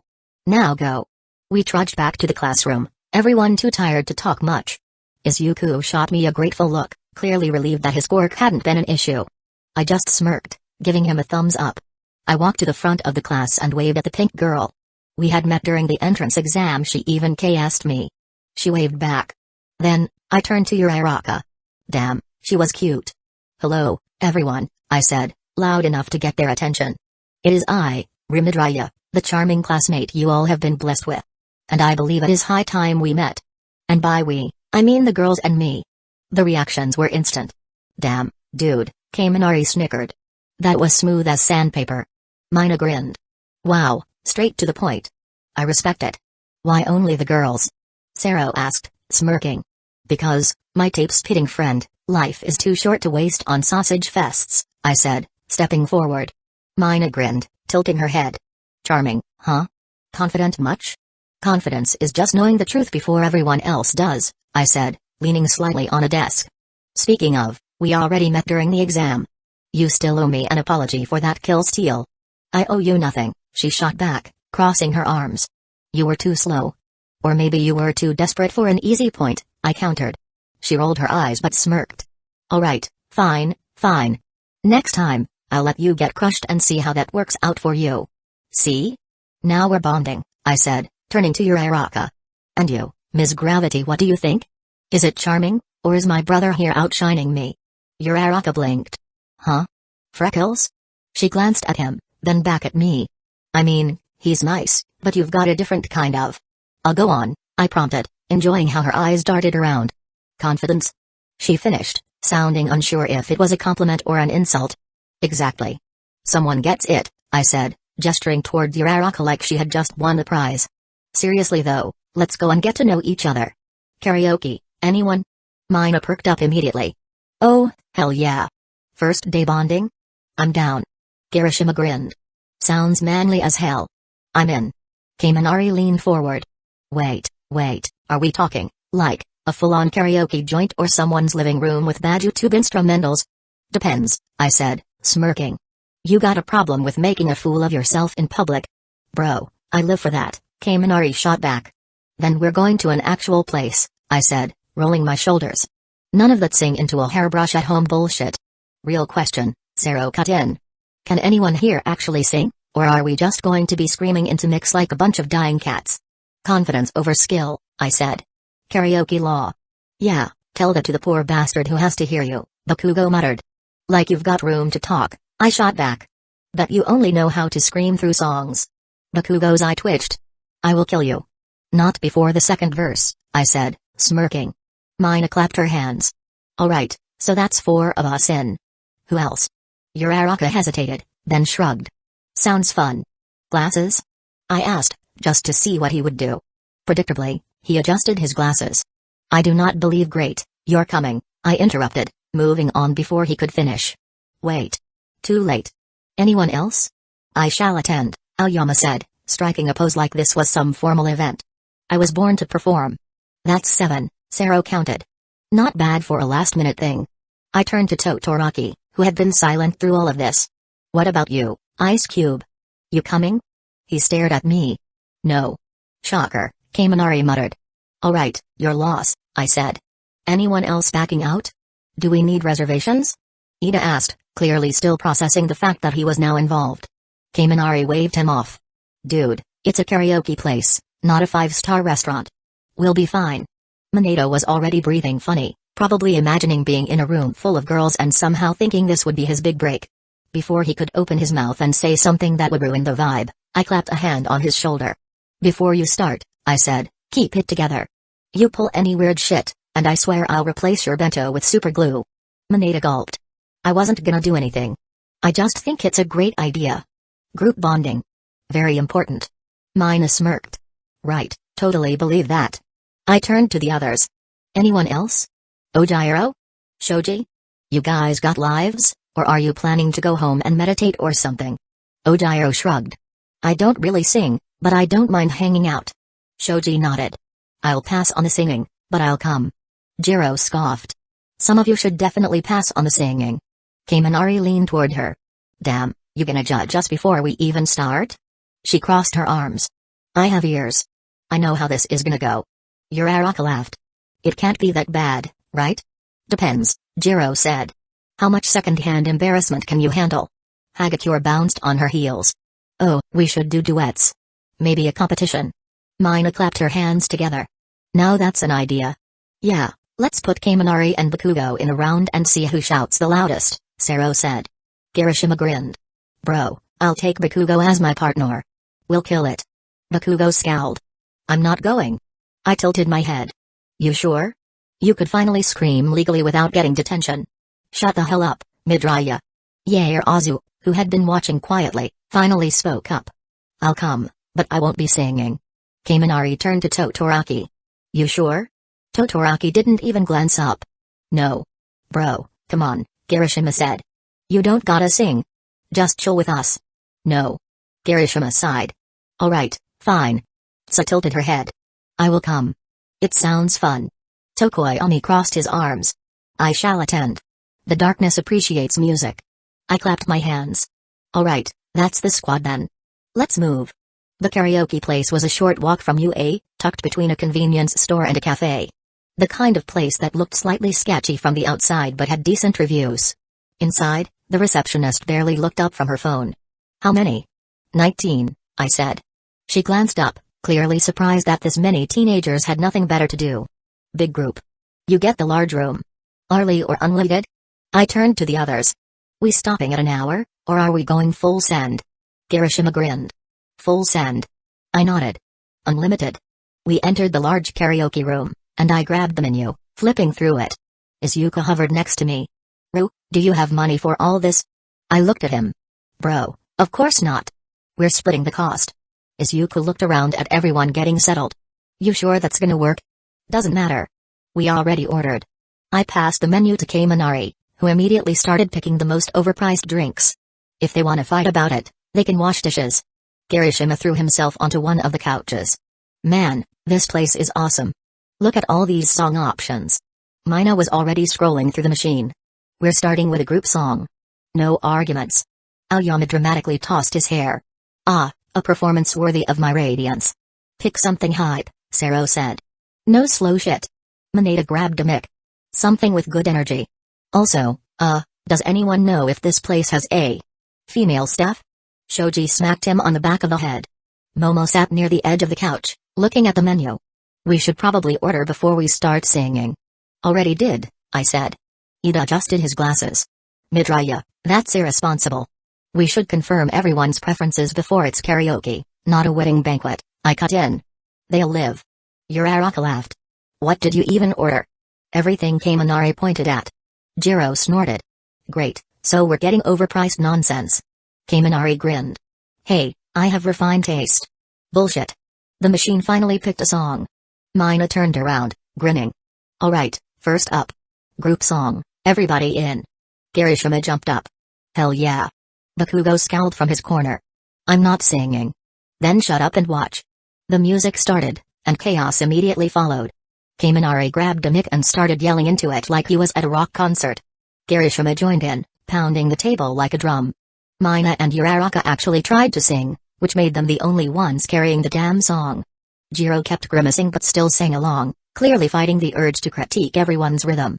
I grabbed a mic and went for the loudest verse, drowning Kaminari out just to piss him off. He shoved me, and I shoved him back. Ida was sitting stiffly, trying to clap along but clearly questioning his life choices. Momo sighed. This is nothing like a proper musical performance. Sero waved her off. That's the point. Aoyama was actually hitting the high notes, completely ignoring the chaos.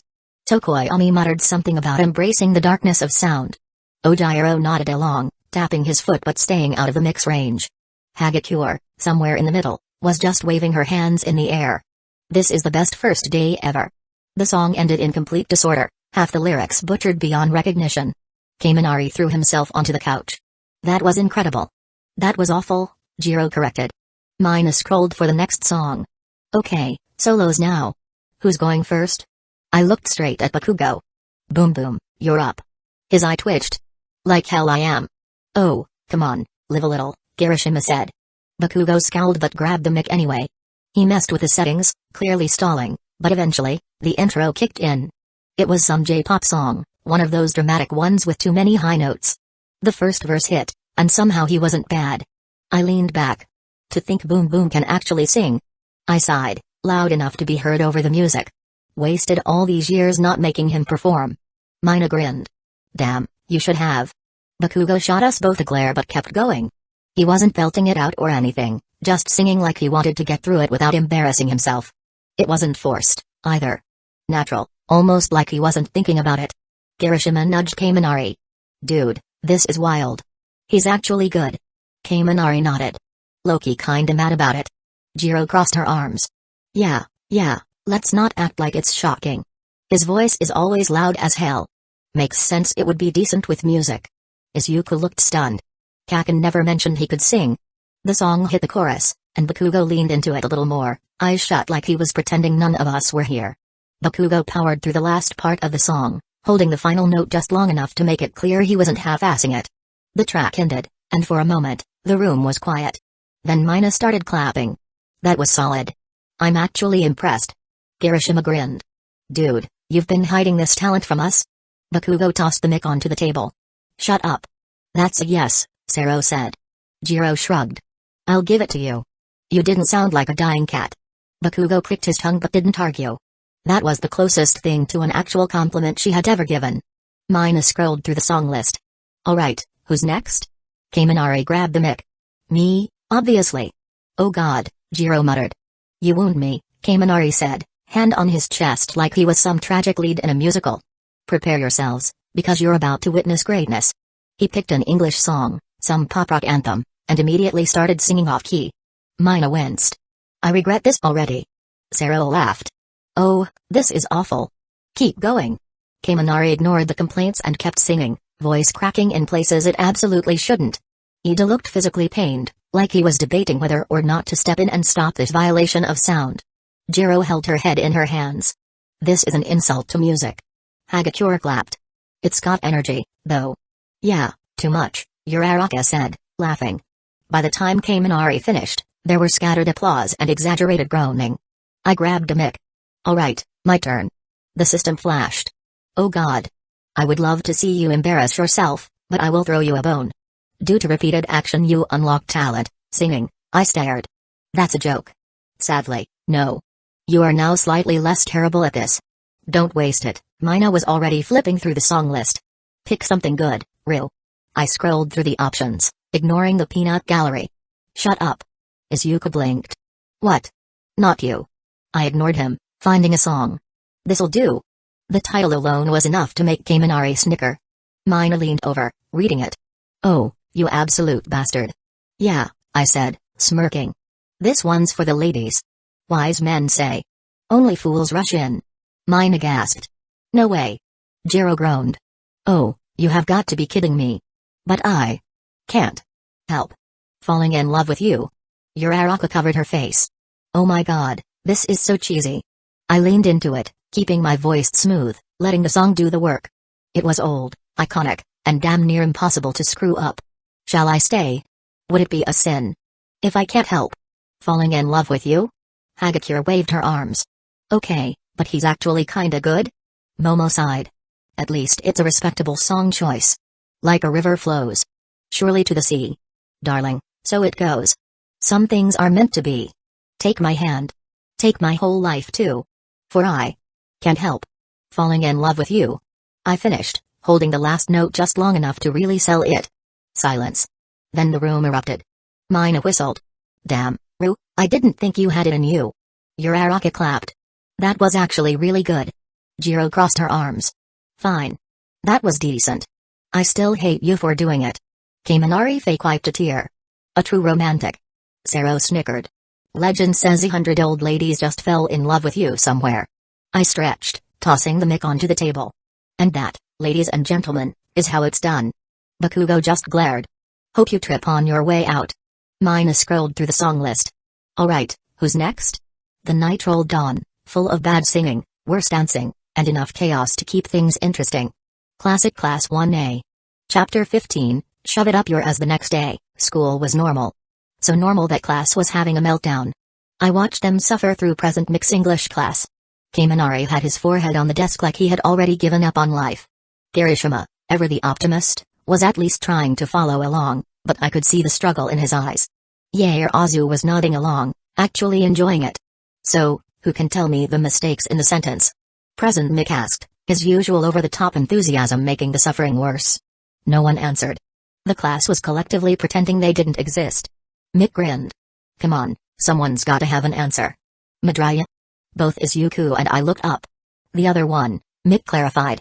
Yeah, sure, totally listening, I said, not even pretending to hide my disinterest. I glanced at the board. That's a run-on sentence. Needs a comma or something. Mick nodded. Right. Anyone wanna add to that? Silence. Yo, don't all volunteer at once. Mick laughed. Yaozu raised her hand. The subject-verb agreement is also incorrect.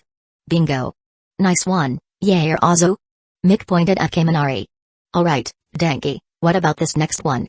Kaminari barely lifted his head. English? Mick laughed. Technically correct, but not what I'm looking for. He grinned. Alright, moving on. The rest of class dragged on, with the usual right answers from Yaozu, half-assed guesses from the rest. Eventually, the bell rang, and everyone bolted for the door. Lunch was the usual chaos. The cafeteria was packed, with students scrambling for food like animals. Isuku and I found a table, joined by Kaminari, Kirishima, Mina, Tsuo and Sero. Dude, Kaminari groaned, dropping his tray. That class was actual torture. Could have been worse, I said, taking a bite of my food. Oh yeah? How? I might not be in it. Kirishima laughed. True. Mina nudged me. So, karaoke was fun, huh? Yeah, for you, Sero said. Some of us have permanent ear damage now. Kaminari grinned. Hey, I stand by my performance. No one else does, Jiro said, walking past with her tray. Ojiro sat down nearby, nodding at the group. Know what's scheduled in the afternoon? Tsa sat next to me. Foundational Heroics Studies. I looked at her. She looked at me. I looked back.